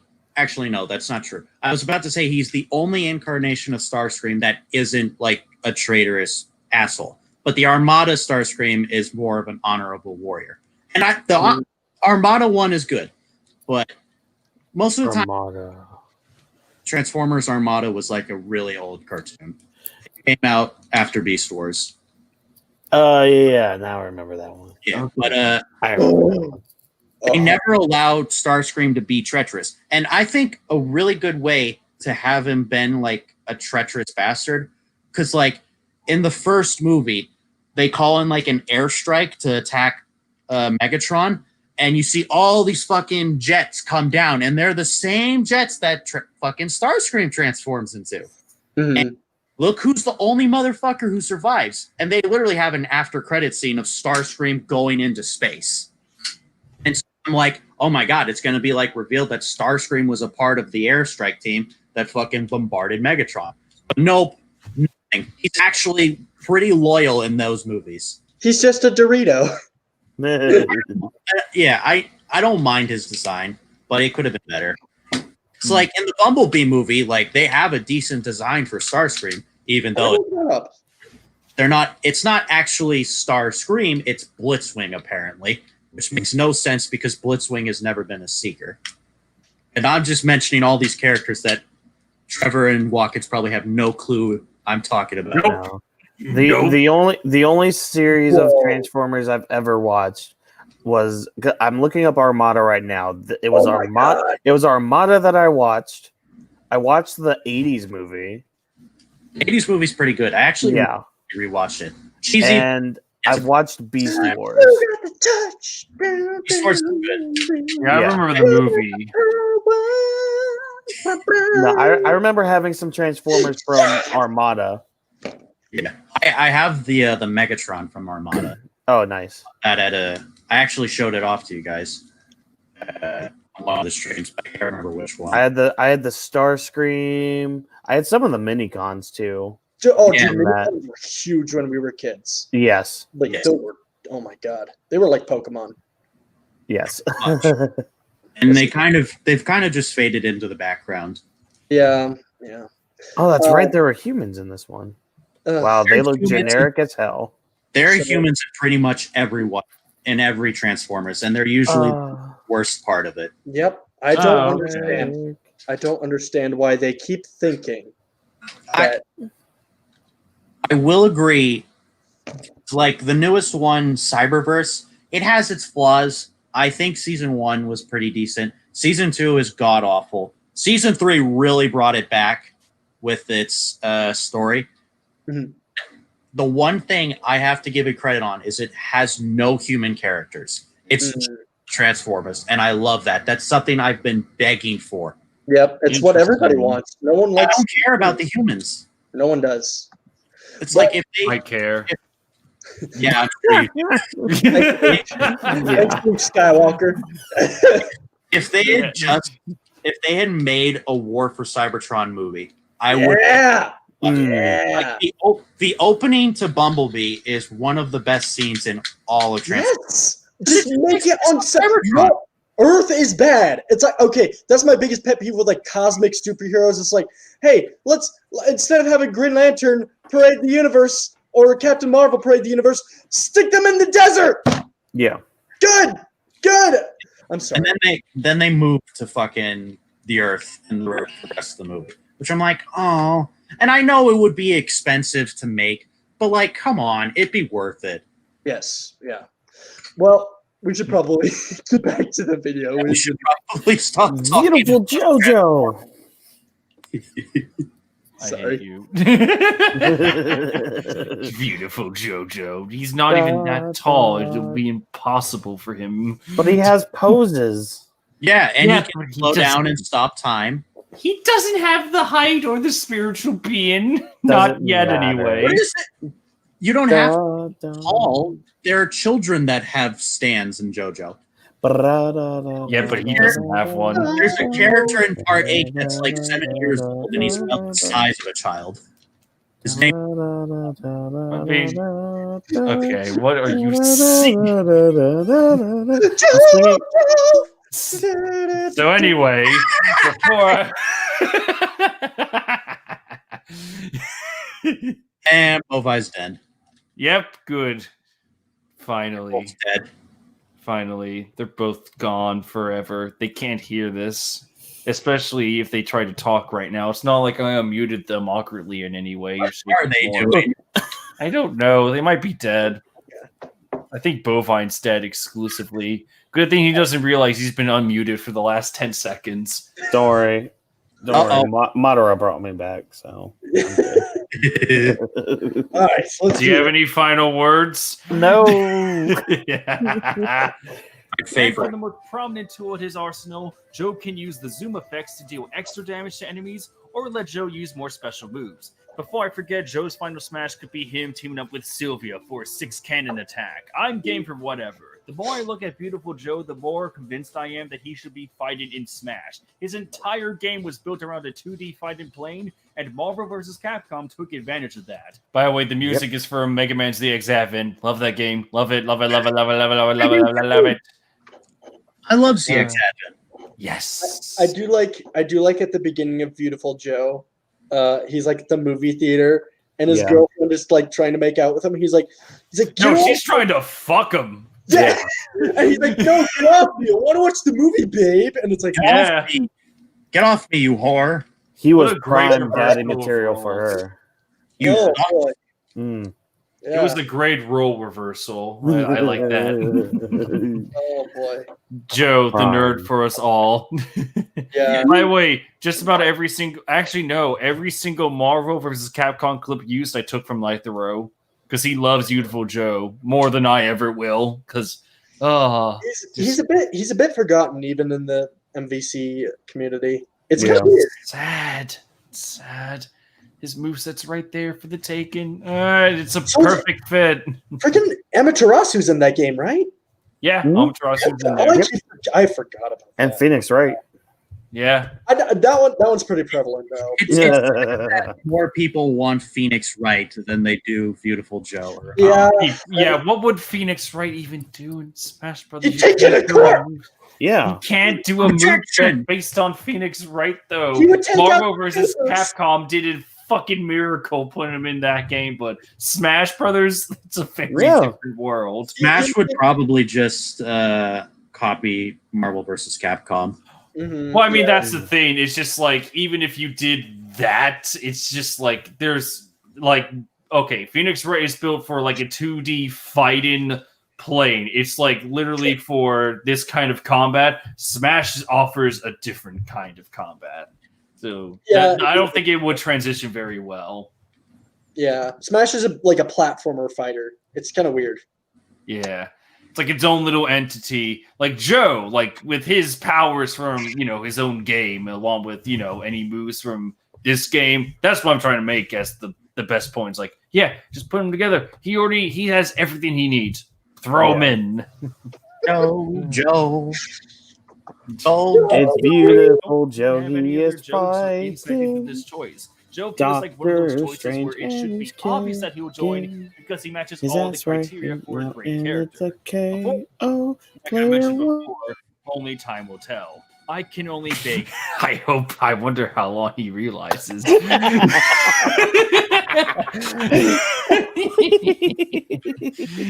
Sorry, I had to. He's fine. No, you're all good. Hey, there's both Dante and Phoenix Wright. Characters Rocket Raccoon. Rocky Raccoon. Of the Galaxy for Smash. Yeah. The only Rocket Raccoon I know is Australian. He was the best Rocket Raccoon. in friggin' Earth's Mightiest Heroes, when the Avengers meet the Guardians of the Galaxy, friggin' Star-Lord is voiced by Master Chief. Yeah. Best thing ever. And then friggin' Rocket Raccoon comes up and is like, "Don't disrespect the Star-Lord." I'm like, this is the real Guardians. That's a really good impression of Rocket from that show. That was my first introduction to the Guardians of the Galaxy. Literally a week later, the trailer came out for the movie, and I was like, "Oh, the fuck is this?" Vin Diesel as Groot. Yeah, never will get old. Yeah, it's great. Like I don't care. Groot is amazing. I will have no disrespect. No, I love Groot. Yeah, good. Yeah, no, who doesn't love Groot? I didn't hear what? I said no. It's I am Groot, Ulti, not I love Groot. You silly Billy. Make me come over there. No, not across the United States. Yes. Do it. You won't. Since we're talking about Groot, hold on. We got something really cool. Do you have a dancing Groot? Yeah? No. A Groot pop? Bring it out real quick. Bring it out, woman. Shout into your future wives, like, you know what to bring out. Yeah, do it. Miranda, bring me my Groot. We found this 8-bit like bead. It's called Polly something. It's Polly something. Yeah, whatever. We found a baby Groot in a pot. Oh, that's adorable. Oh, it's all tiny. I love it. Weird looking. Oh, dude! Oh my god! Now I really want a side-scrolling platformer of Guardians of the Galaxy. Oh, that would be perfect. Nice. Remember when movies had tie-in video games, and some of them? Yeah, remember when we wanted to kill ourselves whenever we played those games? Oh, but some of them were good though. Like Spider-Man 2, Ratatouille for the DS. Yeah, Ratatouille, specifically the DS version. Yeah. The Amazing Spider-Man game. Those games are actually good. Yeah. Mega Mind. Oh, there's those Wolverine games that came out. Yeah, the Wolverine Origins. Those are good. I heard Batman Begins was Finding Nemo. I heard that. Oh, the Lilo and Stitch game. They came out with a couple of those, but the Lilo and Stitch game was like a tie-in. It was like Stitch's journey before the movie. It was so cool. That's pretty cool. Ratchet and Clank. Rocket and Okay, fine. Yeah, Ratchet and Clank was a good. That's a good example. But you defeated me in my own argument. Congrats. Yeah. Where the cutscenes are literally the movie. Yeah. Yeah. We had a good section talking about that. They do that, and they did that in some. Yeah, they've done it before. Ratchet and Clank. Yeah, I said it earlier, but I literally I had to download the movie just to have 3 seconds of it just being my number 10 slot for Ratchet and Clank. God. Number 10. Number 10. Anyway, Joey boy. Let's get back to Virgil. I mean, beautiful Joe. Ha! Unfortunately, like I mentioned before, only time will tell. I can only beg you, possibly future Sakurai. I love He's on the Mobius chair. Yeah, I literally... Okay, so what I had to do for this edit is that... I don't think I have the PowerPoint version of it anymore, but what I did was I made 2 sets of Metron. The chair I had to recolor. Metron, he was fine, but I had to remove the background so that the chair didn't have Metron, and then for the next layer, Metron didn't have the chair or his head, and then Sakurai's head, transparent, like just left on there. You should have gone one step beyond and replaced that little like circle in the middle with the Smash logo. Oh, that would have been good. I couldn't figure. I actually, I did try that. But, shit! I actually tried. Unfortunately, the Smash logo became unrecognizable. Like when I hit play back, like when I synced the footage, like sync the Smash Ball to go with the Metron logo. Unfortunately, what happened was that it was so small you could barely like tell if it was actually a part of the suit or not. And even if I recolored it blue to like fit in with the color scheme, it did not look good at all. Yeah, Terrible. Like minds think alike, I guess. Yeah. Right. Please don't send Joe or his series back into the great abyss. Fun fact, that's actually from Smash Ultimate. Every background I use is from Smash Ultimate. It's Final Destination. Yeah. I recognized it right away. Yep. I try to keep that consistent where whatever background I have to use, it's from Smash Ultimate in some way or form. I like that. That's all right by me.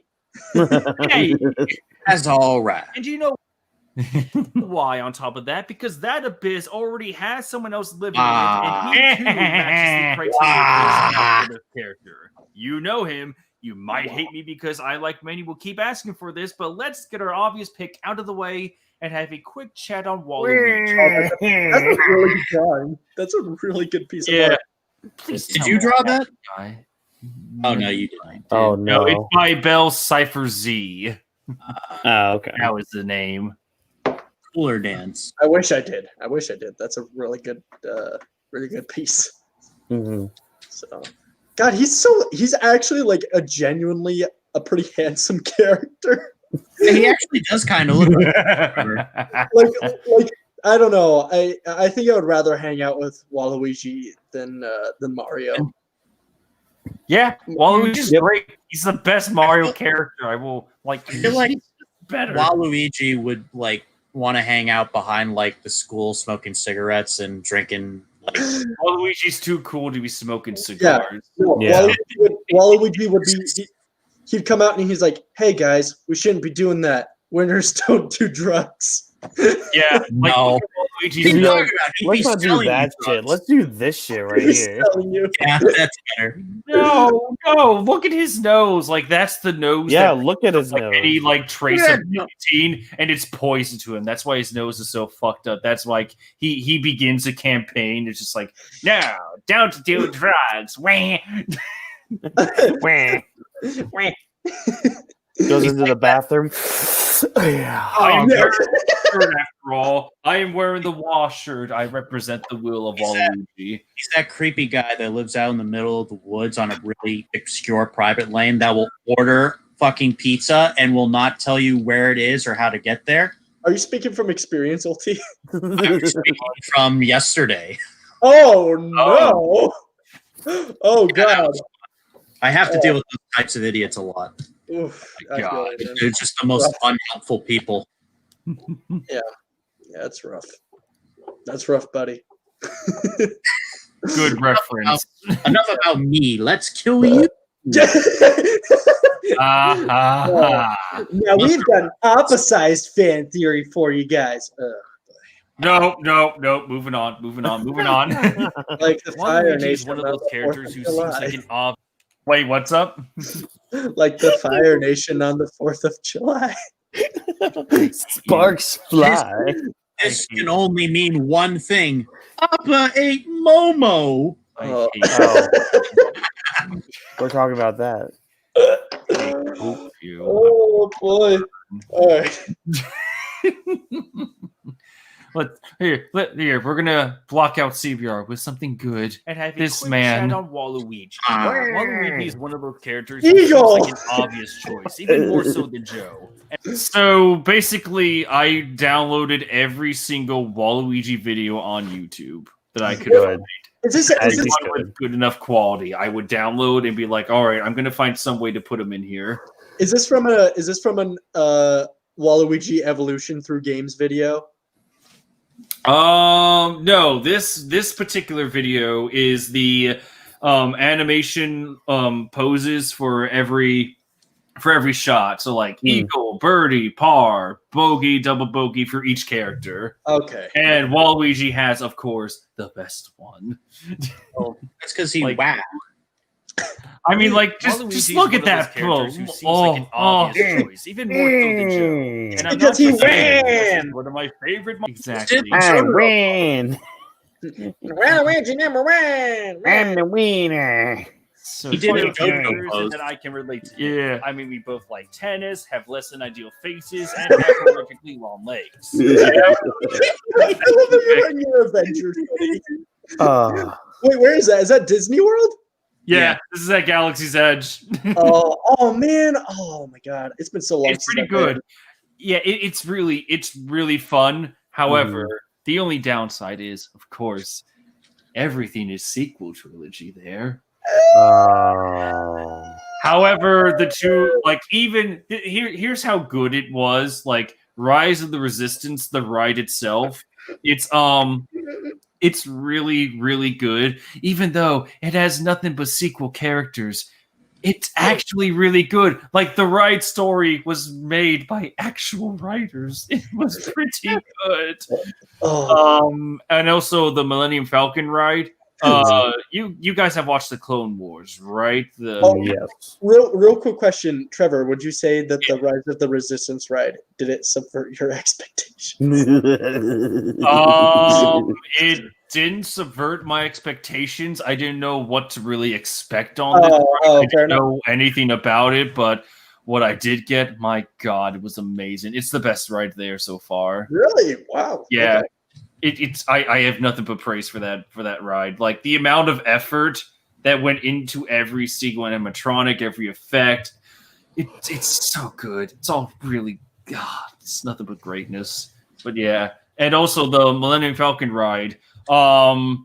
It's basically like a flight simulator, but everyone has like a specific job. So basically my family, like every cockpit has 6 seats. So my family, we equaled 6. Me, Becky, my sister, her husband, and my mom and dad. So basically, each cockpit looks exactly like the cockpit for the Millennium Falcon, like down to the set design. It's amazing. Oh my God, and so my mom was like the pilot to control the horizontal. So she would control if the ship moved left or right. I controlled if the ship moved up or down. I think my sister and her husband, I think Justin, this is my brother-in-law, Justin, not that Justin in the other room. I know, it's weird. But he was one of the engineers. Becky was an engineer as well. And then my sister Megan and our dad was the gunners, I believe. But throughout the whole ride, you are narrated to by Hondo Onaka. Oh, like the actual voice? It's actual Jim Cummins, and you actually there's an animatronic of Hondo, and it's I've seen that. Mhm. Yeah. Oh my God. Hondo guides you throughout the whole ride, and it is Hondo Anaka. it is beautiful. I love you, Jim Cummins. It was Yes. great. He's my favorite animatronic there, only because it's Hondo. Don't blame you at all. All right, back to even more fun. But to be serious here, in terms of Mario characters, he's the only other character from the main cast to yet have a fighter slot. Oh my God, it's so true. The fact that freaking like, okay, look, I genuinely like Daisy as a character, but like, I'm Daisy. like legit, she has had one non-party game appearance, and it was in a Game Boy, not even color, original Game Boy game. Was it even released in America? Hey. Yes, it was. Was it? Yeah. Okay. It was Mario I just Land. realized, Watkins, you and I were Under Armour buddies. Oh yeah, I'm wearing Under Armour. Oh God, that's right. Okay, so yeah, so take a look at this. How easy do you think this was? Out of curiosity, how easy do you think this little edit was? Not the Waluigi being grayed out. That was actually easy enough. But how easy do you think it was to get all of this together? Ow! Pain in the ass. Oh boy. I would say 3 hours. No, not 3 hours, more like an hour. So basically, here's what happened. So the original, which one will this control? Yes, Bowser and Bowser Jr. All right. So let's see how this originally looked. Oh no. Oh no. And let's uncrop the image, shall we? Oh. Let's see. Does this? Yep. There we go. So I look. What's up? I saw Boo, and that reminded me of a dream I had. And I had a dream that I got up to watch a Smash Direct, and King Boo was as DLC. Oh my God. That would kill me. Oh, better than Byleth, frankly. True. True.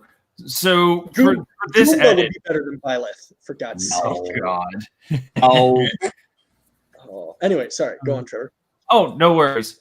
So for this edit, what happened was that at first I was stupid, where I was just like, you know what? I will crop each character on their own, and then just put them all together.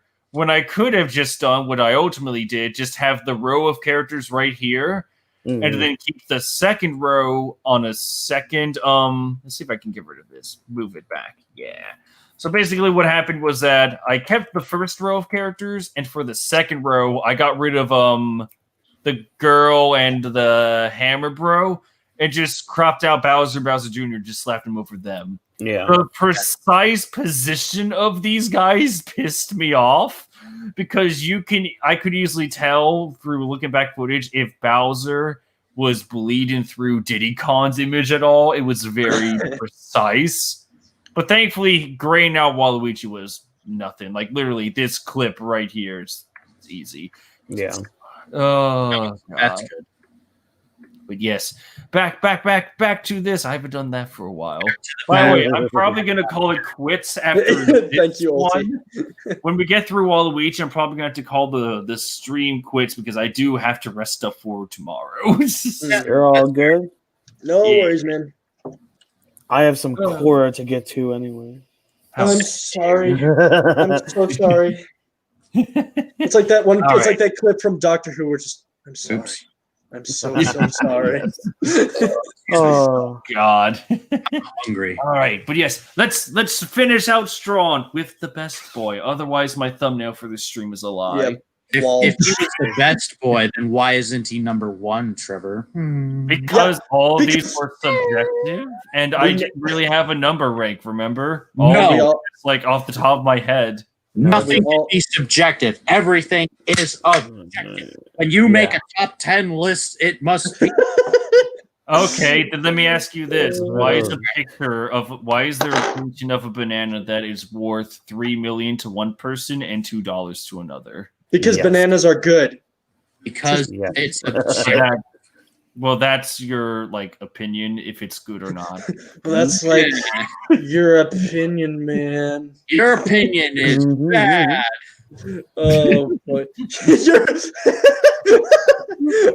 Oh boy. All right. We're not debating about Evangelion here. We don't delve into. Oh god, no! no. I'm hitting play. Let's Oh not no. do that. Forever reduced to being an assist trophy because all he was doing was a finish racket. That just hurts because he's been a staple. This could open as well. He looks he just looks like he saw his son get run over by a That's true. My dog Brian Griffin is dead. Brian Griffin. Brian Don't you dare. Don't Brian, you look out. dare. Also, that car that runs him over is his own car. You never noticed that, did you? I didn't watch the episode, God. Oh, I saw the him getting run over and him dying, but I never saw like so. Brian, look out! We can't ever compare Waluigi to fucking Family Guy. He's too Oh. So for this particular edit, I think I sometimes have like a tower of pictures. And sometimes what happens is I have to stack a picture of Mario Tennis, Mario Party 3, Mario Kart Double Dash, Mario Strikers Charge, Mario Golf Toadstool Tour, and then Waluigi. Oh boy. Tower. I think the highest tower I've ever had before was for the Big Mom video that I did, where I didn't watch that. I had like all right, so you see where this guy is, the little indent at the very top here. All right, now imagine if I could scroll up even more, like even higher, Further beyond. Exactly. Like if I imagine double this amount and then add in 3 more pictures. That's how high it is. God.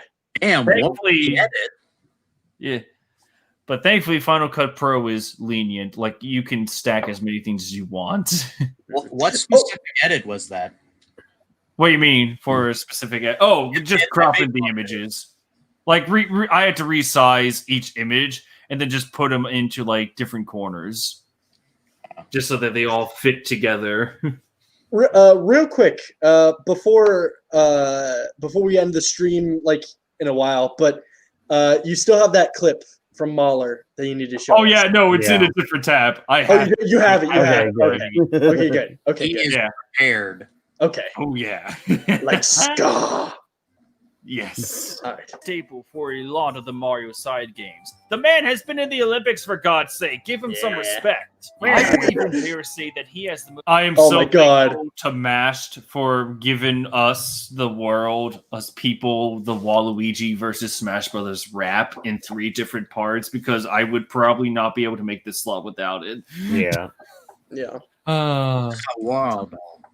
So good. The most unique potential for a Mario Fighter moveset, as well as having the most unique personality in this mushroom cast. In terms of moves, I think the fan game Super Smash Bros. 2 has the right idea. If my keyboard wasn't broken, I would play the game all the time. By the way, did I ever mention that before? The challenges I face on a daily basis with my keyboard? No. All right. Let me take this out then. Let me take you out. And let me take you out. Alrighty then. I want to play as Luffy in Oh yeah. Oh god. I want to go. It's a good game. It's a really good game. It is. Oh hey, All right. Chibi Robo made it in. Aw. Yeah, like this is a fan game. This is really good. All right, so let's see if I can. Let me get a StreamYard here. All right, so this is the left arrow key, and this is the D key. If I can get it up here, yeah, the D key. It's a little hard to see, but yeah. So basically, what happened is I have used these keys so much over the past years or whatever. There we go. That they just they've fallen out. Oh my god! I keep telling myself, just go somewhere in Pennsylvania to have it looked at. Well, there's no Apple store near me, and I think the only place that can take care of it's some third-rate place, but I don't know if they can fix a Mac keyboard, so that's a struggle. They've only fallen out. Yeah, they've only fallen out. Just super glue them. Wait, so super glue the key so that I can't press them down anymore? Oh, you could just like super glue the little tile to the key. I'll have to get an expert because I do not trust myself for that one. Yeah, I'm an expert of super glue. Super glue. I had to fix many figures in my day. Yeah, I was gonna say you guys collect action figures. You're probably pretty familiar with that method. Oh boy, but I do love this idea. Of what idea? Of Waluigi having the party games as moves. That's so good. That's so brilliant. Yeah. What's great about this? Oh, what's up? I was just saying, not just like the party games, but also like Mario Kart, Mario's. Just have him encompass all of the Mario side games. Yeah. That was what I really wanted to get through with my script, and then when it came time to edit the video, it's like the mother of all coincidences because whoever programmed him into Super Smash Flash 2, they had the exact same idea that I did, which made everything so much easier. And then I was like, oh, okay, then I'll just edit my script. I'll redraft this version. It's like, all right, yeah, be like Super Smash Flash 2. I don't need to write 3 paragraphs about detailing what his exact moves can be. But yes. This is just one big advertisement for the game. Go play it. It's so good. I love it. Yes. Yeah. A character that can fight like Luigi, but has unique special moves that relate to the evil twin, such as his tennis racket, of course, but also using a Mario Party dice block, since he was the villain in Mario Party 3, and using his star special for Mario Power Tennis. Also, the music is literally Waluigi Island from Mario Party 3. Perfect, yes. It gets even better. If I had to change anything, I'd say go even further beyond. That looks amazing. Oh my god.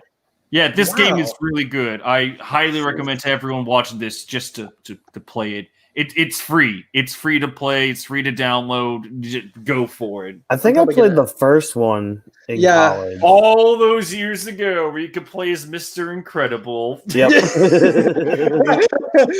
I remember seeing that as a kid, and I was like, well, she's not a video game character. She could be in this game. Yeah. Yep. Why is Mr. Incredible punching Mario? He's a good guy. God.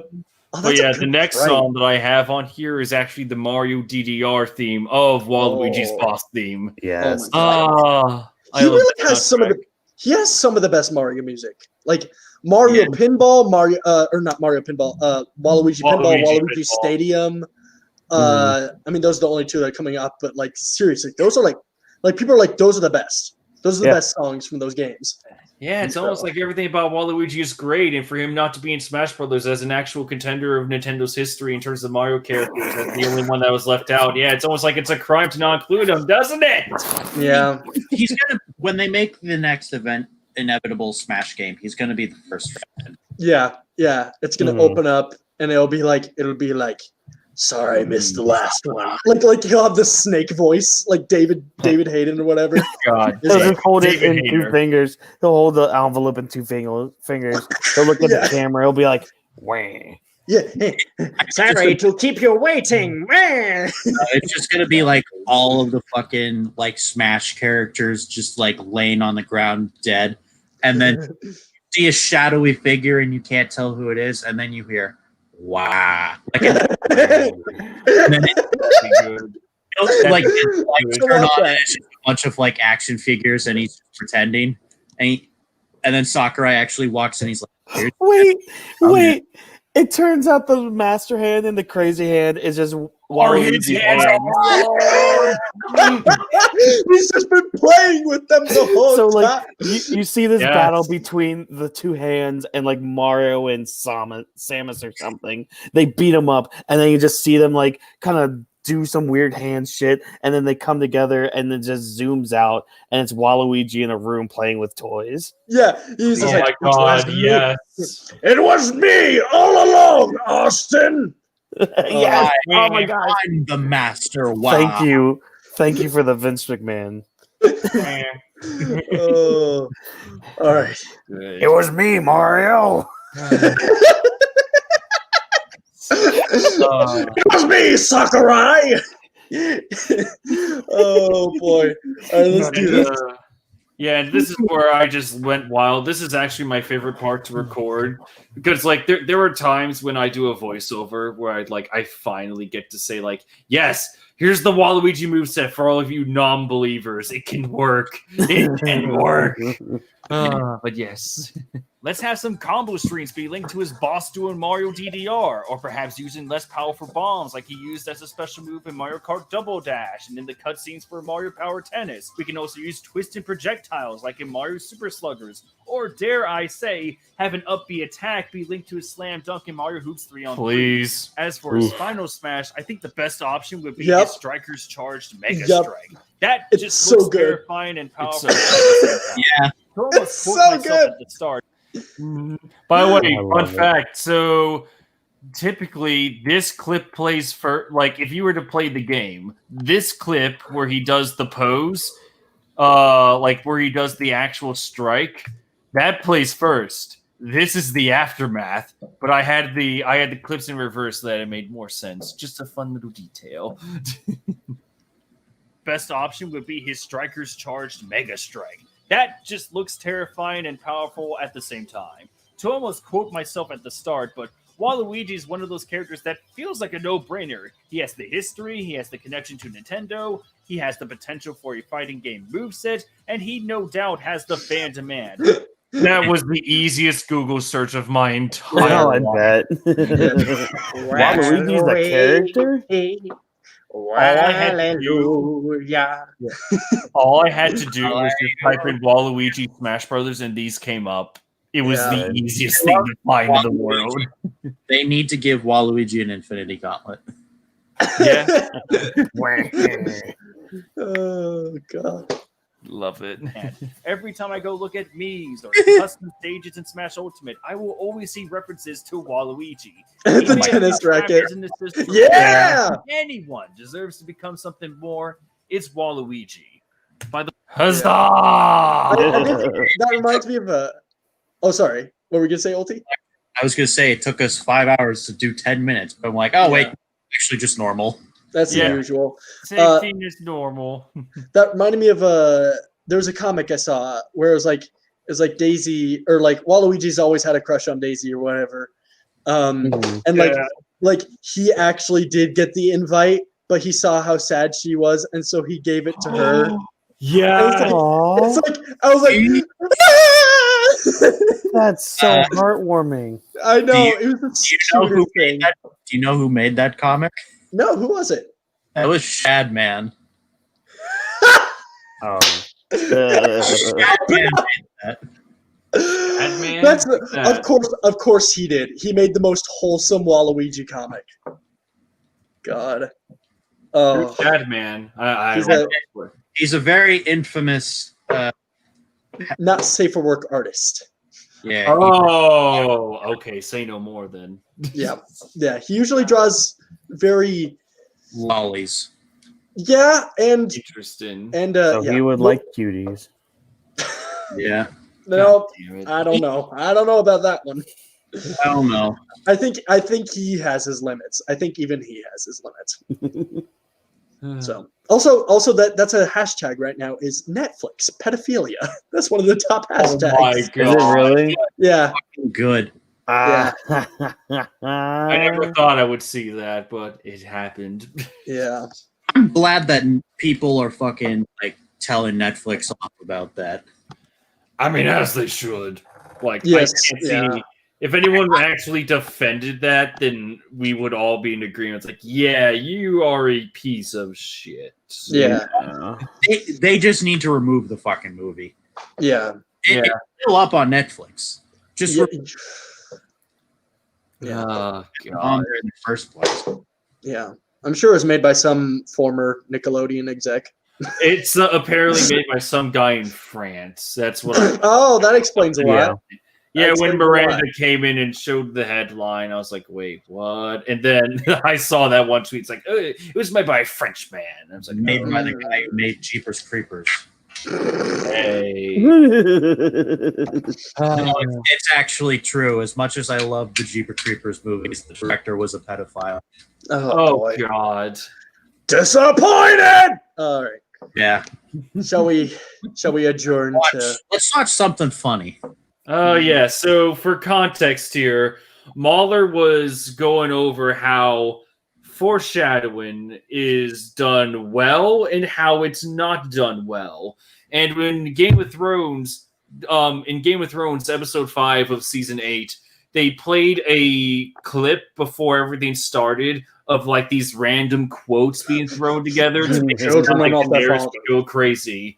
And so basically what happened was that Mahler was like, you do realize that anyone can take clips and paint it as foreshadowing.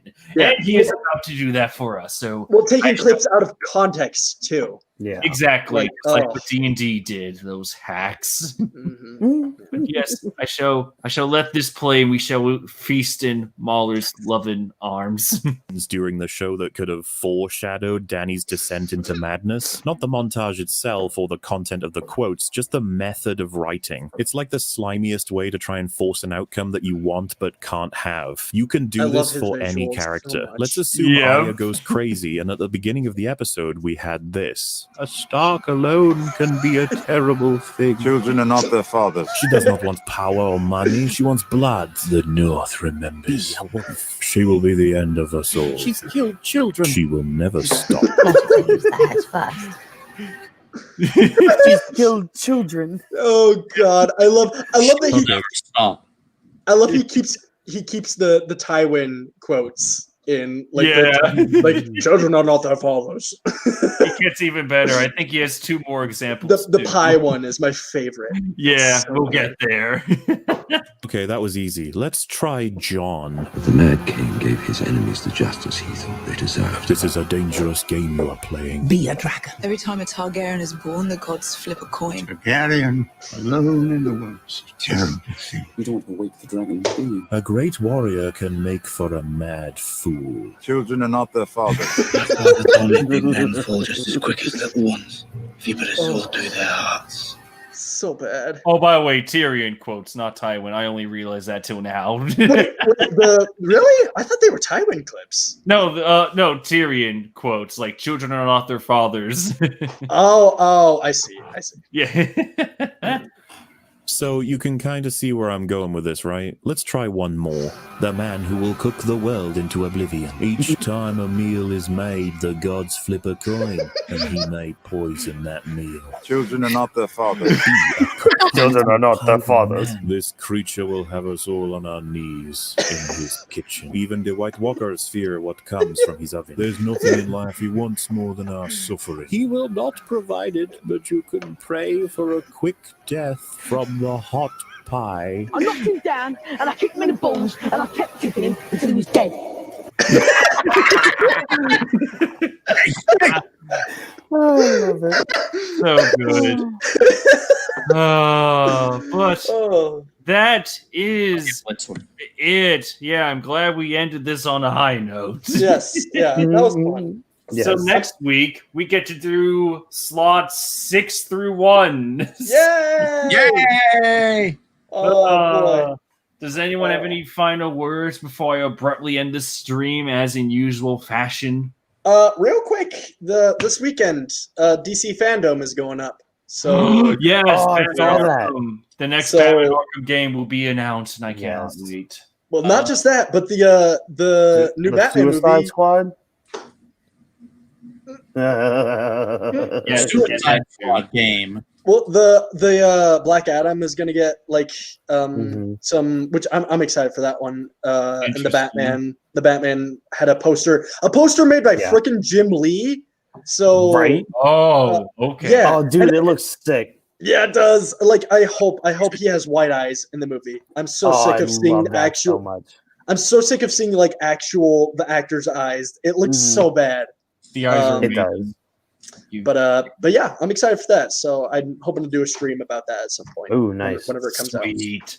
So yeah. All right. All right. Anyone have anything else? Any final words? I'm gonna go play Cuphead. I do.